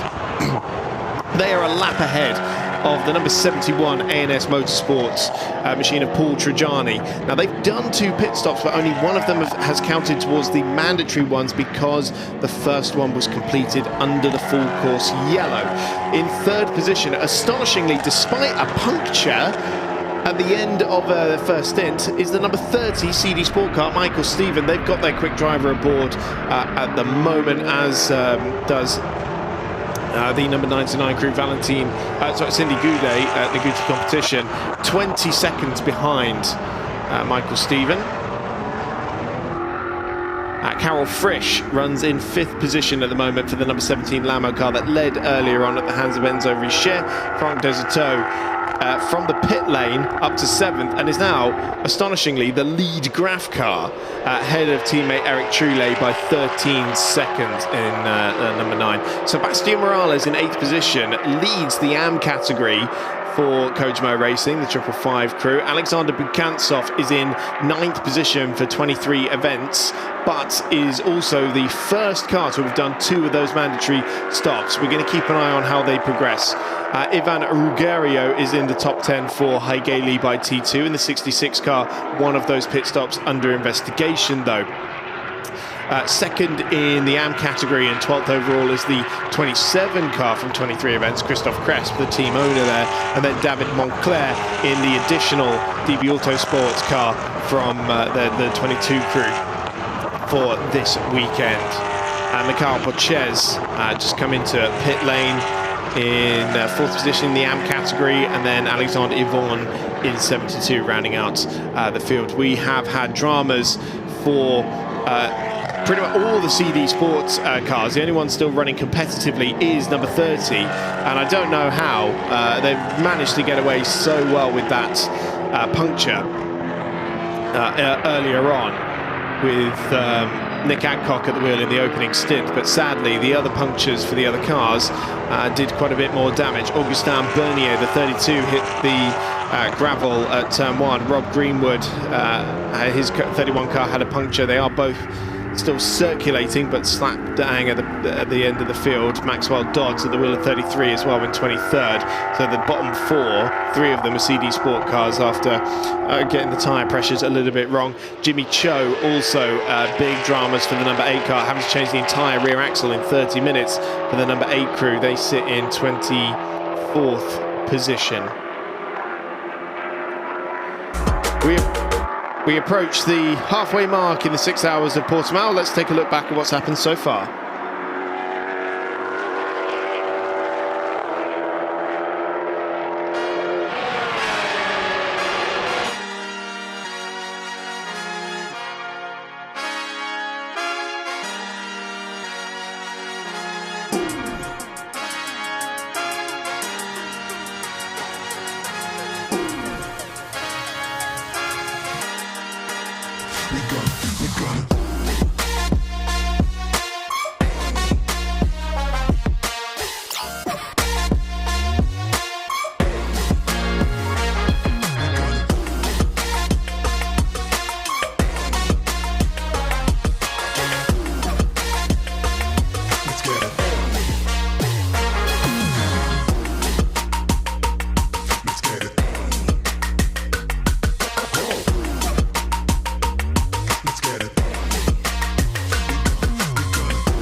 Three hours in to the third round of the European Endurance Prototype Cup. Portimao leads by 58 seconds. Actually, I called it a lap earlier. It is actually 58 seconds that Paul Giugiani lags behind and is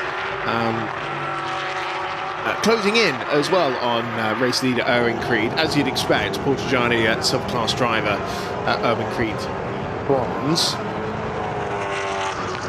Alexander Fourcade back at the wheel of the 777 machine, and actually just passing Christophe Cresp for position there for 14th, I believe, going into the hairpin.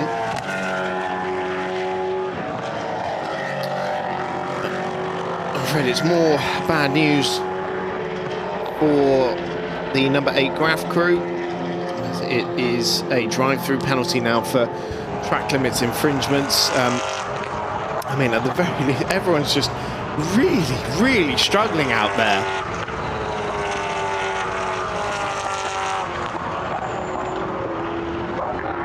Honestly, there are a couple of cars, I think, that haven't had penalties. Let's go back down into pit lane though and see who Claire's got for us.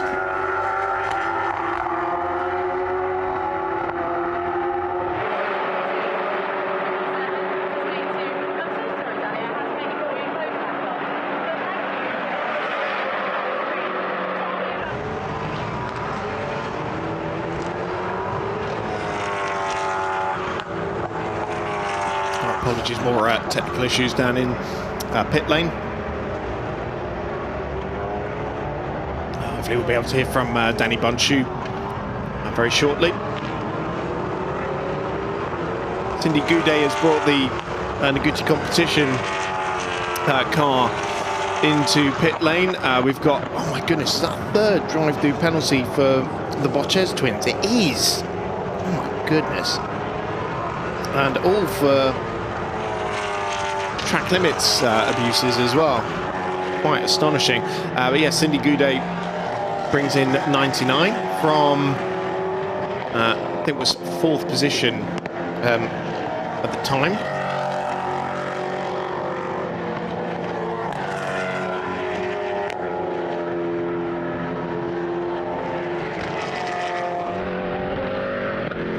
Carol Frisch at 45 seconds off of the podium and falling away from it at the moment because Bronze class driver Michael Stephen pulling away. Michael Stephen actually the quickest of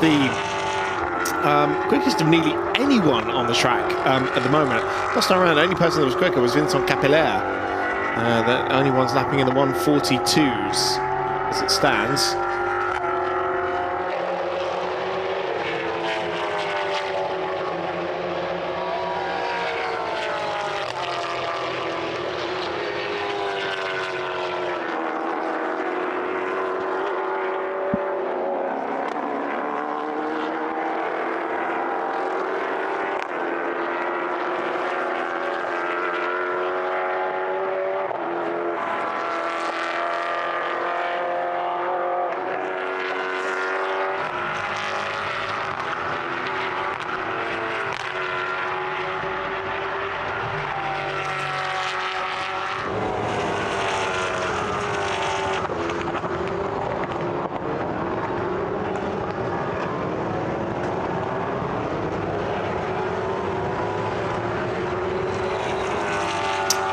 Alexander Foucault continues to circulate out there. Hopefully we'll hear from his teammate Danny Bundschuh shortly.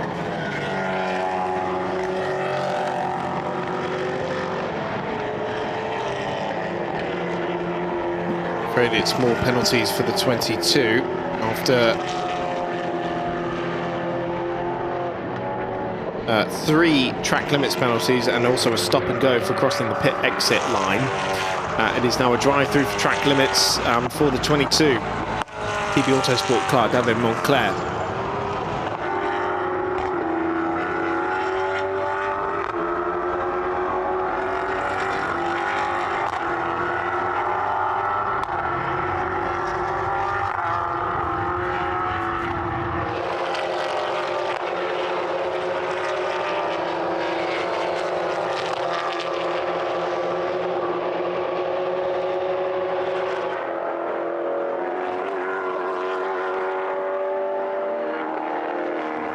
Jimmy Cho's just been through pit lane to serve that drive-through penalty for track limits.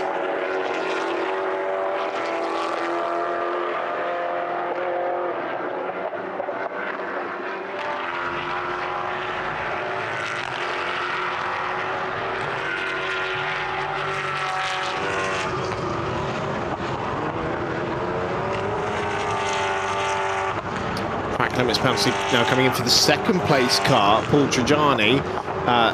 The first one for that car, it's 5 seconds to be added for Trajani.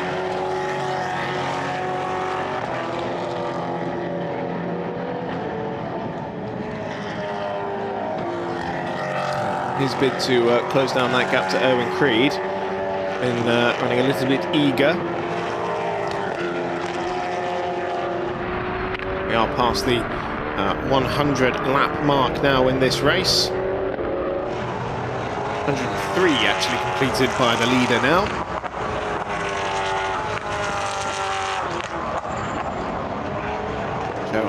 himself from Roman Iannetta.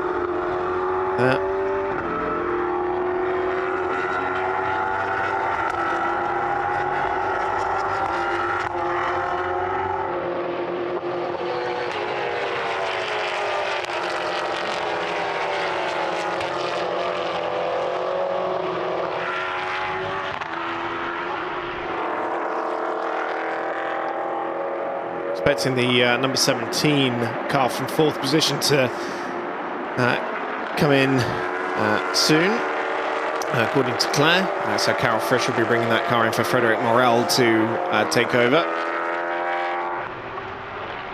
Looks like they'll be saving Enzo Richer again for the end. In fact, yeah, he comes into pit lane now. Paul Trajani also into pit lane as well, having reduced the lead gap down to 56 seconds.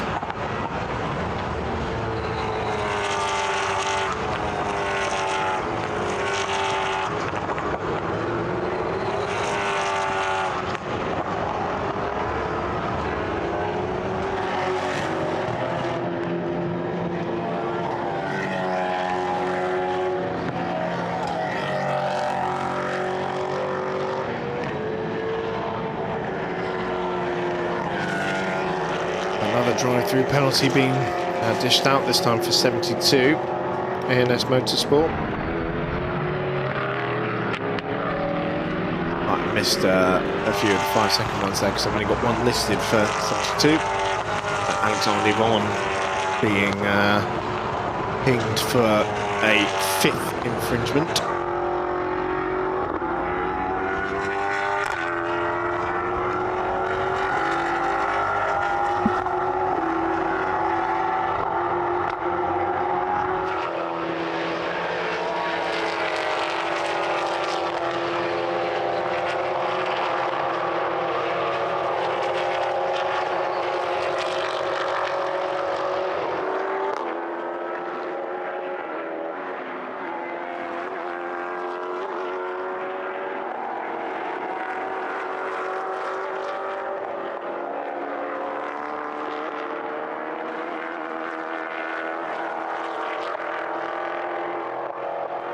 So 33 getting a little crossed up. Maxwell Dodds, their silver class driver aboard.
So Claire in pit lane tells me that actually Carol Frisch's car haven't come in. We were expecting Frederic Morel to take it over, but actually it's being pushed into pit lane, into the garage.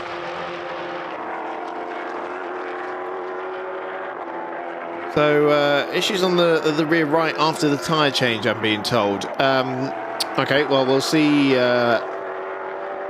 if they manage to get it back out. The rear bodywork is off. Blimey, that was Maxwell Dodds getting his nose chopped off by the sister car there of Chris Short. It almost got even worse for CD Sport there.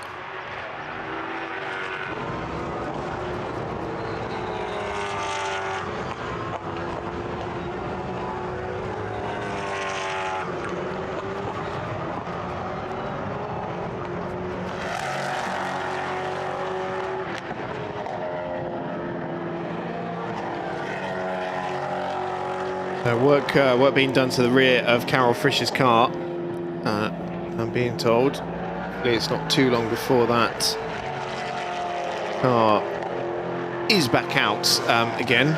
And I guess that means the curse of Enzo Ligier seems to continue this season, where everything he drives seems to break.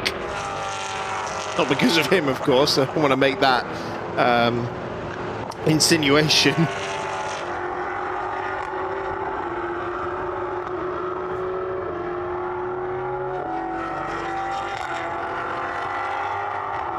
We're seeing Paul Trajani has vacated the 71 and handed back over to Adrian Chilla, a bronze driver, getting back aboard.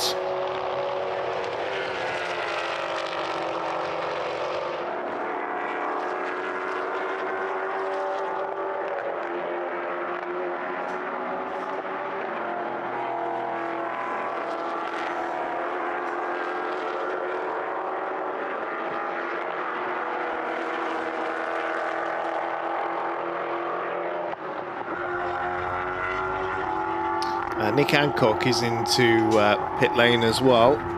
That is their third pit stop being completed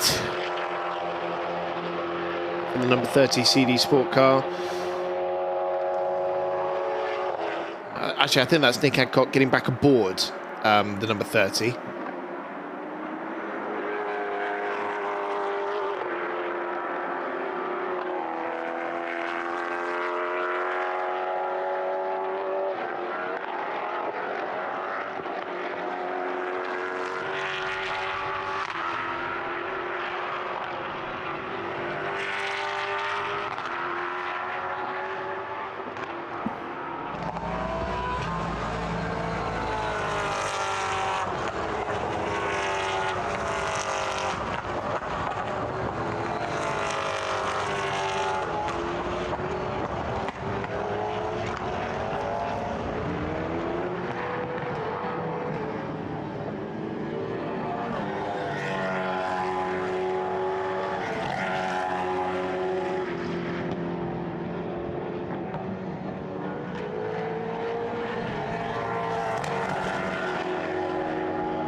Just been given some more information about the number 17 from Lamo, and it's something I've never heard of before. When they were changing the rear wheel, they noticed that some of the metal from the wheel rim has gotten into the tyre. Apparently Graf had the same issue as well. Okay, interesting one. Not heard that one before.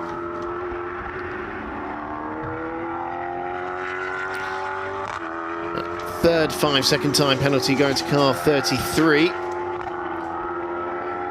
for track limits. Maxwell Dodds there. Owen Creed in the lead of the race, unperturbed.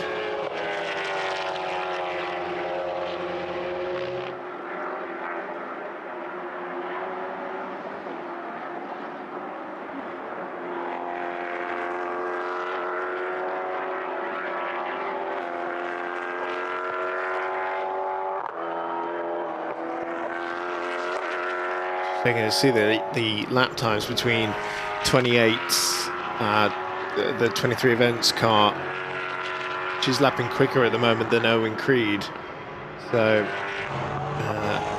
see how they're going to fare later on. Let's head down to pit lane, and hopefully issues are fixed now for Claire.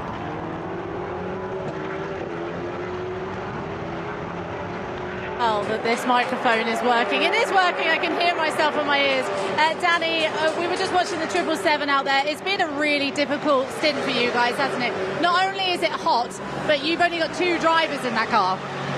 Yeah, my stint was pretty long. I did more than 1 hour and 20, I think. And it's very, very hot out there. And like you said, we are only two in the car. So, yeah, it's 3 hours of driving each. And yeah, it's a long race, hot race, and physically it's pretty difficult. But for the moment, we're in a good position. I think that my stint wasn't too bad, and the speed is good. The tire degradation is the main thing here also. So yeah, there's still 3 hours left, and we'll see how it goes. Talk to me about the track limitations out there, the issues that everyone's having with staying within where you need to be unless you pick up a penalty. Unfortunately, you did pick up a penalty. Yeah, unfortunately. Track limits, exactly. Yeah.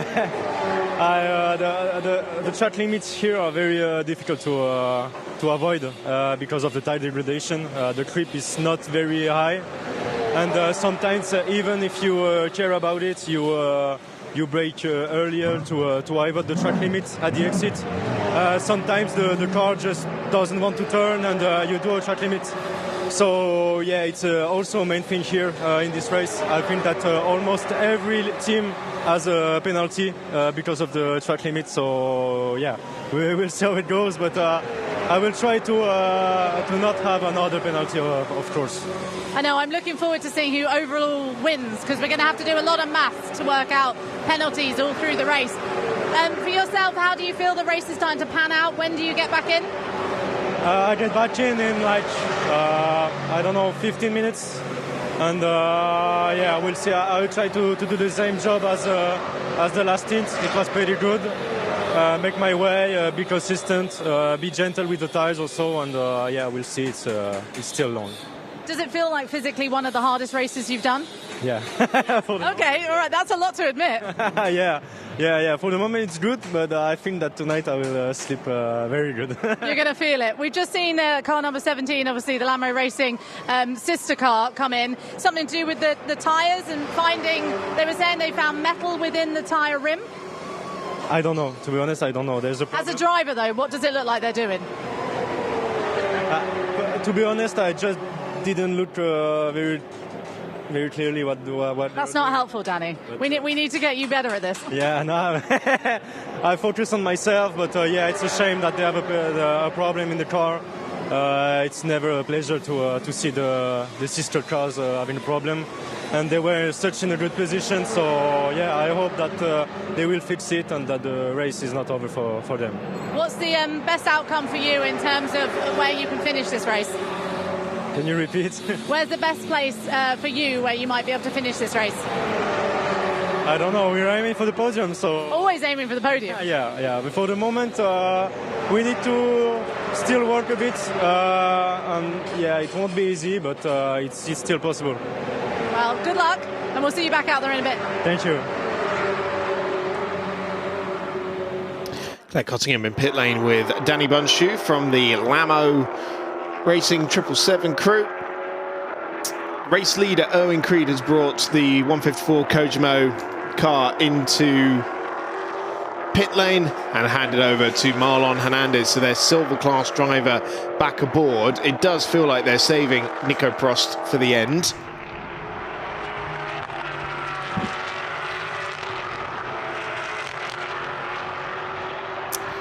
Also into pit lane, Nicolas Schatz handing over to Gregoire Croulet, another silver class driver in 73.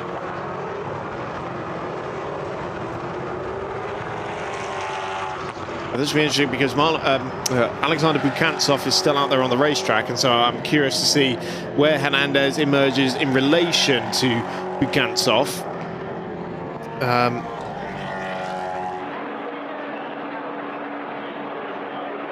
Yeah, another 5 seconds for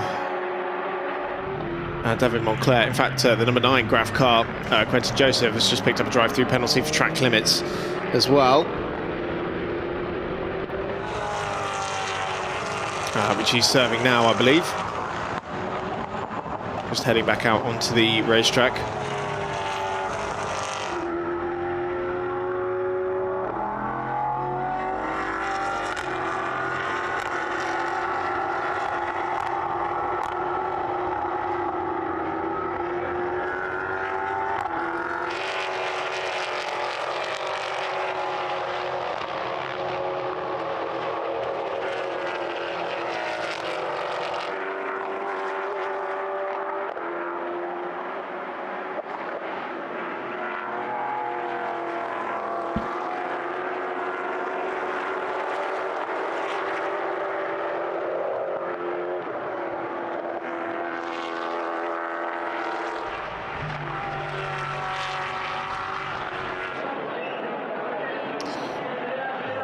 Poor Carol Fritsch there, just having to wait for his car to be repaired by Lamo.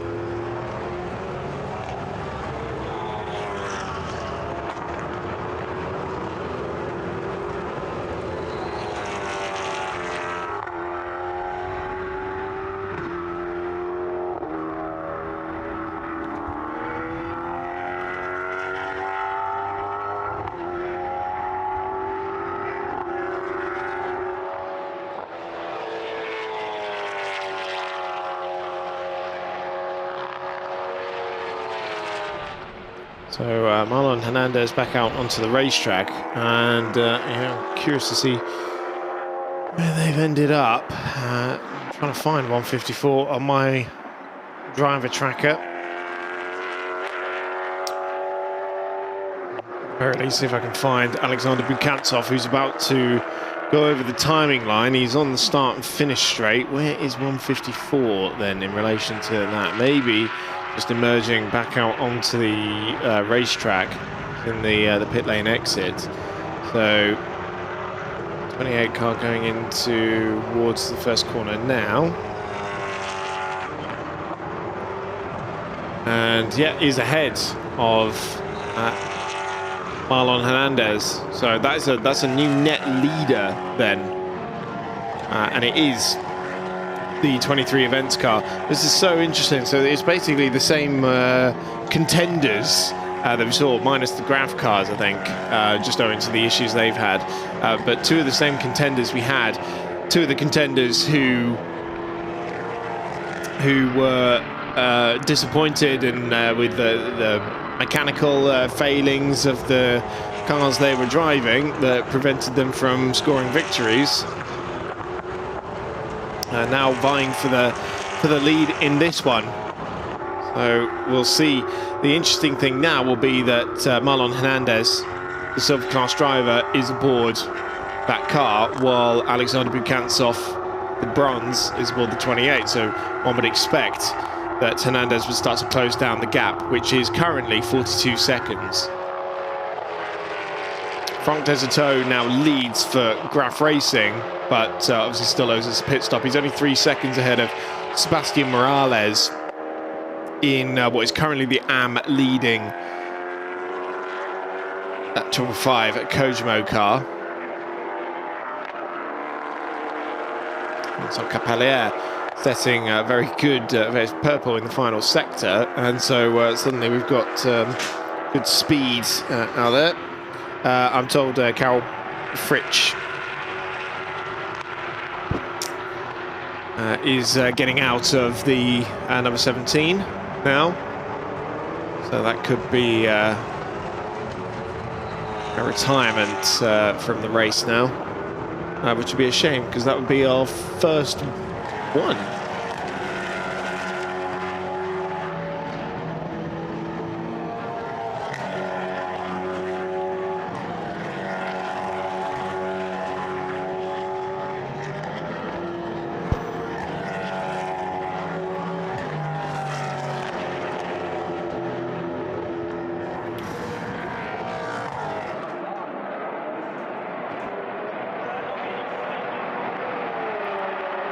Pit stop for DB Autosport, their additional car for this weekend, the 22.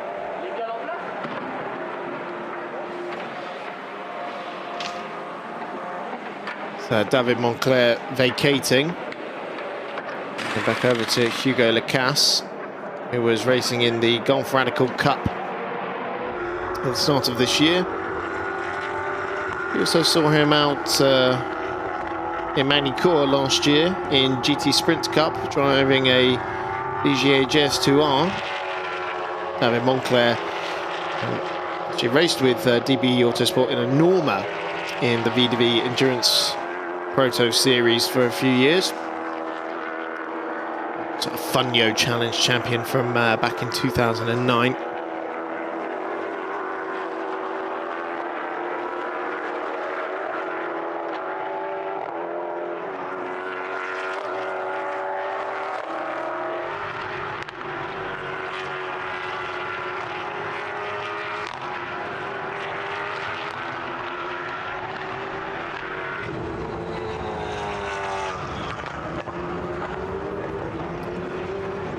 Stan Bernier with another 5-second time penalty. Actually, it's all right, that's the first one for that car. All right, let's play a little game and see who's not picked up a penalty yet. From what I can make out from the ones I've seen, which might not be all of them, number 17 Lama Racing, number 20 and 21 DB Autosport, the two 23 events racing cars, 27 and 28, the number 30 CD Sport car,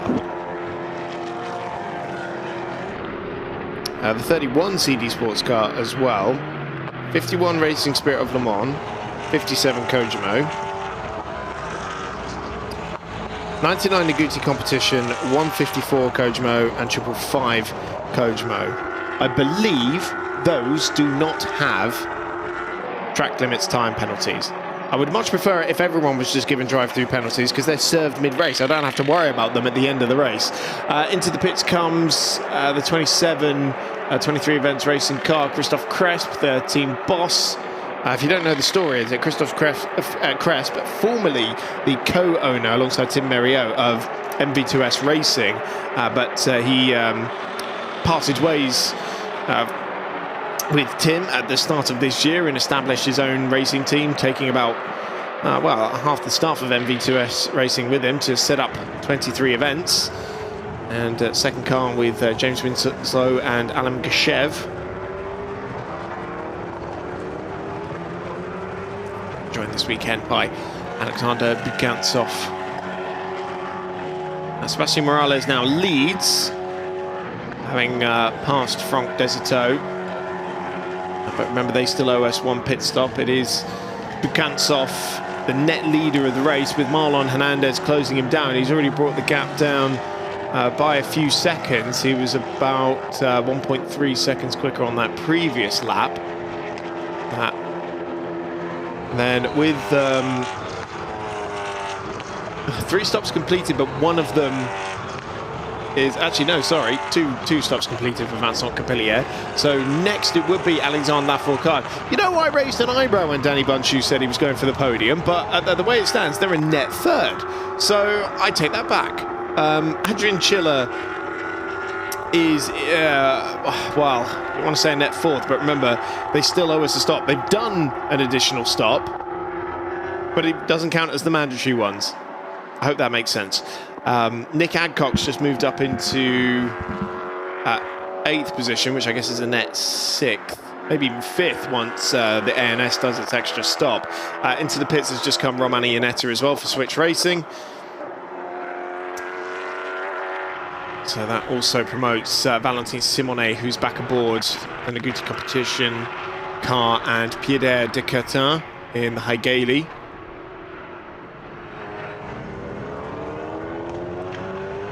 Lionel Robert might also be in the best position in the AM category as well, aboard the 21 PB Autosports car with Sébastien Morales, Kojimo team boss, still to give us a stop compared to his nearest rivals.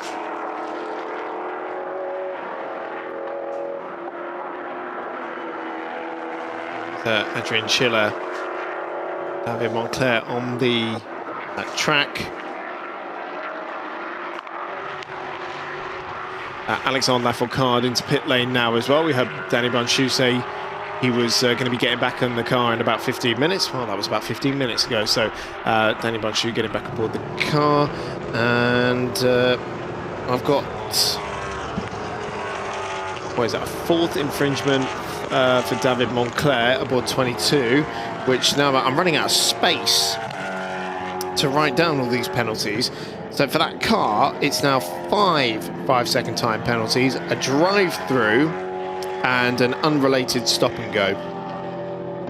Welcome to European Endurance Prototype Cup Championship, Hugo Lacasse and David Moncler. Vincent Capillier now giving us one of those owed stops. Sébastien Morales, our race leader, now getting that car's first time penalty as well. So that was one of the few cars that hadn't yet picked one up. And when Morales eventually pits, this is the car that will be leading the way. Alexander Bugantsov, who's now also ahead of Franck Desertot because he's brought that car into pit lane.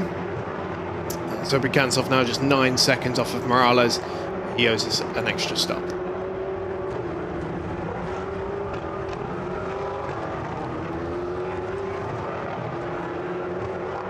'31 getting its first time penalty as well. Chris Short There's Franck Desertot vacating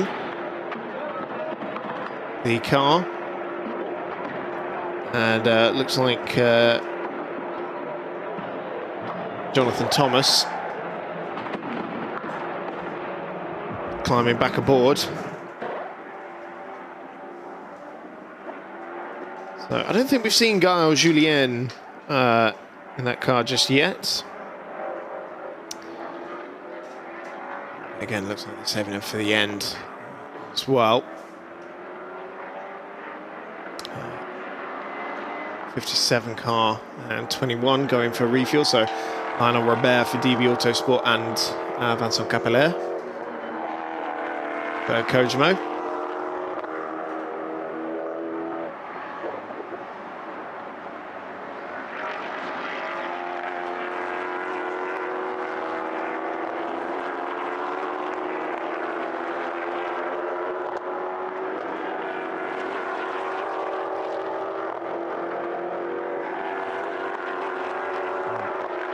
Oh, as soon as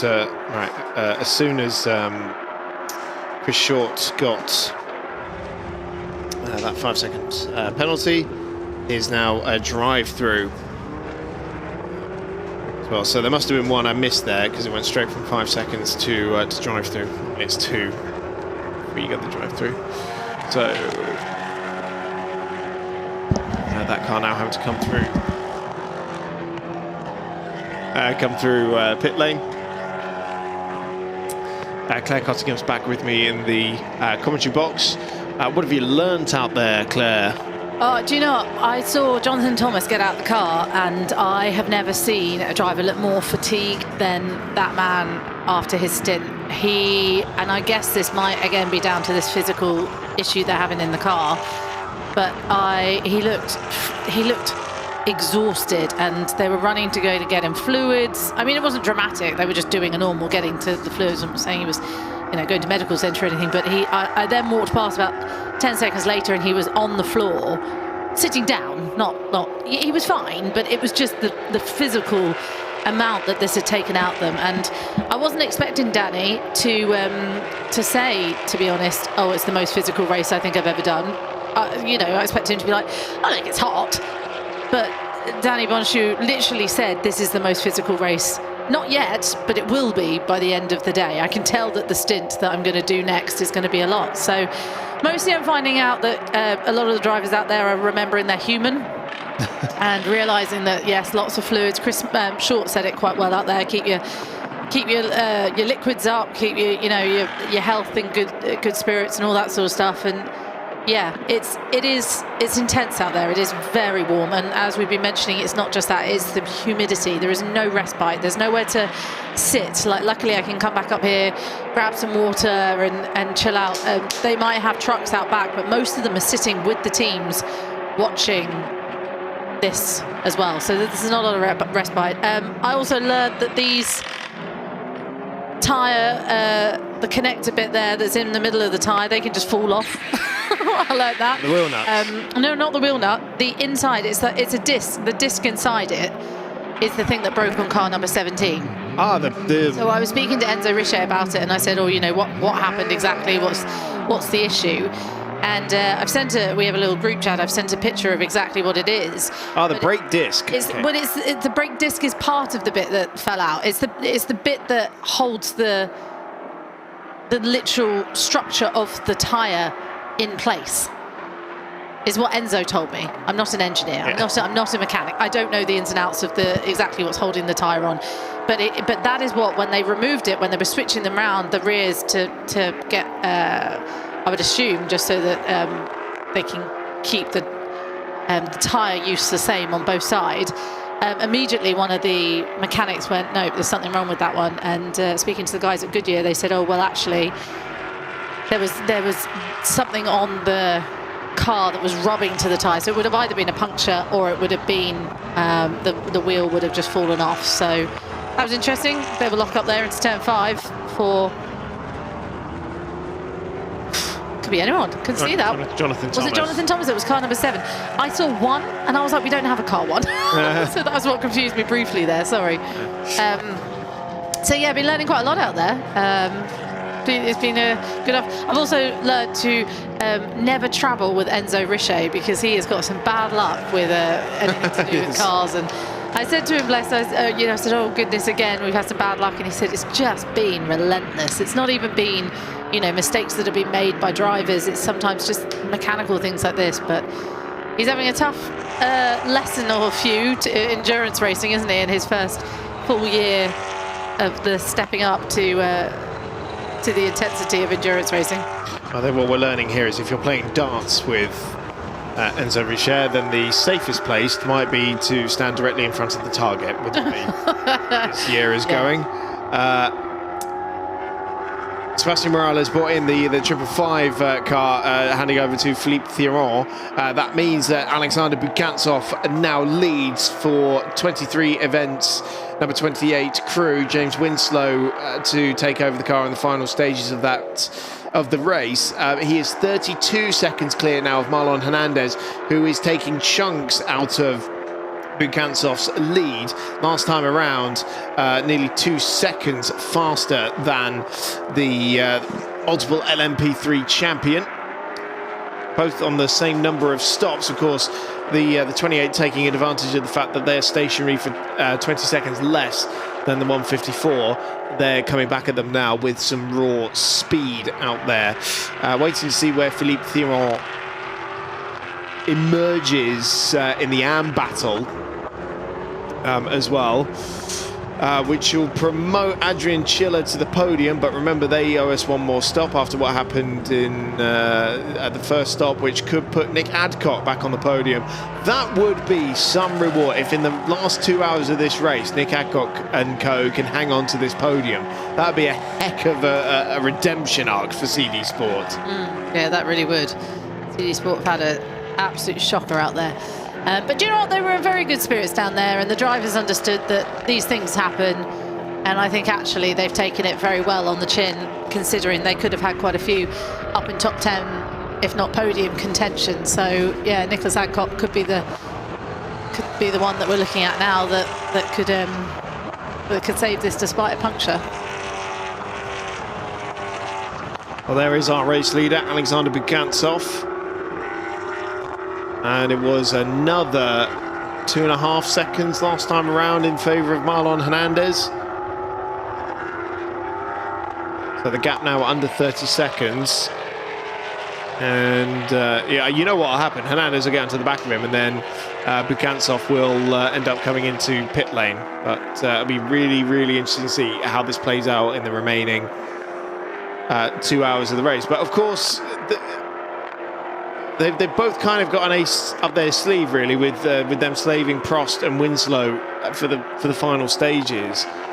That is Maxence Maurice back aboard the car that's second place in the AM category. Waiting to see where they come out in relation to Philippe Thiron. Oh, problems for the number 70 car. Michael Bochez has looped it. That's the second time that car's gone round at turn one again. So yeah, we sure this isn't a replay from a couple of hours ago. I could have sworn that car also went around there. He didn't quite loop it as well the first time round, so he's just practicing his pirouette now. And he's got going again and hasn't lost a position, I don't think, because he was running in a bit of free air. So gets going again. This track limit infringements, they are getting wild. 32, did we mention this drive-through penalty? No, it's only just come up. 5th infringement for I can't read it. Augustin Bernier. Thank you. The timing screen is so far away from us. All I can see is car 32, and the name is a blur. Yeah. Let me get my timing screen up over here. Sorry, it's because I'm running in and out of here, and up and down the pit lane, and then I come back, and then I'm not ready. It's quite all right. I've been having the same problem, and I do have the slightly better view of the timing screen on this end of the table as well. Also, you've been chilling here all day. This is true. You literally haven't moved. I haven't moved, no. 4 hours. A hard life. Brought you food, you know. You got a little pan in the corner where you can... No, don't say that. Like a bedpan. Chris has not done that, but you haven't moved much, in fairness. You've literally just sat here watching this. I just don't even know what to say to that. Oh, it's funny. They had them in the Victorian times. We were talking about the Victorians only recently. I know, a bedpan. A bedpan? Oh, no, maybe they were the things that you put actually to warm up the bed, weren't they? You put hot water. Anyway, we digress. Anyone know anything about Victorian history? Do let us know in the comments. 2 hours 15 to go in the... Oh, you always do this. You make it sound like I'm saying silly things. And I was just being funny. Anyway, another track limit infringement out there for, oh my goodness, 33 and 22. Drive-through penalty then for track limits from David Moncler. So I hope you're keeping up to date with all of these because there are a lot coming in. Car 33 track limits at 10.4. That's only their first infringement, so they have been just told off. Maxwell Dodds. For 22, that's the second drive-through. For 22, is it? The track limits? Yeah. In addition to the stop go they had for crossing the white line. And the 5-second penalties they got before that as well. Is that the car with the most penalties at the moment? Yes. Actually, no, hang on. The Porsche guys might have... it's hard to say because I haven't seen every single one of them. There's been 3 drive-throughs for track limits for the Porsche twins. So I would argue that Maybe one they have to do everything together. The twins do. If one gets an infringement, the other one has to. Exactly. It's that twin thing. 22 started quite far back in the grid anyway in 24th, but still, they were probably, I'm sure, hoping to make up some time there. It is one of 6 all bronze lineups we have here this weekend in the what's called the ultimate category for all bronze lineups. And that includes the sister 21 car from DB Autosports as well.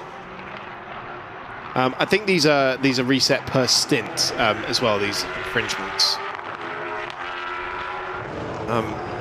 So not just for driver changes, but even for the same driver. That makes sense. Quentin Joseph just putting a lap on Maxence Maurice. Car number 9 in 9th position.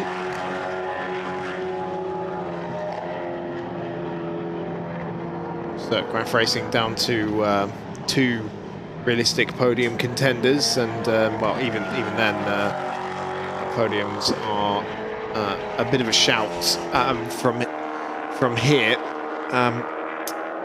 Nick Adcock brought in the number 30 CD Sport car, by the way, put Tate Bishop in the car. That car now only has 2 pit stops remaining. Everyone in front of it has 3. So remember that car was in 3rd when it came in. And we've now got more action in pit lane. In comes the race leader, Alexander Bukantsov. So let's see if he stays aboard or whether they're going to start to think about putting James Winslow in the car. I need to double check actually how long they can have him in. It was bronze, silver. It's a maximum of 1 hour and 50 that James Winslow can do. So they can't get him in just yet. They need to burn off a little bit more bronze time, frankly. Which means that this might be quite a short stint here. They have to short stint at some point. I think this might be the one they do, just to get them up to the drive time for James Winslow and then have him hammer it to the end. So Marlon Hernandez moves back into the lead of the race. 123 laps completed by the Kojimo car. In also came Pidia de Curtin in 66. The Hallyday by T2 Racing machine.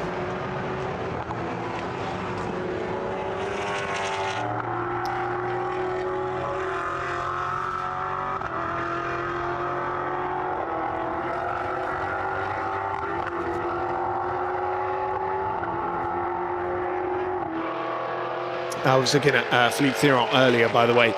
He is still in the lead of the AM category by quite some way, and actually running very competitively in terms of his overall position as well. Currently they're in 6th position, so they're doing an absolutely cracking job out there. That was Jonathan Thomas trying to put a lap on one of the cars ahead of him.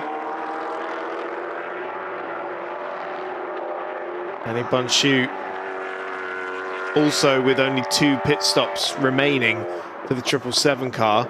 That is another podium contender as well. The only thing that might spoil the party is the 31 seconds they're taking at each of the pit stops for their handicap.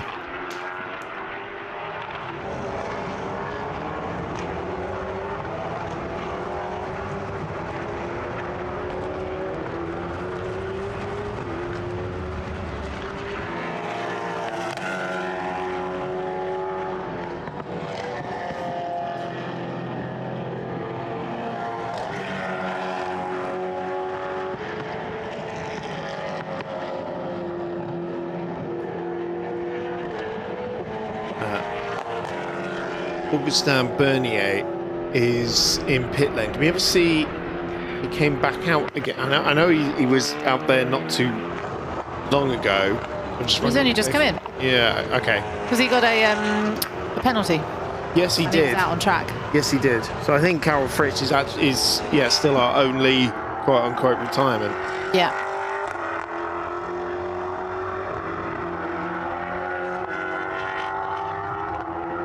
Well, did you say car number 17? Yeah. Yes, sorry, yes. Yeah. Well, I don't know if they've actually retired yet, but it doesn't look like it's going to get back out there. Usually driver getting out the car. Well, as soon as I saw that, I went down on the radio to you to be like, so the driver's out of the car, which is something that shows, terminal usually. Quite. Alexander Bukantsov has remained at the wheel of the 28, so I would say expect that car in the next 20 minutes. Time it. Someone time it right now. Put James Winslow in the car. James hasn't even gone out yet, has he? No, they're saving him for the end. Yeah. It's the same with the 154. They're saving Nico Prost for the end as well. God, someone's having the worst time on this for having to do race control typing, because there is so much that's coming in. 22 drive-through has been cancelled. Yep, so that was the second one. 30 has only had first infringements, but yeah, there's a lot coming in from race control. Whoever's typing it is going to have very sore fingers at the end of this race.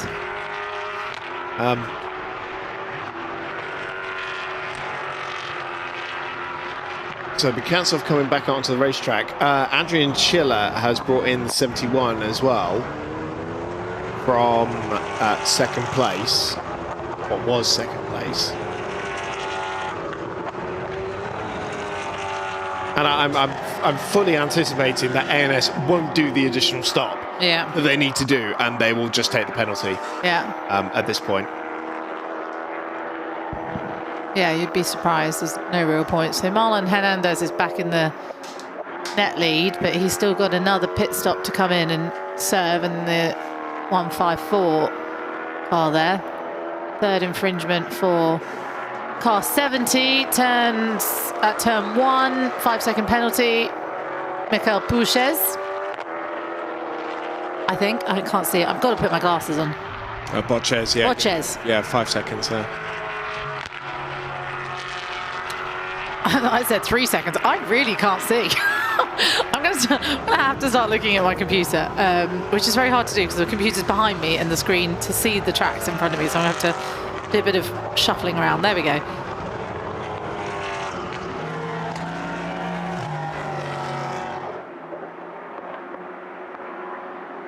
It's gone quite quickly, the first few hours of this race, hasn't it? Yes, well, effectively, we are coming up to the usual race distance, aren't we? Everything after the next 6 minutes, that's all additional. Yes. Yeah. Well, I thought that when I saw it tick down to we had 4 hours left, I thought, oh, usually we would be starting by now. So, yeah. It's quite nice, this 6 hours. I find it's like if you run a 2K or a 3K, it feels hard. If you run a 5K, it feels a bit better. But if you run a 10K, it goes really quickly. And that's how I feel like it goes with racing sometimes. A shorter race can feel very long, and a longer race can feel quite short. I don't run, so... I don't run anymore, but I did. I used to. I used to run a lot, but... I hate running. No, Awful. Well, terrible idea. It's quite bad. I cycle a lot now. I've been getting into my cycling. spoke to James Winslow briefly on the grid. He's been jumping out of planes in Dubai. I saw a picture of that, yes. He came up to me and said, "You've got to do it." I was like, two things. Probably couldn't afford it. And secondly, no, I don't like flying. Why? And he went, "I wasn't even scared." I was like, well, you do, you know, throw around a tin can for a living and hope not to crash it. Like, you know. I think he's just seen the new Mission Impossible movie and decided I'll have a bit of that. Yeah, well, he keeps up with his fitness a lot, James Winslow, so he's a fit guy out there, so he probably would have had no issues, you know. Puts people like me to shame. You know? But many of these drivers put us to shame. They're incredibly fit humans. What's he got? Has he got 10 years on me? I don't want to be too unkind. He's got. Yeah, but I don't think it's unkind to him. I think it's. He's got 13 years on me. He's far better shape than I am. Yeah, he's a very healthy boy. How old is? I'm gonna have a look at his age. Where is he? Oh, I'm looking at the wrong page. You want? How old is he? Car number 26. He's 41 years old. Oh, yeah. I would have put him down about as that. You, however, no. Actually, no. Sorry, he's 42 now. Happy birthday to James Winslow. That was back in April. Back in April. Oh, what day? The 16th. Oh, my birthday's April, so I wondered if we were birthday twins. No. He's a Taurus, I think, heading into that. Very loyal, apparently. Going into horoscopes now. Nearly. That can't be true. He left the team at the end of last season. 2 hours left on the clock. 4 minutes time, we will show you the highlights of the race so far, and actually it's been quite a busy couple of hours here at Portimao. Sorry. The at thing we were talking about earlier. I've been struggling not to say in Portimao because I know that it's not actually technically in Portimao, which has ruined so many. We are in Portimao. We're in Portimao, but we're at the International Autodromo Algarve. Right, before we go to highlights, let me just run you through the order. Marlon Hernandez leads the field still for the 154 Cosmo crew. 128 laps just been ticked off, literally just gone over the timing line. He leads by a lap to Valentin Simone in the 99 Nikuti competition car, and then it is Philippe Thiron, the AM class leader in the 555 Cosmo car, but they all still have 3 pit stops remaining. With 2 remaining, it is Alexander Bukantsov for the number 28 23 events car, Adrian Chiller with 3 to serve, potentially a penalty as well for 71 ANS Motorsport. Jonathan Thomas is in 6th position for the number 7 Graf crew that has come from the back of the grid, and I think he's about to pass Adrian Chiller for position actually. Tate Bishop is also in the battle for the podium. He only has 2 pit stops remaining in the number 30 CD Sport car, despite that puncture earlier on in the race. Quentin Joseph in the number 9 Graf car is 8th. Vincent Capellier for the 57 Cosmo crew, they've got all 3 of their cars inside the top 10 at the moment, and Romain Carton in 20. That's suddenly emerged inside the top 10 for the first time. But other cars to keep an eye out for: Danny Bunchu in the 777 Lamo car. In 12th position overall at the moment, but with 2 pit stops remaining, as has Maxence Maurice in the car just behind him, the 27-23 events car. That is also 2nd in the AM category. 3rd in the AM category at the moment is Mikhail Borchez, despite a string of drive-through penalties for track limits infringements in the number 70 ANS Motorsports car. And in fact, we've just had another one come through for Jonathan Thomas in 7th position. Drive through for track limits for Jonathan Thomas. That car very much on the recovery. We've had dramas for all 4 CD Sports cars. Only one of them still running in a healthy position, but 3 of them, the 32 Augustin Bernier at the back of the field, actually hasn't come out of pit lane in a while. I think they might now be giving up the ghost on that car.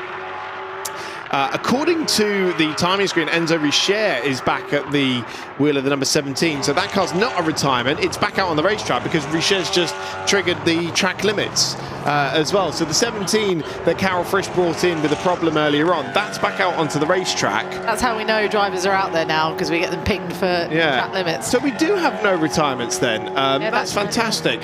So other CD Sport car, Rob Greenwood and Will Carvile still circulating out there after their punctures. Jimmy Cho very much on the back foot, 17 laps down from the race leader after the whole rear axle needing to be changed on that number 8 Graf car that started on pole position. And then after that we have the more healthy cars out there. Jonathan Thomas into pit lane to serve that drive-through penalty. But we've had the length of a normal European Endurance Prototype Cup race. But this is the 6 hours of Portimao. 2 hours remain then, and it is a battle between Kojimo and Naguti competition, 23 events, and potentially at CD Sports and Graf Racing, and even Lamo Racing as well for the final spots on the podium. And we'll see what happens when we come back after looking back at what's happened in the first 4 hours of this race.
Être un bon traiteur, c'est être intransigeant sur la qualité. On ne fait du bon qu'avec le meilleur. C'est être impitoyable sur les recettes. Quand c'est bon, il n'y a rien à ajouter, rien à enlever. C'est être irréprochable sur le goût. Il faut prendre du plaisir pour en donner. Voilà, pour être un bon traiteur, il faut être intraitable. Parfaitement intraitable.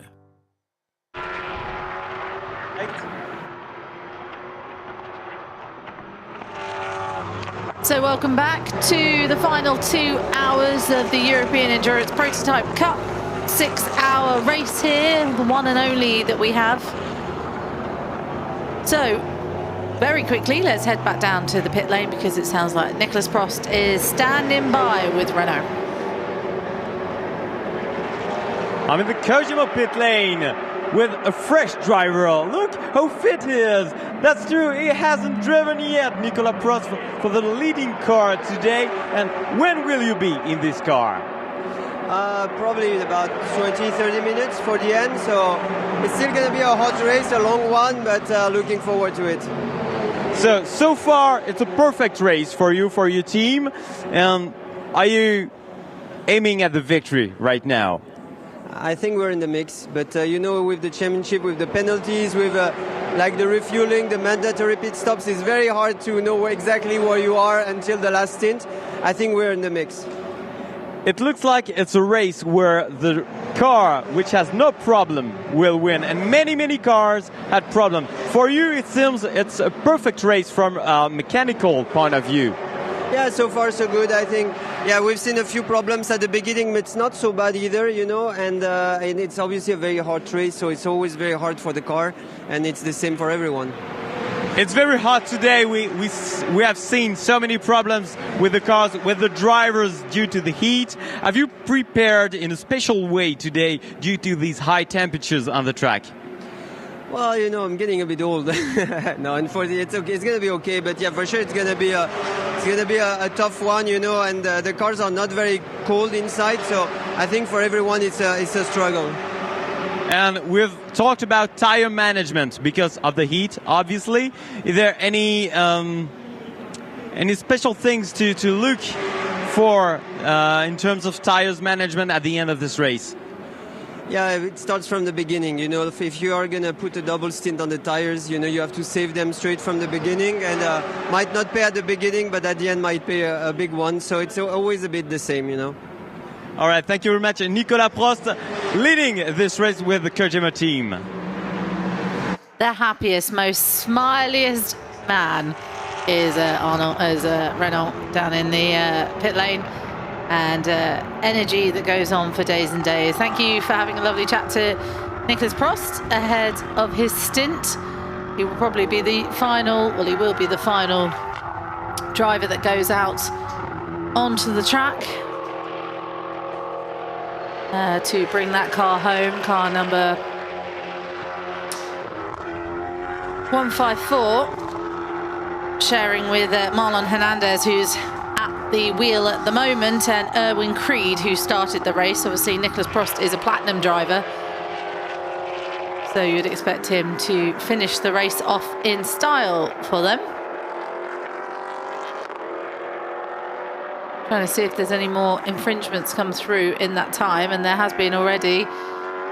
For track limits, there's a 5-second penalty for Robert Greenwood, the CD Sport car number 31, I believe. Yep, car number 31 with Robert Greenwood at the wheel at the moment. Thomas Imborg hasn't even had a sniff at going out there yet, and Chris Short, who unfortunately picked up a penalty and had all sorts of issues out there during his opening stint after showing a lot of pace out in the CD Sports car, but now they've picked up a 5-second penalty. Spoke to Chris Short earlier, and he said actually at this point they're looking at it as more as a penalty, as a practice time out there. And you have to say, well, at the moment they are running down in 24th, and you'd think, well, what's the point here? Just get some track time and see how you go. Tricky race indeed for CD Sports. That's the 555, who is currently in 3rd place on net position, but Still has 2 more stops to take, like many of the teams out there. So it does look like car number 21, who's got Quentin Basura at the wheel at the moment, is only got 1 stop left, and they're currently down in 17th, so that could be an interesting strategy pool.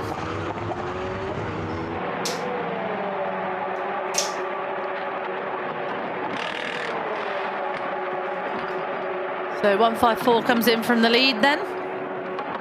Marlon Hernandez is going to vacate that spot, and it'll either be, at this point, Nicolas Prost or Erwin Creed getting back in. We've just had an interview with Nicolas Prost, so it could have been that we're putting Prost in with 2 hours to go, or at 1 hour 48. I don't recognise the helmet, so I can't help with that one. But Erwin Creed was the one that started the race, and we'll have to see when the team head back out. But I can tell you, Marlon Hernandez is out of the car. Whoever is coming in will be the question. I believe it should be Nicolas Prost. What do you think, Chris Stevens? Would it be Nicolas Prost at this time? Is the Platinum driver going out there? Well, they've got, what is it, 11 more minutes until they can put him into the end. So you would probably think at this point we've got another stint for Erwin Creed. Hard to say that name. I don't know. Maybe they can keep Marlon in. No, Marlon's got out. Oh, he's got out. Just Okay. get out. Oh, sorry.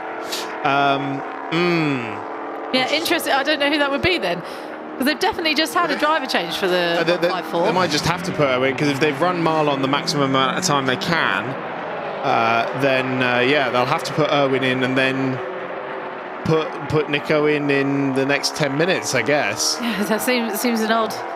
Well, they've got 2 more mandatory pit stops to take. No, he didn't take fuel in that one though. No, he didn't take fuel. So I reckon this is a short stint. Yeah. Yes, it is Erwin Creed. There you go. So I reckon this is a short stint for Erwin. Get Prost in for the final 90 minutes or so. Because you think about it, if they're going for a refuel as well, they could probably come in with about 1 hour and 40 to go, and then come out with the 1 hour 37 remaining. Yeah. It takes 3 minutes to do a stop. Has that counted as one of their? Yeah, it has counted as one of their mandatory. Yes, so they've got 2 remaining. And where are they in relation to the 28s? It's on track? Do you mean on track? Yeah. Track. They're just coming past the start-finish straight. Car 28. Okay. And but they've done an extra stop, haven't they? Anyway, so they're going to be quite a bit of a way behind at the moment until basically, I think until they do that driver change, and then hang on a minute, because if Bukantsov in the 28, they've only got to do 1 more stop. So you can't possibly put... Well, actually... Oh, hang on, it's just updated. I've been staring at it for the last 15 seconds, and it's now just updated to James Winslow. Uh-huh. Now, what was his minimum time? Again, for 2 bronzes... and a silver, yeah, maximum 1 hour and 50. So yeah, so they've put Winslow in for the final stint. Right, that's why there's only 1 stop remaining then. Yeah, they've come in, done their penultimate stop, stuffed James Winslow in the car. He's going into stuffed in there because he's tall, not because he's not that tall, but it's stuffed in. Carry on. I like the visual of it. So he's going to the end now with only 1 more stop, I guess, for fuel. I still think it's between 28 and 154 for the win. And then it's anybody's guess for the podium, to be honest with you. You think it's between 154 and 28? And 28, yeah. Yeah, well, James Winslow could do with a good outcome. I mean, they both could, really. They were both so unlucky in Paul Yeah, Ricard. they have both been quite unlucky. And Erwin Creed as well in that car, the 154 was out of the points in Mugello as well. And I was talking to Alim Gashev from the 28 yesterday. Oh, what happened to Mugello then? And how long have you got? Because there was an awful lot that went wrong. Yeah, but I think that's going to be a bit like that for a lot of teams out there today as well. Plume of smoke there. Looked like it was just a lock-up. Yeah, from Frederic Cruley in 73. Big scrub of the front left tyre, braking for turn 13. This car still has a shout at the podium as well, the 99 car, with 3 pit stops remaining though. I can't help but think 777 is probably in the best spot though. Oh no though! Oh no! They've got the asterisk of doom. Oh no! Since I last looked at it, so wow, that was definitely a podium contender, the 777. But if they get a penalty, then yeah, I think they can kiss that goodbye. So, who is the next best placed car? So James Winslow only 1 stop remaining. 1 stop remaining for the 21 of the Basuras. Goodness me. That's what I said earlier, yeah. Quentin Basura in car number 21, who was running 17th. So they'd come in much earlier and only had 1 left. When you popped downstairs, I was talking about that. I think they might be too far behind. Yeah, I wasn't sure at that point. It's so difficult to tell with this much time left on the clock. I think we can't count out CD Sports number 30, this car. Can't count out Noguchi. I don't think we can count out Graf either, to be honest with you. This is fascinating, how this is all going to play out. I do think this is a very well-placed car, though, Tate Bishop at the moment, especially if he's going to the... I didn't make note of what time he got in the car.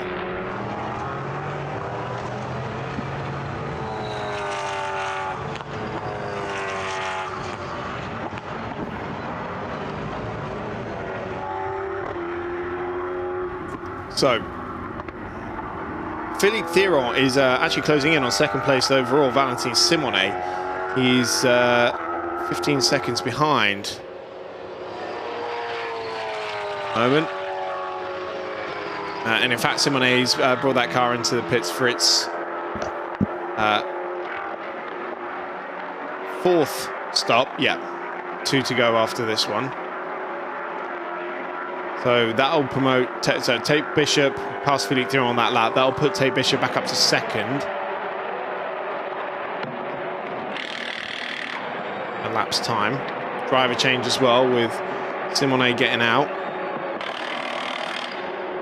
I believe that's Cindy Goudet getting in. I think that's her helmet. Yeah, I think it is. Yeah. Normally there's a handy-dandy little initial or... I know, not as many of them have this. Yeah, it's always useful. Though I did notice the team was I at? Oh, I was down at Lamo Racing, and I quite like the fact that all the engineers have their names written on the side of the helmets. I always like that. That's a nice touch. Yeah, not all of them do it, but yeah, it's definitely good. And it makes sense because when you see, and it's quite often quite male-dominated in that way, we're seeing a lot more women actually in the Ultimate Cup. Paddock, we've got a lot of women engineers, which is brilliant to see, and mechanics. But when you see them all lined up together, you don't know who's who. Yeah. You might have a couple that are similar heights, and it's a good way of seeing who's who. So I'm going to say the same again, who's who. There was some debris that just ran. Oh no, it was a bit of rubber. If you are a team with some additional budget, and this really is the mark of like, no, we've got money to spend. It's when you decal the helmets with the same livery as like the car. It's cool though. So that's properly, yeah. I mean, it looks fantastic, and you put some personalization with the name on there. Yeah, but if you just buy a couple more stickers, when you're stickering up the car. Same colour.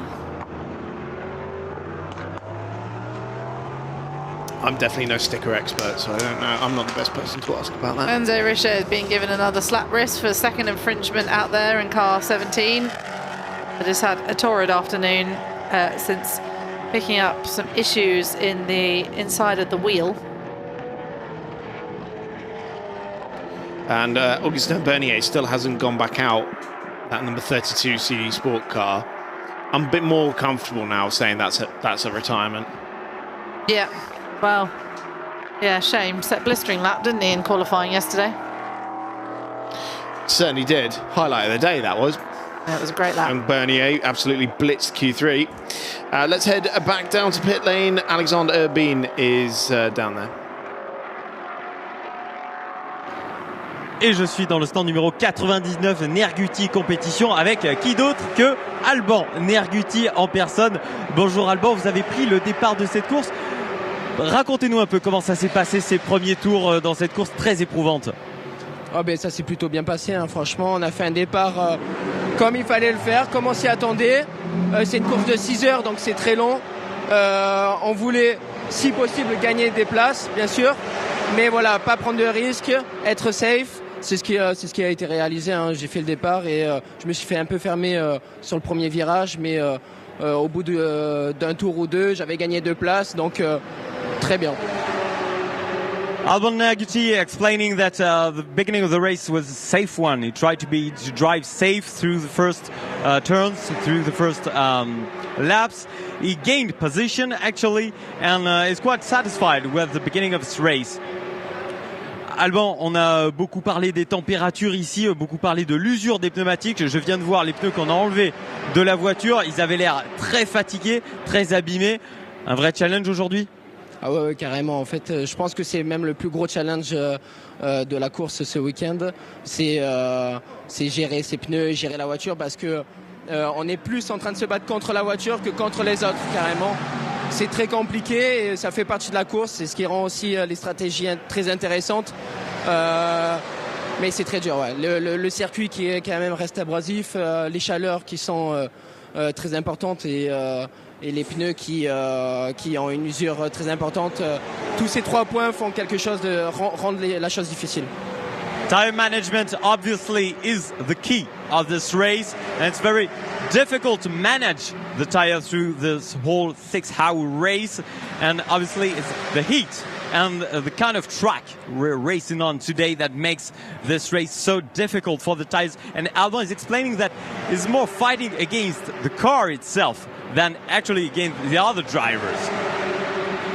Alban, vous êtes très bien placé dans cette course. Vous aviez déjà fait des bonnes premières courses durant cette saison au Paul Ricard, au Mugello. Mugello, on se souvient, vous étiez bien placé dans le top 10 et même dans le top 5. En fin de course, d'un coup, vous ne voyez plus la voiture qui s'est écroulée. Qu'est-ce que vous avez tiré comme leçon de Mugello pour aujourd'hui conserver votre excellente place au classement ? C'était les gros problèmes qui sont ressortis de Mugello, c'était du setup et de la stratégie sur les pneus et sur la stratégie toute courte en termes de driving time. Donc on a essayé un peu de travailler sur ça. Ça a l'air de marcher, mais voilà, comme vous avez dit, que ça soit au Castellet ou à Mugello, sur les premières 2 heures de course, on était très bien placé. Et finalement, des problèmes sont venus au Castellet et des problèmes de setup et de stratégie sont venus au Mugello. Donc pour l'instant, on est bien placé, mais on croise les doigts. On espère que ce qu'on a mis en place, ça va marcher et on touche du bois. On attend. The Nerguti competition team, which has a fantastic race in Paul Ricard and then some technical problems with electronics. And in Mugello, same thing. Rate great in the rankings in the middle of the race and then problems with the strategy, tire management and everything. So today they have learned their lessons in terms of strategy, in terms of drivers change and everything to keep this position until the end. Alban Nerguti, vous êtes d'une famille de compétiteurs, vous êtes le neveu de Nani Nerguti. Qu'est-ce que ça fait de garder le flambeau comme ça et de transmettre cette passion de la compétition à travers les générations ? Je suis extrêmement fier, tout simplement. Voilà, nous, comme vous l'avez compris, on est un team familial. C'est notre comment dire, c'est ce qu'on prône le plus dans notre team. Et je suis hyper fier de pouvoir continuer sur cette lancée de sportif automobile, quoi, si on peut dire ça ainsi. Voilà, que de la fierté. Alban Nerguti, who is the nephew of Nani Nerguti.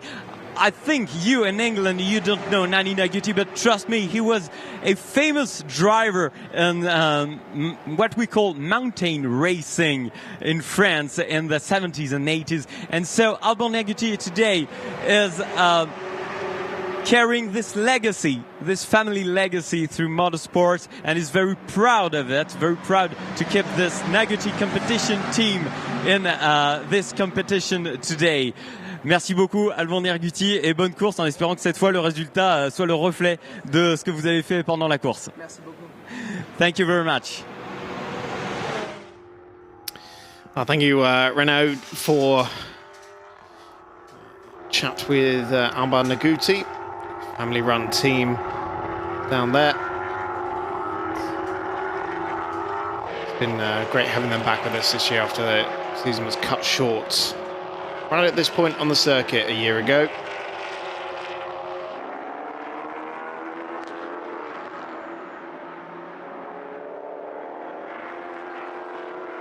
Coming into the final 90 minutes of the race.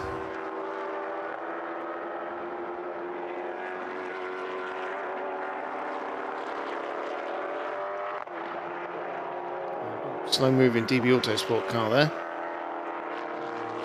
Almost giving the A&S cars something to think about.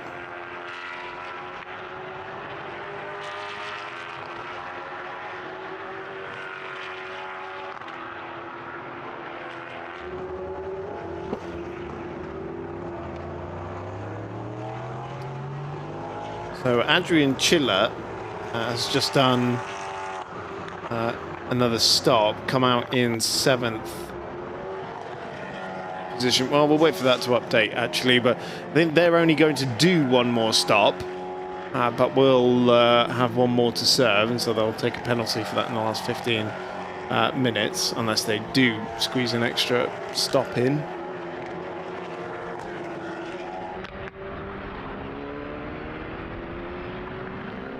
James Winslow now up to 4th position. Remember, only that one stop remaining for them.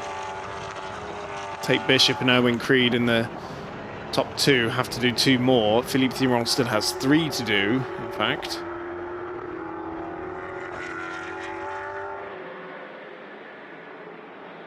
See, re-preparing the tyres for later use. Take all the schmutz off the surface.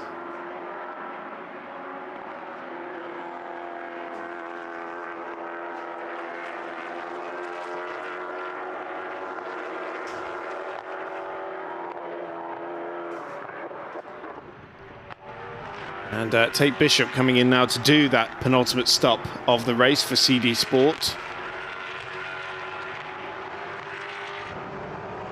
And now I'll be interested to see if he gets out of the car or not.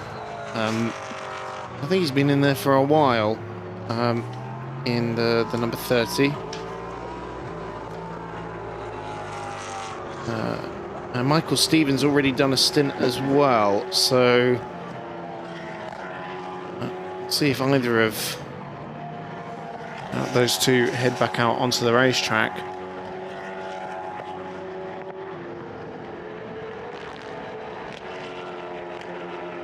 Of course, what's also working in the advantage of 23 events at the moment as well is that they're taking less time in the stops, and also right now they've been able to have James Winslow in the car while Kojimo have got their bronze driver in. So Winslow's just able to take more time out of the leader. So they better hope that Prost is falling in the end of it, because I can't see it going any other way at the moment than the 28. 5-second time penalty going to Enzo Richer in number 17. Sure, that's the least of his worries out there. This is the pit stop for number 30.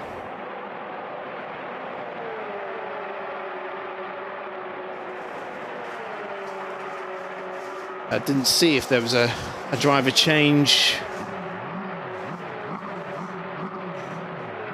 out there, but I'm sure we'll get an update on that shortly.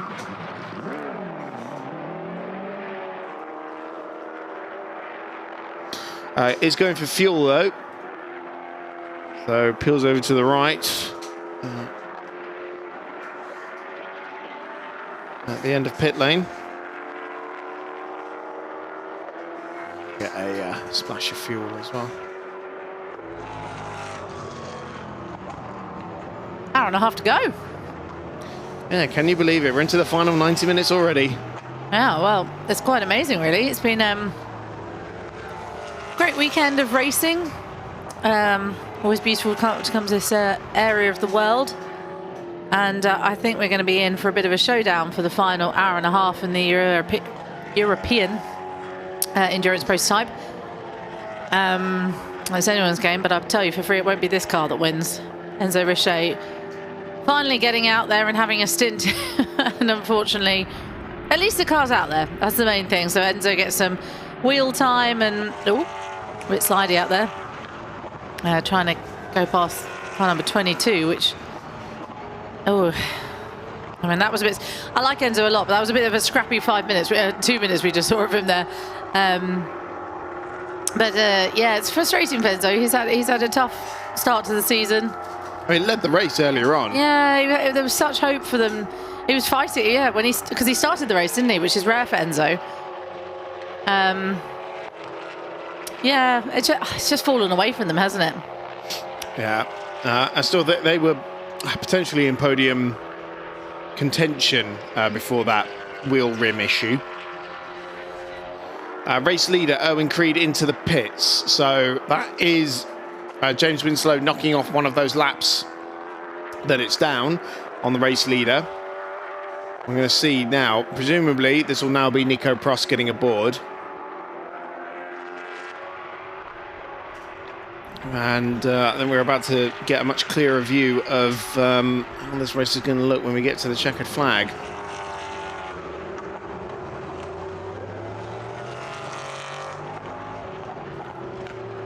Winslow's already been setting the personal best times for that car. As you'd expect, the pro driver aboard number 28.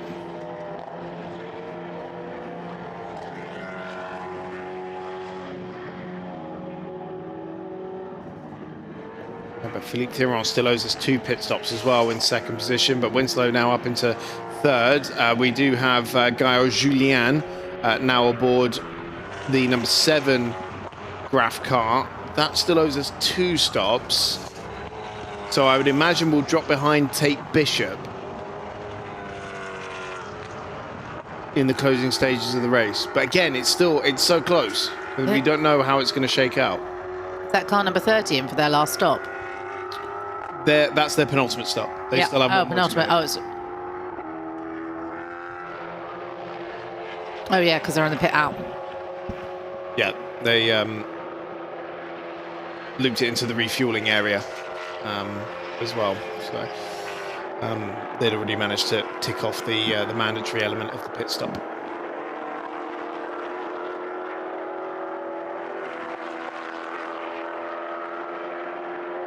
So it is Nico Prost getting aboard the 154 car now.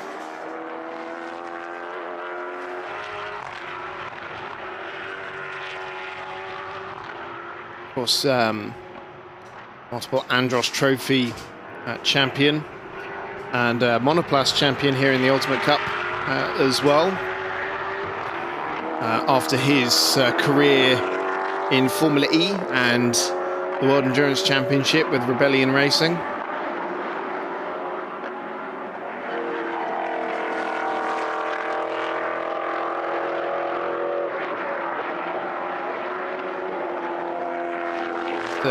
Several years as well at CMR, helping to develop their new prototype machinery and also the Ginetta GTX as well. Fast track limits infringement for James Winslow. Now, I said that track limit penalties may well define this race. The 28 hasn't had any so far in this race. Is that the only car? Not that I've seen, anyway. I think we're down to a handful. I don't think we've had any for Noguchi. I don't think the 154 has either, actually.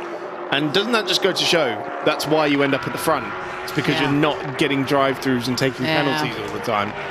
Yeah, track limits have really caught out some very good drivers as well, because, you know, Jonathan Thomas, for example, has had quite a few issues out there, but not only just like Danny Bunchu as well, like he's picked up track limits and pretty much, I mean, anyone you can say out there has picked up a track limit infringement. So it's interesting that we're seeing so many in this race. Like we do see a lot in the endurance prototype, but I feel like this is the most we've seen for a long time. But yeah, you're right, consistency is key, and if you can keep it within the lines that you're meant to, under what race control have told you or what the stewards have told you, you benefit. The feedback from all the drivers we've had so far is that it's hard just to keep the car on the track. Well, that's what Danny said, yeah. In this heat. Danny was like, I physically could not keep it on track. I wasn't trying to. There's no way of controlling these cars when it's that hot. And when I went out a second ago just to grab a coffee, I do feel like the humidity has dropped a little bit out there now. So maybe the track temperature by a small margin has dropped out a little bit. Yeah, it's gone down a degree ambient temperature. 2 actually. It was 29 when I checked it earlier. It's 27 now. The track temperature is only 27 ambient. degrees. Oh, ambient, sorry. I was going to say. Track temperature, yeah. Track temperature is probably about 40. Million, it'd be hot. It'll be 40 odd degrees out there. I don't have a thing for the track temperature, but it will be pretty high, I reckon. Well, Philippe Thiron in for his 4th stop in the lead in the AM category. And that will put James Winslow back in the lead of the race. He is ahead of Nico Prost on track now, so James Winslow will go through into the lead with an hour and 22 remaining. Looking very good for the 28 crew at the moment.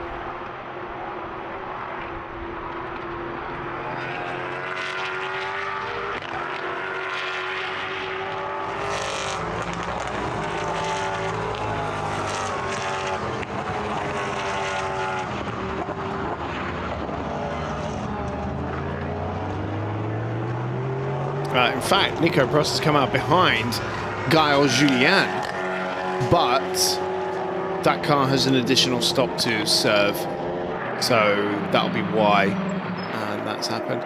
33 into the box, William Cavile. Driver change. Toss the seat. Or pat at the bottom. Seats don't get treated very well. No, they get thrown across the pit lane, don't they? They weren't expensive. They can't be, surely. Well, I see a lot of gaffer tape being used for them. But they're obviously very important to how the drivers feel in the car, because otherwise they wouldn't change them. I don't know, actually. I would love to know how that's all fitted and how long the seats last for and how many races can you race on them till they start falling apart. I mean, my understanding is just it's a selection of cushions taped together. They're not cushions. But in a sort of bucket. A bucket. It's like if you took a little carbon fibre bucket, strapped some cushioning to it, and generally that's sort of what the seat inserts tend to look like. Because it's more about positioning in the car. I was going to say it's the position of the seat, I think, is more important rather than comfort. Because I think if it was comfort, they probably wouldn't be out there. Oh no, definitely not. Although that being said, the racing car position, which is sort of like a bathtub position, is actually quite comfortable. Depends on the size of your hips. A lot of things, but yeah. No comment. Yeah, but it does. It's all dependent. That's why a lot of racing drivers have quite slim hips, especially in things like Formula One and stuff like that. You know, single-seater racing, they just have very small hips. They've got to fit in the car. Well, there is our former race leader, but Nico Prost aboard the 154 Kojimo car, still well within the podium contention. And see, they're behind Stefan Rupp in 57, but they also have 2 stops left to go. And in fact, they're expecting a penalty as well because they've got the asterisk of doom there. So I think we're looking at 23 events at Kojimo and potentially CD Sport for the podium, but there's every opportunity for somebody to throw up a bit of a surprise.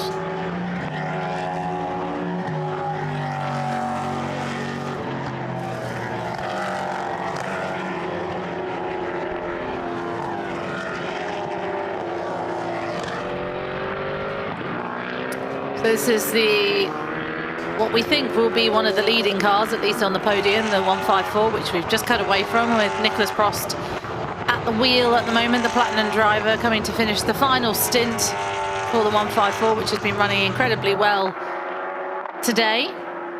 This is the part where engineers and mechanics start to get a bit twitchy, because all the cars that have had these shown this amazing reliability throughout the whole of the race, they can pick up little niggles as we get to the end of the race, and sometimes we see some desperately sad retirements in the last few moments of the race. Car number 31 then, who is Thomas Imborg for CD Sport. They've had a terrible time out there, have car number 31, and they picked up a puncture, more damage as well from Chris Short's stint out there, and then Rob Greenwood has picked up track limits infringements. They've got a 5-second time penalty, and Thomas Imborg has only just managed to go out there and set some fast laps. So, as they said, he's been giving them a lot of advice this weekend. When I spoke to Chris Short in the pit lane, saying that his advice to both the drivers has been really beneficial, and that having someone like Thomas Imborg involved has really given them more knowledge about the car and more knowledge about how they can run the race. So, practice session, unfortunately, though, for the CD Sport car. At the front now is James Winslow in car number 28. They've still got one of their stops to go. 555 is currently second at the moment, but 2 stops still to go. So you wouldn't expect them to stay there. You would expect the 154 car of Nicolas Prost to move up. So these guys are not fighting for position. And 71 and the 51. 51's the slower car, so allowing them past. Blue flags are being shown to car number 51, and he gets out of the way. Let's head back down to the pit lane. I believe Renault is standing by.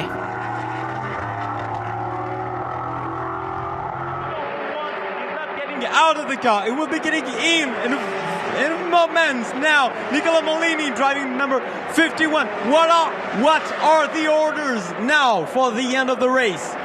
I tried to bring the car home safe, and especially the tire, because all the cars suffering about the degradation of the tire, and the target is driving clean without too much oversteer, exit of the corner, not on the curbs, and survive until the end. In terms of finishing position, what is the goal for your team? We have to see, because a lot of cars did only 3 mandatory, the other one 4. We do just right now the 5th one, so we'll see at the end. I see your car right now in the pit lane. You should run to the car, change the drivers, and thank you very much, Nicolas Molini, Swiss driver of the number 51, Racing Spirit of Le Mans. Honestly, I could listen to it all day. That was something. As if he asked a racing driver, as if he talked to a racing driver while they're about to get into the car, then says, I can see your car coming down here, when everything in racing is down to the small margins, and they're making him laugh as well. I thought Nicolas was looking a little too fresh. But yeah, because I wasn't, I said, oh, he's spoken to him coming out of the car, and I didn't really. You get lulled into a false sense of security when you're in the air conditioning. Quite. That bad out there, and then you remember, I've got to go back out there for the last hour, so I'll be ready for it. Look at that. Second track limits infringement for James Winslow. He's at the front. Be careful. Yeah. Just cool it, mate. Cool it. You're good, because his nearest competitor, Nico Prost, is a minute and 20 behind him, so he's good. That's nearly a full lap. Yeah, fine. Just be fine.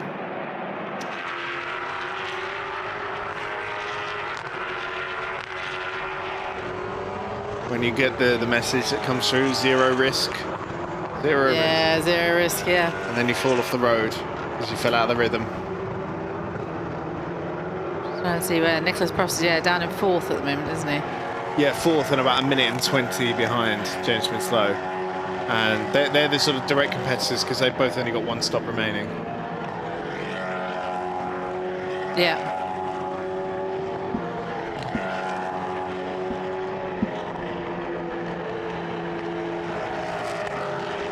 Yeah, Prost is a lap down, so. Side by side between the two Lamo teammates there, with Enzo Ligier going right around the outside of Alexandre Lafourcade, unlapping himself against his bronze teammate. So we'll get an update on the gap again when Prost gets over the line. I only have about 20 seconds or so to look at it. Yeah, a minute and 20. The gap remains.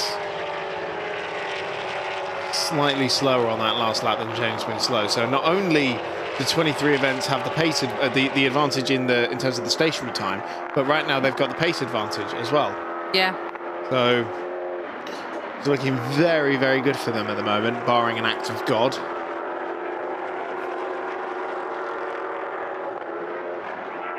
Adrian Chiller coming in for what I think is going to be the last stop for the 71 crew, unless they do a short stop at the end to avoid themselves getting a penalty.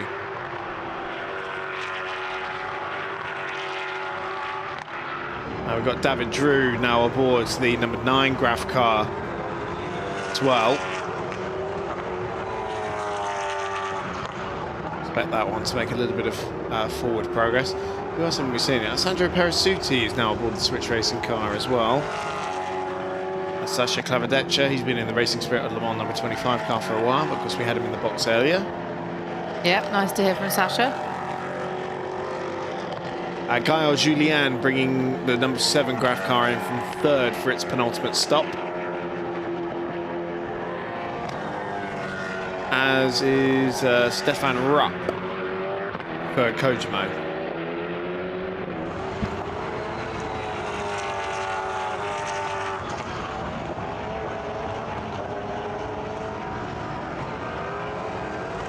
So Adrian Chiller, let's see who would they hand over to now. I'm wondering if Belen Garcia might be taking that car to the finish. And then in 57, Vincent Capillier potentially going back aboard. Former champion of Ultimate Cup European Endurance Prototype Championship in the LMP3 category back in 2019.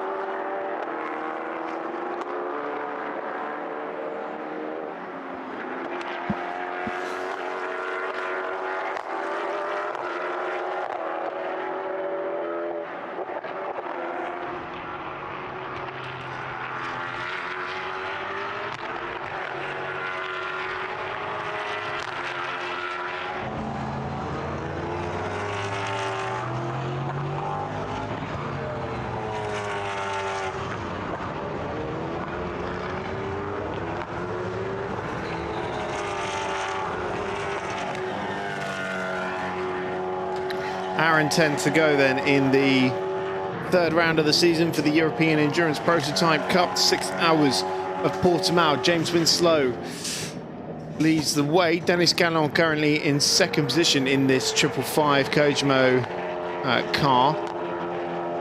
I am very curious to see if they'll be able to hold the advantage over the 21 DB Autosport crew for the AM class podium.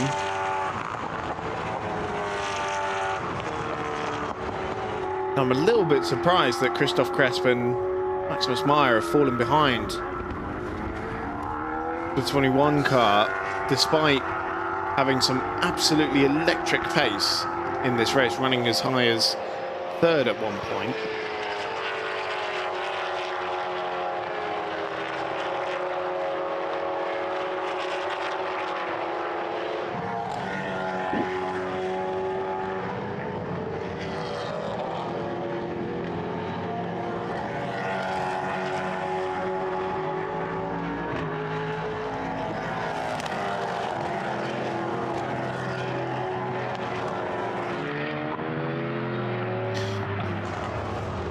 Nico Prost scything through the traffic. Here comes the 22. And fourth in the AM category, Hugo Lacasse. Looks like he's staying aboard the car. A fresh set of boots for this final hour. Definitely not a fresh one going on the rear, the left rear anyway.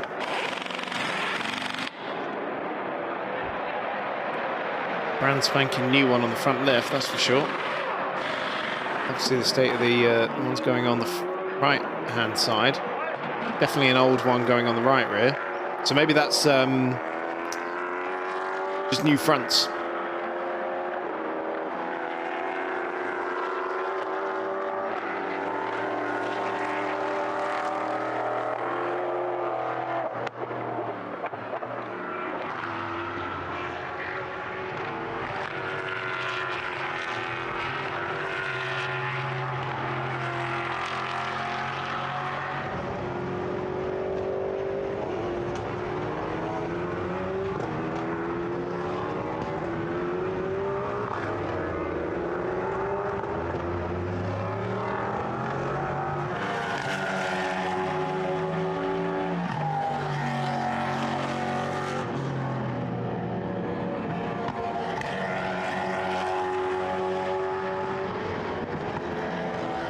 James Winslow now into pit lane as well for what I imagine will be their last pit stop.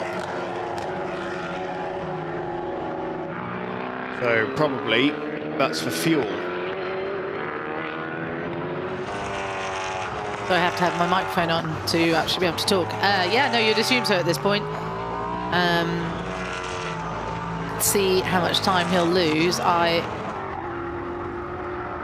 assume if it's for fuel, he'll drop down the order a little bit, depending. How much of a gap has he got? Let me have a look. Yes, he'll drop down the order, won't he? But it's okay because car 555 behind still has 2 more stops to take. So I do think it's, oh, yes, sorry. I've just seen a message from one of the drivers saying, shall we come in and have a chat? Yes is always the answer. I've said yes 5 times. Oh, good. So I'll leave it to you and your imagination as to who you think it might be. They've not had a good time. Oh, well, that's quite a long list, in fairness. But yes, going back down to pit lane now is Claire Cottingham. Oh, no, not yet. Oh, sorry, I thought Claire was in for the last hour.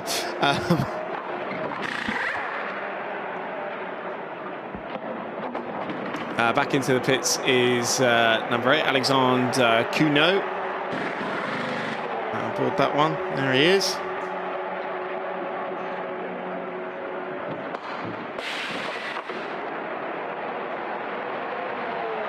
Jack's going down, a clean of the screen.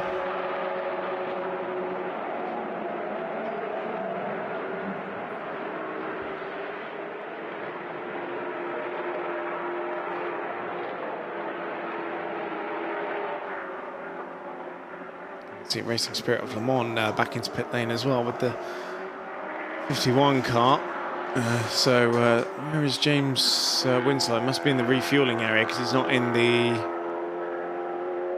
box at the moment.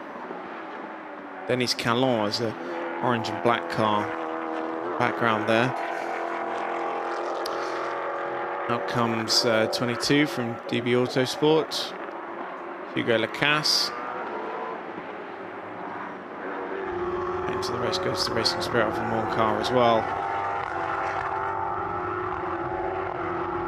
Alexandre Lafourcade still at the wheel of the 777. Anticipating that car to get a penalty, unfortunately.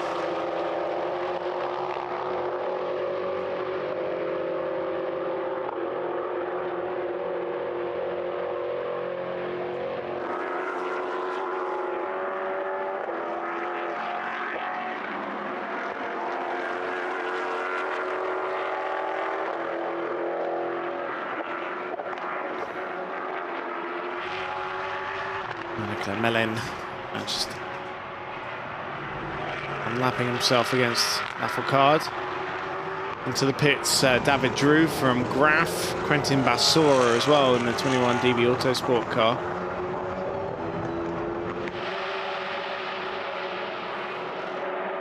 And there is David Drew.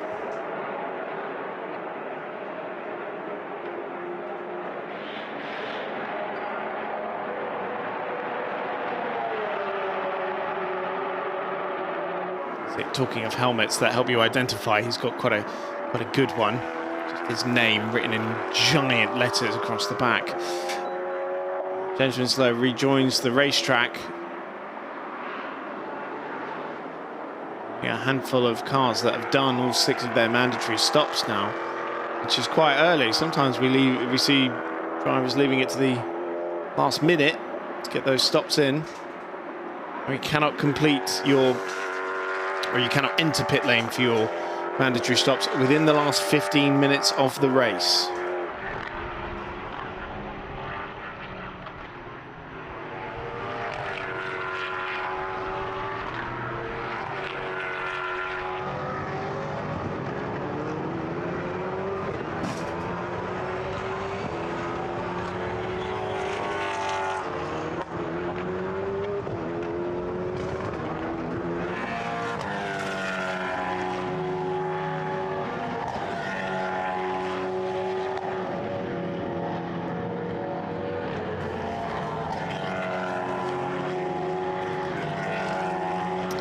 So we're about to approach the final hour here in Portimao. Final pit stops to be completed, with that final stop being done for James Winslow. It's Nico Prost who now leads with one more stop to give us for the Kojimo team. We'll wait and see how it will pan out for the podium places between Kojimo, CD Sport, Naguti and Graf Racing as well. Yam fights well and truly open as well, with Denis Calon still in pit lane.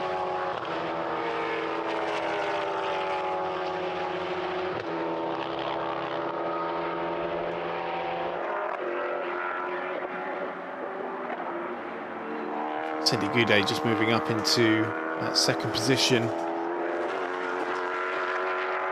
As Calon now comes out of the pits, but Naguti still with 2 stops to give us. Let me know when you want to go to highlight.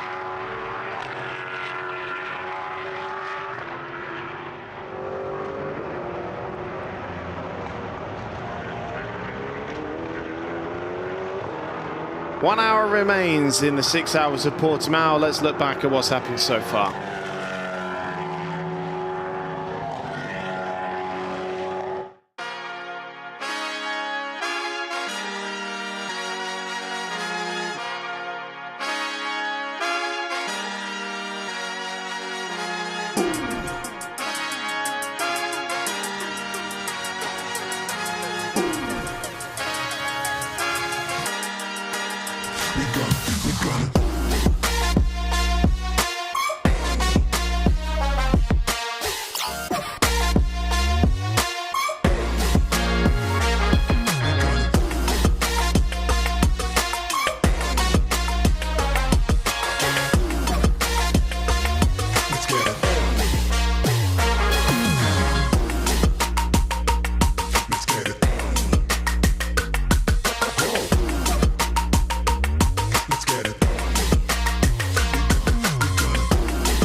Être un bon traiteur, c'est être intransigeant sur la qualité. On ne fait du bon qu'avec le meilleur. C'est être impitoyable sur les recettes. Quand c'est bon, il n'y a rien à ajouter, rien à enlever. C'est être irréprochable sur le goût. Il faut prendre du plaisir pour en donner. Voilà, pour être un bon traiteur, il faut être intraitable. Parfaitement intraitable.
.54 minutes remain in the 6 hours of Portimao. Let's head down to Renault in the pit lane.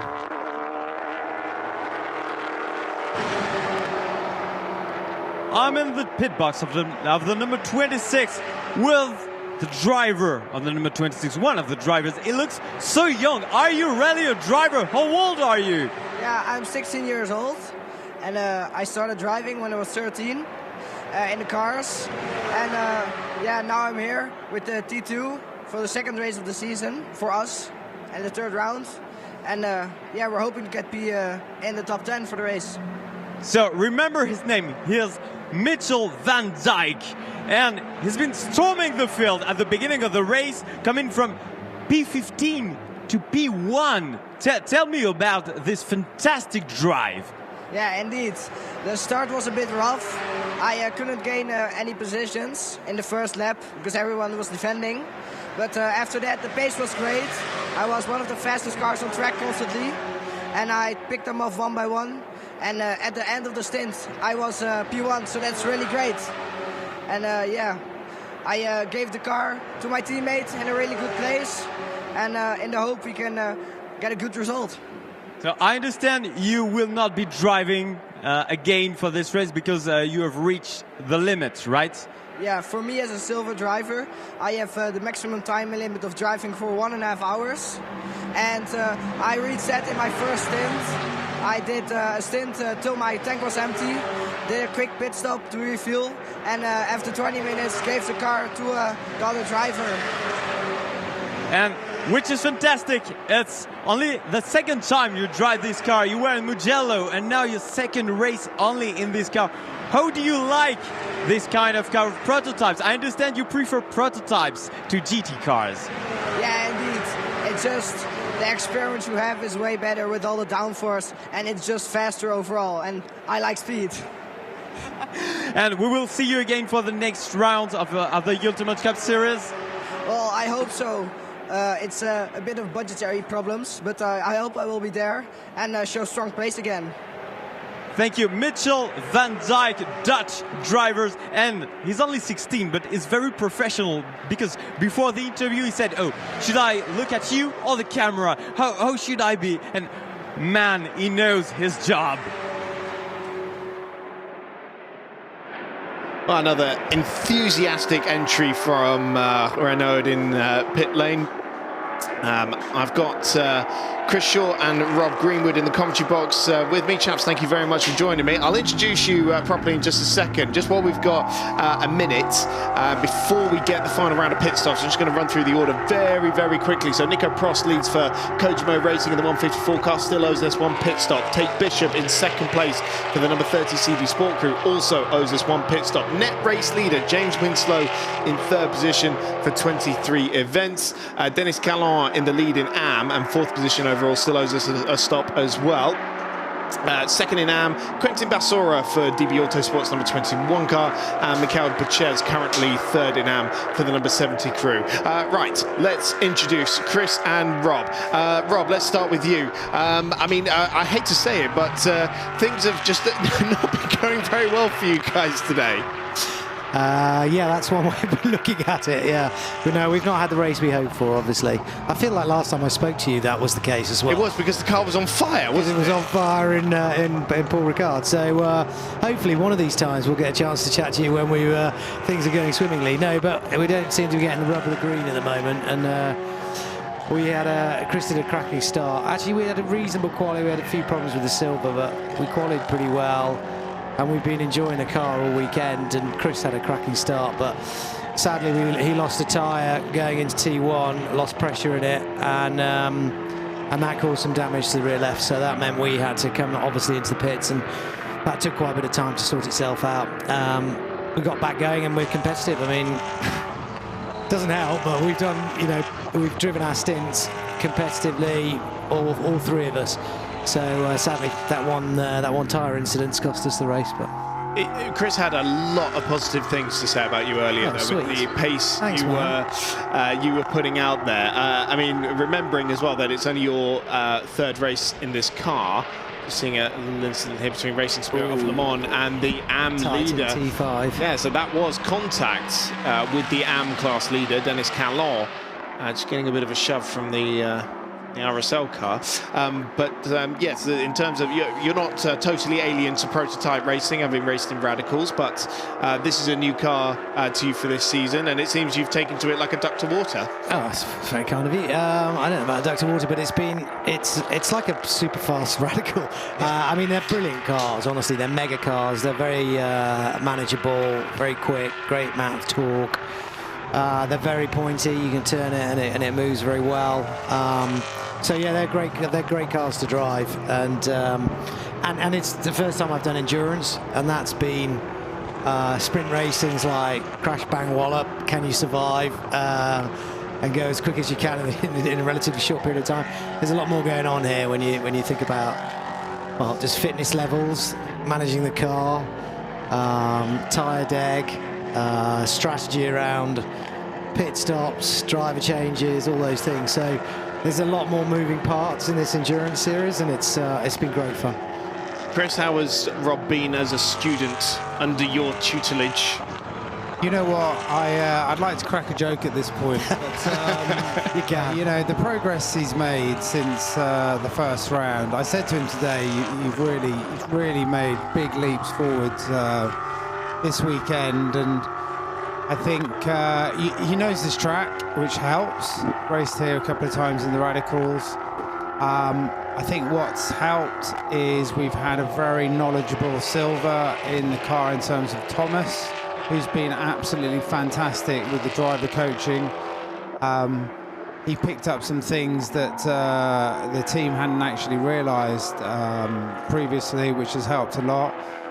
And we had a briefing before quali yesterday where he said, right, I want you to focus on two things, to both of us, didn't he, Rob? Yeah.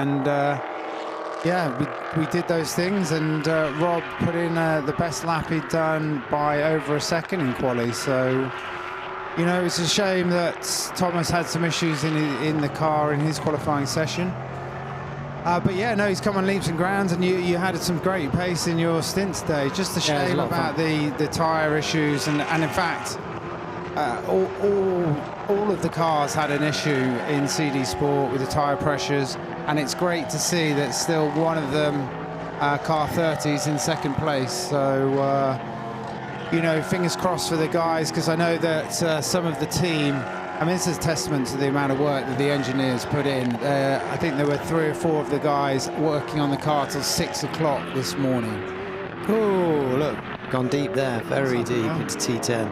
So that's Dennis Callon, the lead AM car. That is a change for position, by the way, for 4th overall. But Alban Naguti, kind of expecting him to go through anyway as the silver class driver in the number 99. So just a change of 4th there. And both still owe us a pit stop, actually. But of course, there won't be any additional handicap to serve for the Kojimo car. So they might jump them in the next stop as well. Sorry, do continue. I forgot what I was saying now. He was saying very nice things about the engineers. It's truly a team effort, right? These guys are I think they quite like grafting till the early hours of the morning. It's like a badge of honour. How much sleep did you get? 2 hours. It's like a badge of honour. But they did really work super hard to get these cars out. Yeah, I mean, it's just a shame that we had these issues with the car, because the car had a fantastic pace at the start of the race. But you know, when you get pulled into the pits and you lose 5 or 6 laps, it's more or less game over at that point. So, but it's been great. It's been a great learning experience for Rob. We're making big steps forwards. Oh, that was a big lockup, wasn't it? Yeah, went super deep. And you know, Rob's learning now the highs and lows of motorsport, and especially endurance motorsport. We've been up here, we've been down at the bottom, we've been up again, and as I was saying to Claire earlier, I spoke to her in the pits. I was saying it's a bit like this racetrack.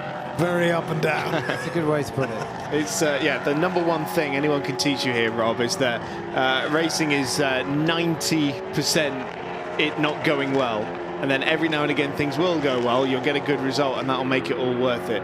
So that's what we're aiming for. Absolutely.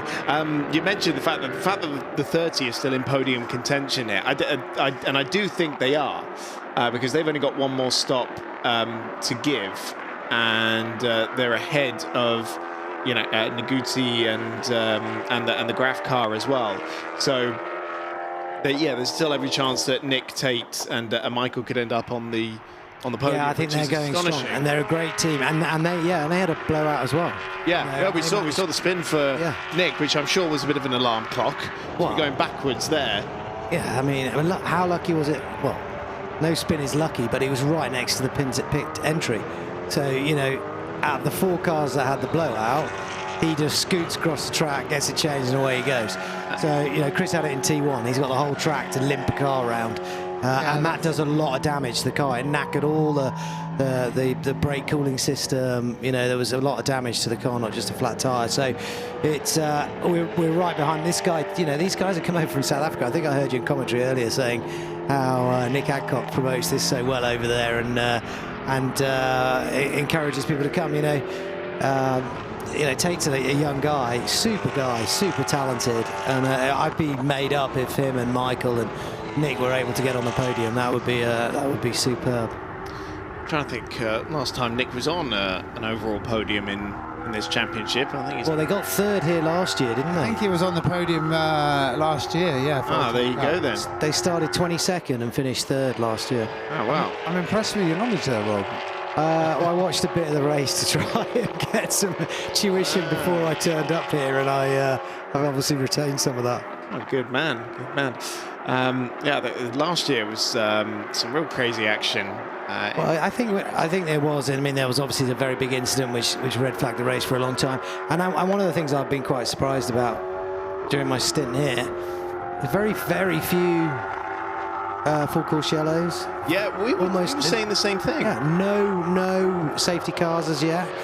And the track is slippy. Like T12, the top of T12. Right now, with the temperature and the amount of use that corner's had, it's super slippy up there. You've got to be super patient on the throttle. So drivers are doing a very good job. The car 30's just come in for its last pit stop, has it? Yes, it has. Meanwhile, another 5-second penalty going out. This time to 71, Belen Garcia. That is that car's second 5-second penalty of the race. But yes, Tate Bishop in for his final stops, expecting him to come out behind James Winslow, but still in a potential podium position here. As look at this is Thomas Imborg. That's our man. There he is, your car moving past Alban Naguti. Yeah, ironically, I think he let him through on the previous lap, whether he was having some engine issues or something, and now he's obviously decided he's... No, I think he was moving out the way for Tate. Oh, was he? Just give you take some space, because obviously we're not in contention and they're fighting the podium. It's been quite interesting as well, having two different silvers, because obviously we had Artur with us at Paul Ricard and Mugello, and he's just a phenomenal talent, and sadly not with us this weekend while he recovers. And then Thomas is like a master data processing machine. I mean, he analyzes every single minute detail of a practice, of a quali, of a race, and it's incredible the way he processes it. That's really interesting to hear, and I suppose most bronze drivers will sort of work with one pro through most of the season, and you've got the benefit, and you sort of touched on this earlier, of having a fresh set of eyes looking at everything. And what's cool is we've learned so much from both of them. I feel, That's absolutely true. maybe less so for you, Chris, as you've been more experienced than I am. I think you're always learning. You pick up a lot from these guys. Their passion for and their focus and their dedication and their talent is, for bronze drivers like us, we're very lucky to be able to tap into some of that and try and put it to good work. Absolutely. So, what do you think is going to be the goal by the end of the season? Then, assuming that there's a bit of fate on your side at some point. Well, my goal is we need to be on the podium. I think we've proven that over a race stint we've got the pace. We've got obviously very talented, as Rob was just saying, very talented silver in Artur. Rob's pace is really now starting to get towards the sharp end of bronze, and yeah, I just think we need a bit of luck to go our way, as you do with these long races. But where are we next? Aragon in September, track that I've raced at. Rob hasn't. But yeah, I'd like to think that's a goal before the season's over. Something's happened to our net race leader, James Winslow. Last lap. There on screen now. Last lap, 2 minutes 53. Yeah. Now, did that car come into the pits? Or I was pretty sure that it had already done its last stop. So I think there might have been a problem for James Winslow, because he's dropped past behind Alban Laguti, Dennis Callon and Gael Julien. Something's happened there. Not quite sure what. I don't think it was a pit stop. Can't see any damage on the car. I was just thinking, I could have sworn that car had already done its last stop, so I don't think that's an outlap time. Seems to be back on the pace now, though. Okay, interesting one. Well, I know Claire's heading back down into pit lane, so hopefully she can poke her nose in the 23 It's a cool livery on that car, isn't it? I think it looks awesome. Doesn't it just? I think they should award a prize for the best livery of a car at every event. Speaking of which, why is yours missing stickers and decals on it? Yeah, that's not the question he wanted to ask us. Next question. Okay. I might have accidentally damaged the front in practice, which required a new nose cone, but yeah, we'll just leave it at that. At least I was pushing. Okay. All part of the learning curve, as they say. It is a huge learning experience. It gets worse for 23 events. That's now their first track limits penalty as well. 5 seconds coming in. God, I must know the track limits penalties that are coming in. I think we've maybe got a handful of cars that haven't picked one up, and that's assuming I've seen every single one of them that's come through on the timing screen, which I doubt I have. So why is it such a struggle here this weekend? It's a good point, because they, I think as you're probably aware, they've extended the track limits to the outside of the curb, but yeah, I mean, obviously the tyres are degrading. It's been very hot out there this afternoon. I think a lot of drivers have struggled into T1, just getting the car on the front to stay within track limits. And yeah, it's tough. Everyone's pushing, and we're all doing lots and lots of laps, and it's easy to make those mistakes sometimes. Well, I also think you get brake fade in this heat. There's not always, the pedal doesn't always respond in the same way, and if you're braking into a corner, and especially I found it a couple of times into T1, the brake goes long on you. Ooh. And before, where it was hard and you can lean on the brakes and get it turned in, suddenly the pedal goes long, and you're in danger of running track limits because you're braking at the same point with a pedal that's going twice the distance under your foot than it should be. I can't imagine what that must be like. You go into turn 1 and suddenly the brake's not giving you the same response you thought. Well, you just keep pushing it further and further until you get some bite. Your foot goes through into the nose cone. I mean, for the people, for the viewers, I mean, the cars are, I think we're hitting about 265 at the end of the straight there. So, yeah, it's not a place where you want brake failure, that's for sure. I had it at T1 and T10. So both of those coming in hard, you're coming from high speeds, and then you lean on the brakes. And I've had a number of times where the brake pedal went long on me, and just managed to gather it up. But these silvers are obviously pushing harder still. So if they're having some of the similar experiences, that might explain why there's track limits.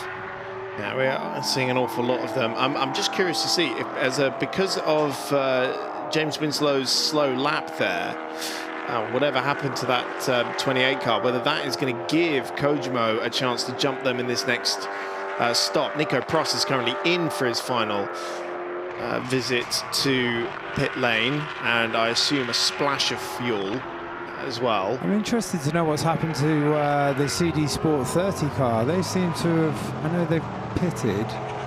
They've got the silver in the car now. Where are they? I can't Michael even Stevens. Michael Stevens.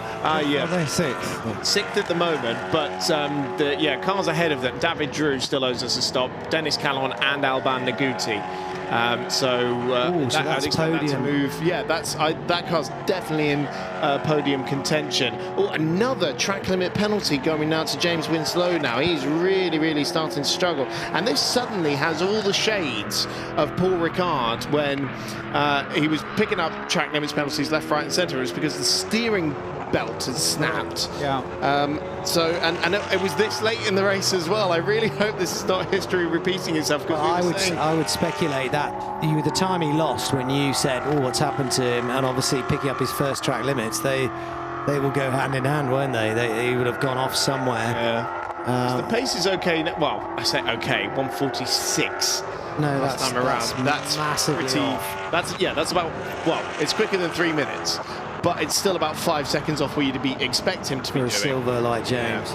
Yeah, they've got some problems in that car by the looks of it, which is a great shame because they've got 3 fantastic drivers in the car that Rob and I, we know all of those guys. So I think they've had some bad luck this season. They're a great front team. They're very professional and very, very talented drivers. So they've just been a bit let down by the car underneath them at the moment by the looks of things. But, let's not write them off yet. Presumably you've raced against Alexander Bukantsov and all that lot in Le Mans Cup as well? Yeah, Alexander, I've raced the Le Mans Cup, Asian Le Mans Series earlier this year. He's a very, very talented bronze and, knows these circuits very well. So a lot of racing experience. I did a lot with Alim Gushev in Radical. Of course, yeah, because you win the Gulf Cup. In the Gulf Cup. Yeah. And he did the Worlds as well. So, and I believe he told me actually today when I spoke to him, he's going to come to Silverstone and do the Radical round in Silverstone. Okay. So we have a bit of a break here from the Ultimate Cup between now and Aragon. Just to keep our hand in, I think we'll do it. We're looking potentially to do the Radical Silverstone round, and Alim said he's doing the same. Okay, excellent. Nice to keep your skills sharp, I suppose, as well. But of course, Chris, you're off to Le Mans in a couple of weeks as well, aren't you?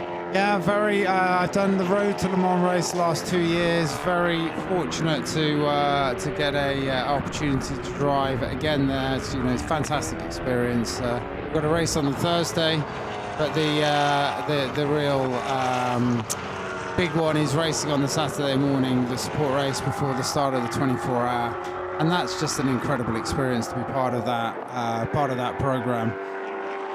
So yeah, I don't know. Oh, nearly turned in on him then. You see that? He went into T1 and he nearly turned in on him. David Drew unlapping himself against Alban Naguti there into turn 1, 9 on 99. But yeah, Chris, it's going to be amazing for you to be at Le Mans again. Yeah, it's just an amazing event and gaining obviously more popularity at the moment. So yeah, to be able to drive in front of that many people on the Saturday, the day of the start of the race, before the race, is just incredible. So yeah, to do that for the third time is a real privilege for me. Going back to an old team that I used to race for, into Europol, who won in the P2 a couple of years ago. Well, that was close, wasn't it? Wow, good move. So yeah, yeah, it's not long now, is it? A week or so, a couple of weeks until we're there. Yeah, it'll be a week and a half to sort of leave, really. Well, we're all going to be there, aren't they? I was just going to say, well, Rob, are you going to be there and supporting him? I'll be there supporting Chris, enjoying the race, not getting in a car, and just doing what every other punter does when they go to Le Mans and having a bloody good time. That's very true. That's very easily done as well, with everything that's on offer. It should be a great addition of the 24 hours this year. I guess we should probably leave you with the last half hour of the race, shouldn't we? Oh, if you must you go? Well, I think we better get back to the team. And that's fair enough, especially if you want to be part of the celebration. Yeah, the team manages to bring this home as well. Exactly. But chaps, thank you very much for coming in and having a chat. It's always a pleasure to see you. Thanks for letting us use your aircon. Yeah, no, you're welcome. You're welcome. And yeah, I'm sad it hasn't gone your way, but all the best for Aragon. And we'll see you soon. So that's all from Chris and Rob. We're going to go down to pit lane. Claire Cottingham's down there. Thank you. Come down to a disappointed CD Sport again. I mean, I'm so sorry, Augustin. Your car is sitting behind you at the moment. Car number 32, another puncture for CD Motorsport. Talk me through what happened out there. Yeah, we had to retire. Early in the race, we had a puncture. So, yeah, very unfortunate. And you weren't out there for long, were you? But the conditions were difficult. Yeah, the conditions were different. So, we were surprised. Yeah, we made a mistake. Talk to me about something a bit happier this weekend, which was the qualifying performance that you had yesterday, and just at the end when you set a blistering lap to put yourself of your session to the top. That was really impressive. Thank you, yeah. It was a good qualifying yesterday as a team, and we were flying as always in quali. I think the car is so good. So, yeah, it's a shame for today. Some lessons obviously to be learned throughout the whole team, but what I was saying in the commentary box is how it really feels like you guys have all kind of bunched together still and know that you're a team. Yeah, we work together.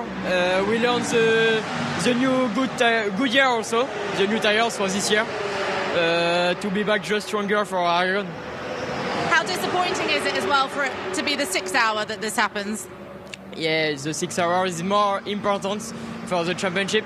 So it's that, yeah. We're going to see the whole championship now, though, aren't you? You're staying with CD Sport? What? Sorry? You're staying with CD Sport the whole time now? Yeah, all the year, yeah. So you got plenty more racing to go? Of course. All right, bad luck this time. Thank you very much.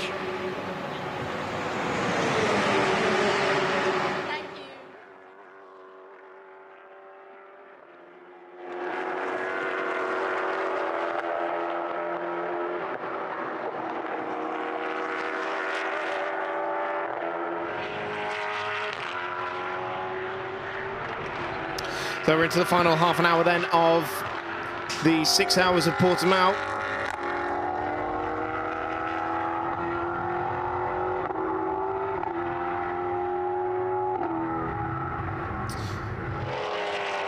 And it is Nicolas Prost who is definitely ahead now. So that problem that we saw for James Winslow, well, I didn't see the specificities of it, more just the outcome. That has cost them the lead because Nico Prost is ahead. So they've been given a bit of a reprieve, really, because the pace previously and the advantage in terms of the pit stop times was with 23 events, but now it is Nico Prost who leads. For Kojimo Racing, with 26 minutes left on the clock. Still, Denis Calon owes us a pit stop in second position overall, but still a mighty, mighty performance from that all-bronze crew. David Drew now coming in for his final stop. Alban Naguti is also in pit lane doing his final stop, so I'm expecting Michael Stephen in the number 30 CD Sport Car to now move up into a net podium position. But the pace for James Winslow just is not there at all. 1 minute 50 on that previous lap, 10 seconds slower than his best. And it seems that the bad luck just remains with the 28 crew at the moment. Steering belt going in Paul Ricard. More problems in Mugello, and now another issue seems to have befallen the 23 events car. And I said it arguably cost them the win in Paul Ricard. Definitely a podium here. I can definitely say that's cost them a win. This is our new race leader then, Nico Prost, with 25 minutes to go. Remember, that car started third on the grid. Has led for a lot of this as well, with the help of Marlon Hernandez and Owen Creed. Jostled around a little bit with the 28 car.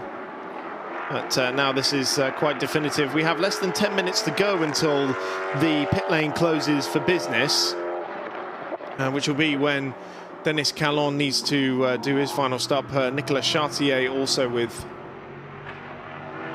stop to do. Marc Besseng as well as Danny Bunchu. As you see it, Belen Garcia, the 71 crew, they did actually do an additional stop.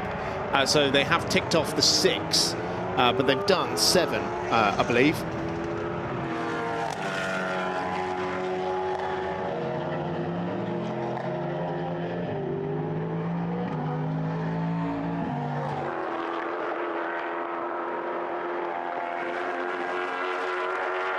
She's down in 10th position at the moment. I mean, this it could have been a very different race had they managed to get into pit lane just a couple of seconds earlier before the full course yellow happened. But David Drew emerging behind Chartier, behind Gaël Julien, behind Michael Stephen as well. So when Denis Calon comes in, that should promote CD Sports. But Gaël Julien is closing in on him. He's 13 seconds back and lapping about a second quicker than the CD Sport machine. Both silver class drivers, but Gaël with an awful lot more experience in LMP3 machinery specifically. Let's go back down to Claire Cottingham.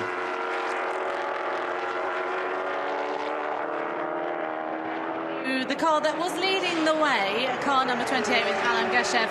Alan, could you just talk to me what's been happening out there? Because James has really fallen off the pace a little bit, and it looks like the win could be compromised.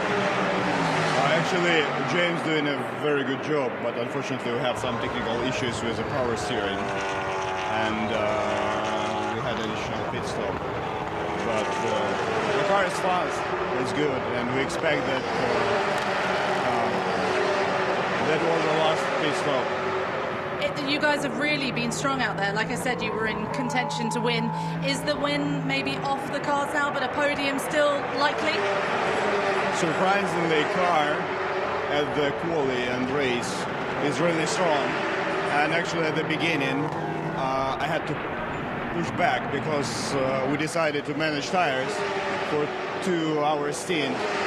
And we keep the targeted pace and was happy. Was completely happy, and now we'll see, but hope the car will reach the end. Fingers crossed, that's the hope, to take the checkered flag. How hard was it out there? How physically was it for the body, the heat, and also lots of drivers saying it's been hard to keep it within the track limits? Yeah, of course we expect that, and the weather is not cool, yeah? And 30 degrees outside, probably 40, 45 inside. If you have water, everything's good, yeah. Always hydration, always the way. We've only got a couple of moments left of the race, about half an hour left of the race. Are you feeling confident that we're going to get a good result here and the car's going to get to the end? First of all, we are confident that we as a driver, as a team, and as a car, we have pace. But unfortunately, if any technical issues will broke our plan, it's not like because the drivers are slow or a car is not fast. It's happened. We hope that the car finish and the James will not have any technical issues at the rest of 25 minutes. Okay, go watch the end of the race. Good luck. Thank you very much. Well, steering issues again for the number 28 car. Hopefully it's not the exact same problem that happened in Paul Ricard. But with Sébastien Morales now in pit lane, which should put James Winslow into second and Michael Stephen into third, with Gaël Julien in fourth.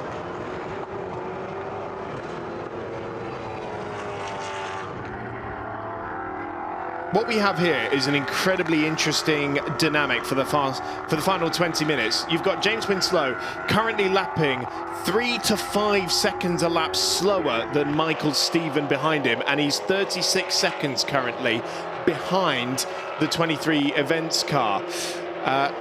And also, let's remember the fact as well that because of those steering issues, James Winslow is going to be adding 10 seconds to his race time as well with track limits penalties.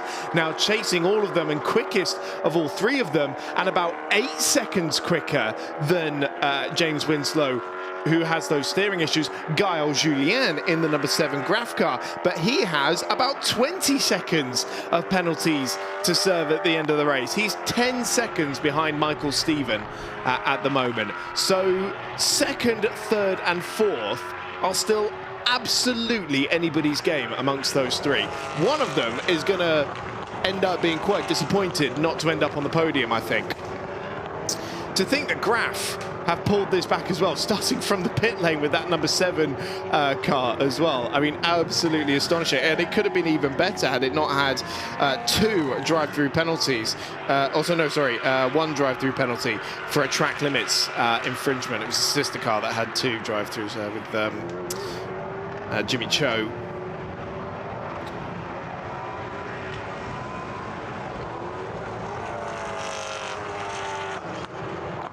The number 17 Lamo car has been back into pit lane for a check over, and is still in pit lane in the garage, I'm told. So looks like we'll have 2 non-finishers thanks to the steering issues that it's having, which is unrelated to why it spent a lot of time in the garage earlier. But after 6 hours in this heat, to only have 2 non-finishers, pretty remarkable going, really. I know we've had other issues, but that is really quite impressive. And also, let's be fair, one of those non-finishes is largely down to the team error with regards to the tyre pressures from CD Sport. So the reliability of these cars has actually been pretty mega. And I remember a year ago, when Ultimate Cup had never done a 6-hour race, these cars had never raced for 6 hours before. Everyone was extremely nervous about what the outcome was going to be. But look at this, 26 starters, 24 finishers as it stands. That is quite remarkable going. Right, everybody still running has done their final stops. We are just waiting on confirmation of penalties then for Nicolas Chartier's number 57 car in 6th position, and then Danny Bunchu in 14th as well. Oh, and another one for Marc Besseng as well on the Hallyday by T2 that's just taken 8th place away from Alban Naguti. But if you've got the timing out moment, what we're looking at basically is the outcome between James Winslow, Michael Stephen, Sébastien Morales and Gaël Julien. And Sébastien Morales, I cannot believe this, but the all-bronze car is 4th overall at the moment, and Gaël Julien is going to have to go through him before he gets to Michael Stephen and James Winslow. He's only 2.5 seconds back from them at the moment. Let's see where they are on the racetrack. So they're coming out of turn 8 now. They're just behind this group of cars, actually. A battle for position. So the 55 is just coming through the kink at turn 9 now, up towards turns 10 and 11 with Gaël Julien in hot pursuit. And then this car, Michael Stephen, is trying to close down James Winslow as well. Last time around, he took 8 seconds out of the second place car. So the gap was down to 23 seconds. It'll be on him in a flash if it continues like this. And Gaël Julien also lapping much as than Winslow as well, who, remember, is nursing those issues. Less than a minute to go, and then we'll get the fully clear order as it stands. But the podium battle is between the limping James Winslow, Michael Stephen, and Gaël Julien, as he is now about to pass Sébastien Morales into the first corner. That's for 4th position. That's the AM class leader. He's been moving up the order because they're not taking any handicap in the pit stop phase. You've got Alexandre Cuno unlapping himself there as well. Oh, and that was the Marc Besseng car. That's a lap down on the AM leader, trying to unlap himself as well. And so that's a second bit of contact, I think, for the 555 car. Alban Naguti, the next car in the queue, but not for position.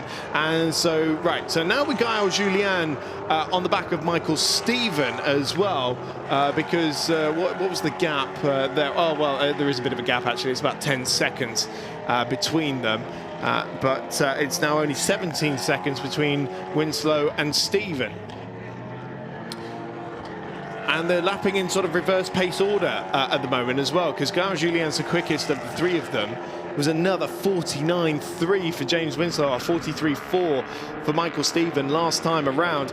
So it's really closing up. James Winslow just willing this car along and desperately trying to keep it on the straight and narrow. But remember that because number 30 has kept this squeaky clean, I don't think it has any track limits penalties. I know I haven't seen every single one of the penalties that's come through on the timing screen, because there have been a lot of them, but I haven't noted down any for the number 30. And that is exactly what makes the difference, because it's exactly the same case for the race leading car that is now just, it's well clear up the road. We're about to get a proper gap. I think it is a lap. Yeah, it's just under. So Michael Stephen, he's about to move into that space. It's 21 seconds between all 3 of those cars now, but Michael Stephen is only 11 seconds behind James Winslow.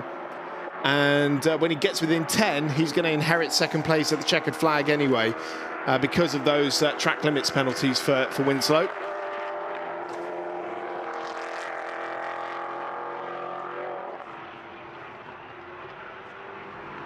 What was the pace of Gaël Julien? He was actually a couple of tenths slower than Michael Stephen on that last lap. So I think it's more going to be about whether he passes Winslow. They're still definitely in a shout with the podium here. He might inherit it from the track limits penalties anyway. And okay, we're now getting the penalties coming through for the pit stop time infringement. So it's a drive through for the 57 car. For a pit stop infringement. So the 57 that's currently in 6th position, Nicolas Chartier, expecting the same to come through for Marc Besseng in 66, and also for Danny Bunchou in 777 as well. It is it's a 3-second stop and go. So normally it's the time that you didn't serve correctly in the stop. That is the car, the pink and black machine from Kojimo, and that they might still have all 3 of their cars inside the top 10, despite that penalty. But we'll wait and see, because it's pretty close behind him as well. 66 gets a 1-second stop and go penalty.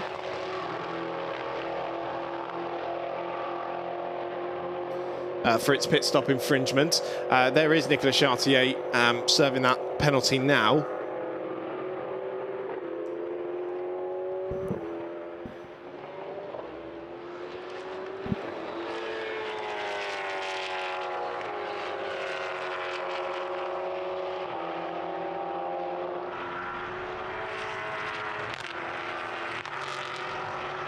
And for 777, last one coming through, what is that, 5 seconds? Stop go for pit stop, infringement. Where is James Winslow on the track? He's coming around turns 12 and 13 now towards the end of the lap. And I can see the little number 30 dot on my track map is edging closer and closer and closer to James Winslow. So this is the car that is limping home. Let's see if we can try and spot the difficulties that James Winslow is having. His teammate Alan Gashev told Claire Cottingham in the pit lane that he's having steering related issues, the same issue that he had to deal with in Paul Ricard. He tried to limp it home. He's trying to limp it home again here and nurture a podium finish here. He's already about to lose the spot if even if Michael Stephen stays within 10 seconds of James Winslow, he'll inherit that spot. It's 2.8 seconds now, another 4 seconds taken out of James Winslow on that previous lap. Giles Julian is only 11 seconds behind Michael Stephen as well. So this CD sports car as well that is chasing James Winslow, that had a puncture in the first hour of the race. Nick Adcock going spinning around in the runoff area down at the final corner. And despite that, is still in this podium contention as well. That is astonishing, but you can see that Winslow is having to fight this car and he cannot maximize the performance of this machine. And all the time, it is Michael Stephen getting closer and closer and closer. In the first sector alone, it was nearly... yeah, it was about 0.8 of a second. There you can see he's right with him now. He's within a couple of car lengths with 10 minutes to go. Michael Stephen chasing down James Winslow for second position in this race. They head back up the hill towards turn 13. Surely there's going to be nothing that James Winslow can do to try and stop him. They come around the penultimate corner now, turn 14, and it already through on the inside, going through the right-hander. He goes through into second position, and Michael Stephen up into second place. Now the car that was facing backwards in this runoff area 5 hours ago is now in second place. You see James Winslow can't even fight the Maxwell Dodds CD Sport car as well, the number 33 machine, as that goes through as well. And we'll wait to see in the background how far behind Giles Julian is as well, because he is, I think, within 10 seconds of Michael Stephen as well. Less than 9 minutes to go. 8.8 seconds the gap between Giles Julian and James Winslow. So even if it finished like that, James Winslow would lose the podium. But I think if he just gets into the checkered flag, he'll be so relieved, and probably one of the hardest stints of James Winslow's career. But for now, it's Michael Stephen up into second place. Still Nico Prost leading the way. No doubts about Kojimo taking this one. But it's another what-if race for 23 events.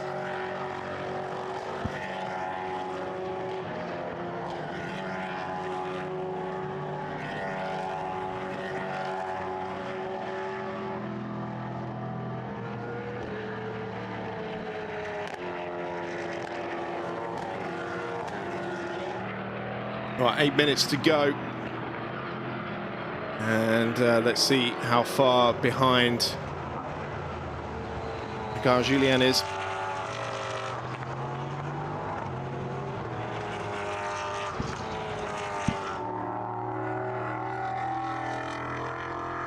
Yeah, there's one car between James Winslow and Giles Julian. It's Sacha Klavedetscher in the Racing Spirit of Le Mans car.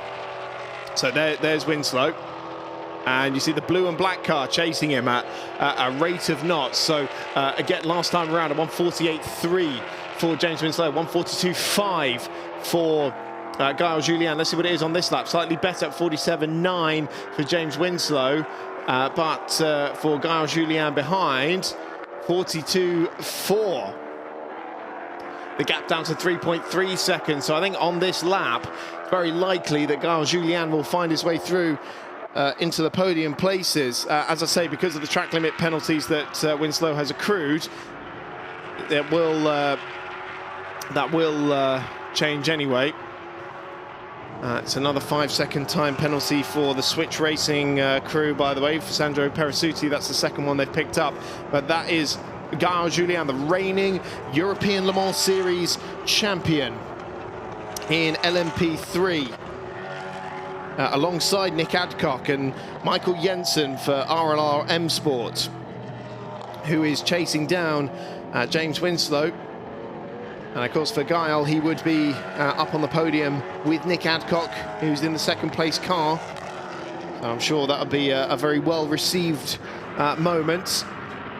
So through goes number 8, the Racing Spirit of Le Mans car, Sasha Klavodecza trying to unlap himself as well. And then the next car there will be Gael Julian. He goes through on the Racing Spirit of Le Mans car.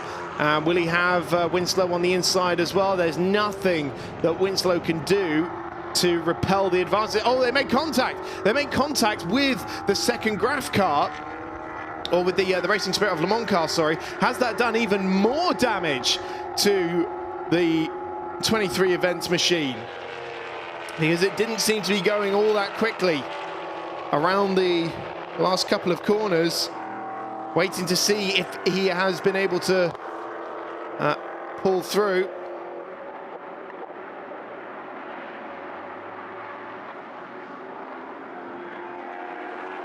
But it is Gael Julian in the car that started from the pit lane up into third position now. Amazing stuff. James Winslow has kept the car on the racetrack. Let's see. Oh my goodness, it looks like he's got horrendous understeer through some of these corners. He's going to be absolutely crawling in these last few laps. So not only was he struggling with steering, but probably that contact hasn't helped him a whole bunch either. We're going to see it again. So through goes Gael Julian. And Sasha Klavodecza fancied it as well, and there was definitely a significant bit of contact there with smoke coming out of the left-hand side of the 23 events car. James Winslow only has 5 more minutes, less than that, to drag this beaten-up race car to the checkered flag.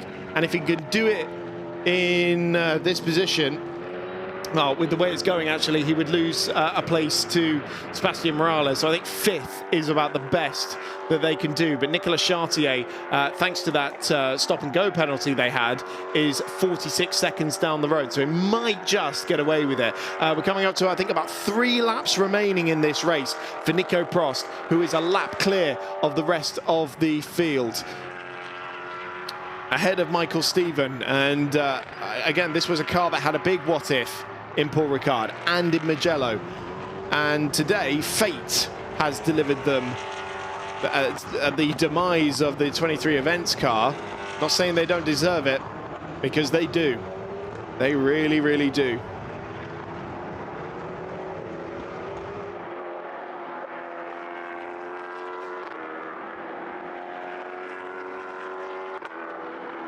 Quite a squabble going into turn one. That's now Alban Naguti and Belen Garcia squabbling over 8th positions. Belen Garcia just gone through on the Naguti competition car into the first corner. So ANS, and remember that slightly botched pit stop as well, that has limited their capability. There could have been a podium for them this weekend, but 8th place would be quite a nice recovery for 71. Alban Naguti demoted to 9th, and it's Paul Lancher in the championship leading number 20 car that completes the top 10 as it stands.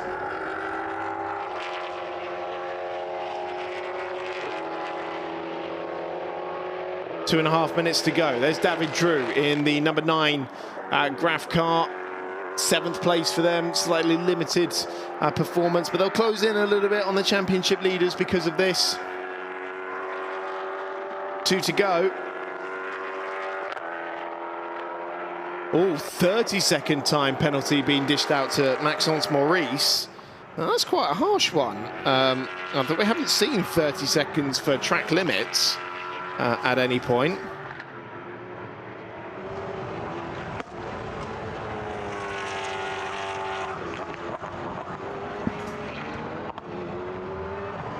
So where is that car at the moment? 20th overall, and 1, 2, 3, 4, 5th in. Man, what happened to the 27? They were right up there with the 555 that car. That, I mean, 555 is going to be having a quite a big celebration with their overall performance. It's another 5-second penalty for car number 20. Shouldn't affect them too much. That's 10 seconds worth of penalties they've got now. But, actually, depends how these last few laps go. 16 seconds to Marc Basseng in the Hallyday by T2 car that is also currently lapping quicker as well. So those track limit penalties might well cost Paul Ligier and the number 20 crew a point. Well, half a point. You still get half a point for finishing. So it's not a huge amount at stake for them, really.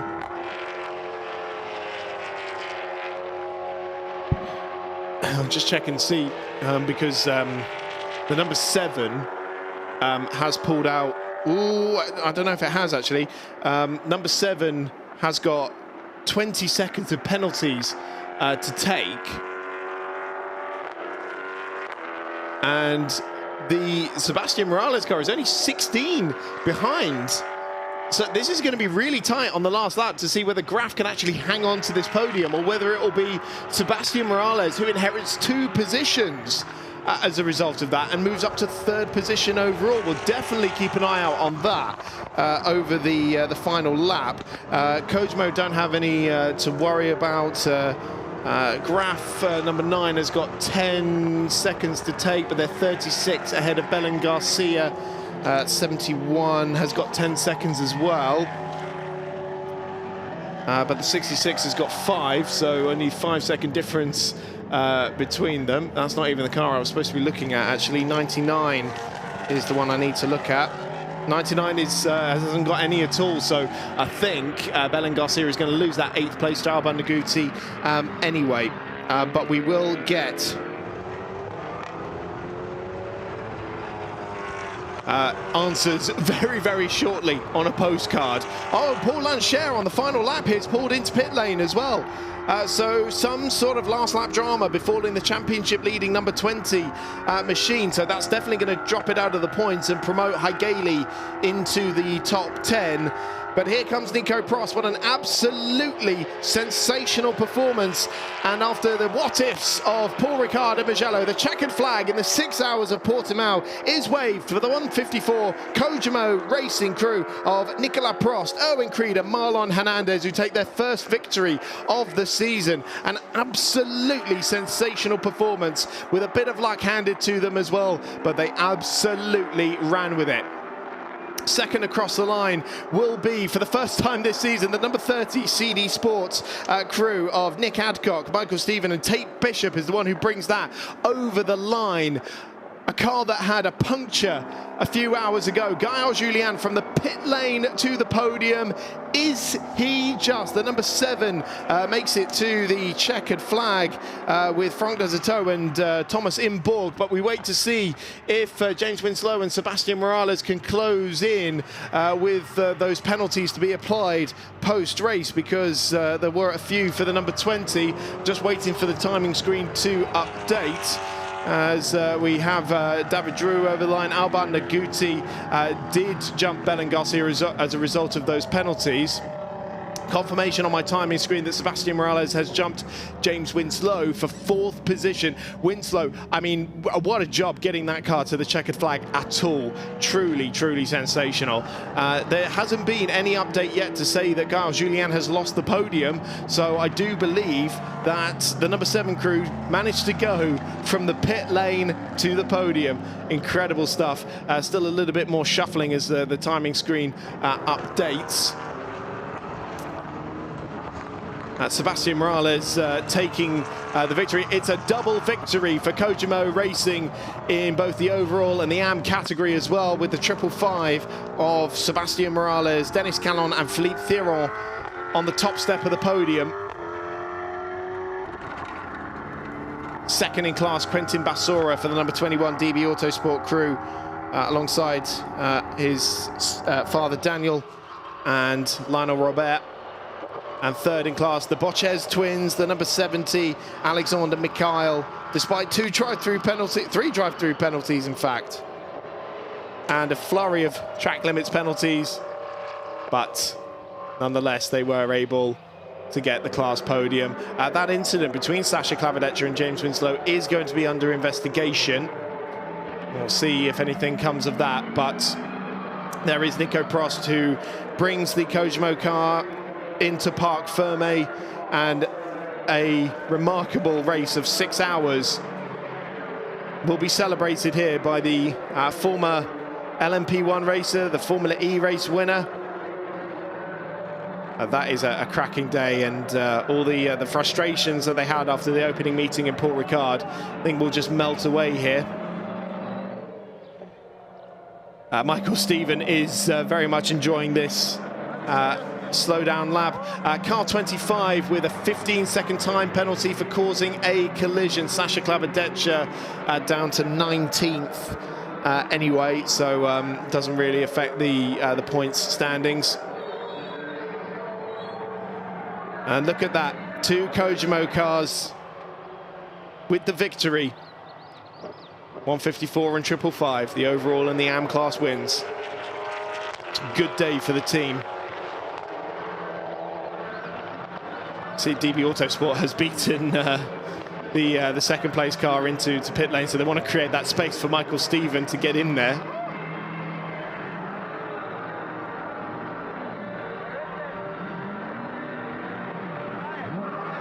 It's going to be quite a tight parking job for him, but he will get there eventually.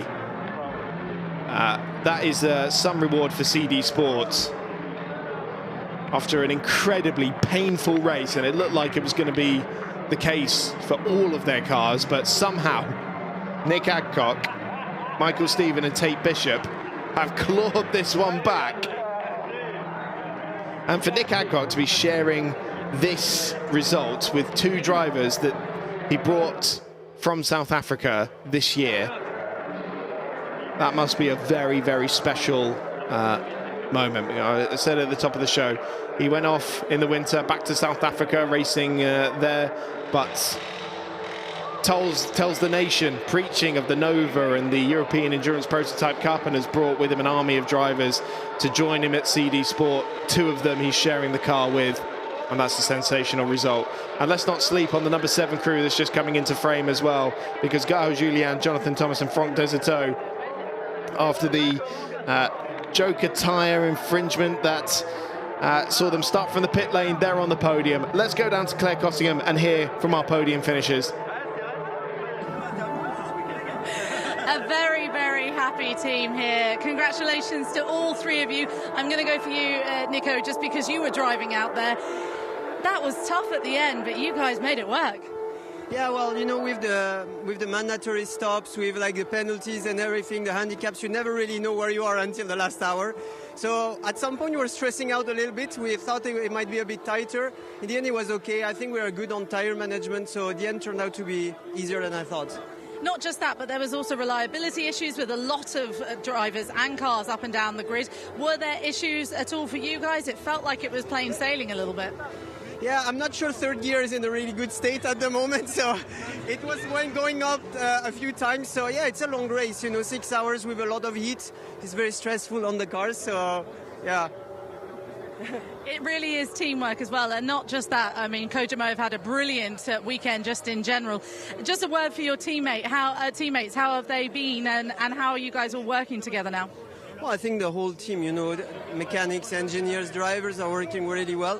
We're a bit unlucky in the first 2 races, so it's really nice to get it, but it's a very strong team with a very good spirit, so I'm sure we can do some very good things in the future also. You're with us for the full season, aren't you now? Or you're just coming in occasionally, aren't you? No, I'll be there the full season. Full season, brilliant. So we're going to see more racing, more things like this. Yes, definitely. Brilliant. Congratulations. Go and celebrate with your team. Thank you so much, Nico. I'm going to go over to find Nick Adcock, because he finished 2nd overall, and we want to talk about that. Nearly took out a Kojimo man. Hello. Hi. Congratulations. Thank you. Well, I mean, I could just see how happy you were, all 3 of you. How did you do that? You had a puncture at the beginning. You managed to get through that. You came in, had to do a pit stop to change the tyre. I don't know how you did it. No, it was just good strategy from Pierre, the CD Sport engineer, and really good pace from all the drivers. that was the key to it. Our tyre degradation was a lot less than other people's, it seems. So as the stint went on, our car got stronger as other people their lap time was sort of digressing a little bit. So it was just a really good run apart from that puncture. But where we had the puncture was fortunate. I did So fortunate. I saw you. I did a 720-degree spin. Nice. And as the windscreen goes towards the people coming towards me, I go, oh, I'll do another one. I have another look. Oh, but I was on the green, not on the track. So I just engaged first gear and just drove in the pit lane and we used a mandatory pit stop. So actually, we didn't really lose that much time at that point because we had to do 6 mandatories. And yeah, the car's been great. And I've got my little signs on the side of the car, Team South Africa Endurance, bringing, well, Michael Stephen isn't a young lad, but bringing Tate, who's just 19 years old tomorrow. They just said it's like a dream come true to come from South Africa to race on in such a hugely competitive championship and to go away with a trophy. Would have liked to have won. That car was fortunate because that was in the pits during the full course yellow, which put a lap on everybody else. But we'll get our luck back some other time. But no, for the moment, we're just really, really happy. It has to be said as well, it wasn't the day for the CD Sport. We had a couple of issues with tyre pressures and like that, hence having so many punctures. So this actually is a really lovely consolation prize, and not just that, but second, and it's what the team deserve. Yes, they do work tirelessly. They were working on the cars until the early hours of the morning, and then the issue with the tyre pressures and the thing, them having continuous punctures. Yeah, it was unfortunate. They won't be doing that again. It'll be a lesson learned, put it like that. We've got a couple of months now until the next race that's happening. What's going to be happening in that time? Are you really busy over that time? Well, we're all flying back to Cape Town in South Africa tomorrow because we've got another 6-hour race on Saturday at Killarney in Cape Town in Minova Proto there. And then we've got a little rest before we go to Imola ELMS. And then we'll see you back at Motorland Aragon in September? It is a long break. I did the same. I was also trying to desperately remember where we were going next. Yes, we're going to Aragon in Spain, which is a new track for all of us, so that'll be good. Any final thoughts for the team, for everyone that's been here today? You must be elated. Yeah, it was a shame at the DNF when our third driver broke the suspension at Paul Ricard. We had a very strong fourth last time out in Mugello, and so we're now building on that. So we just want more of these. It's a great feeling. Of these. Well, safe flights when you get back to South Africa, and we'll see you in September. Well done, congratulations. So racing is now done here in a beautiful Portimao, and we've been treated to so much sunshine today. We are taking a small little break from Ultimate Cup for a couple of months, but make sure, as Nick just said, we'll be back in September in Motorland in Aragon in a couple of months' time. But do make sure you join us. We'll be right here on YouTube, so make sure you like and subscribe, get involved in all the comments as well, and we'll be back in a couple of months' time.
mythical.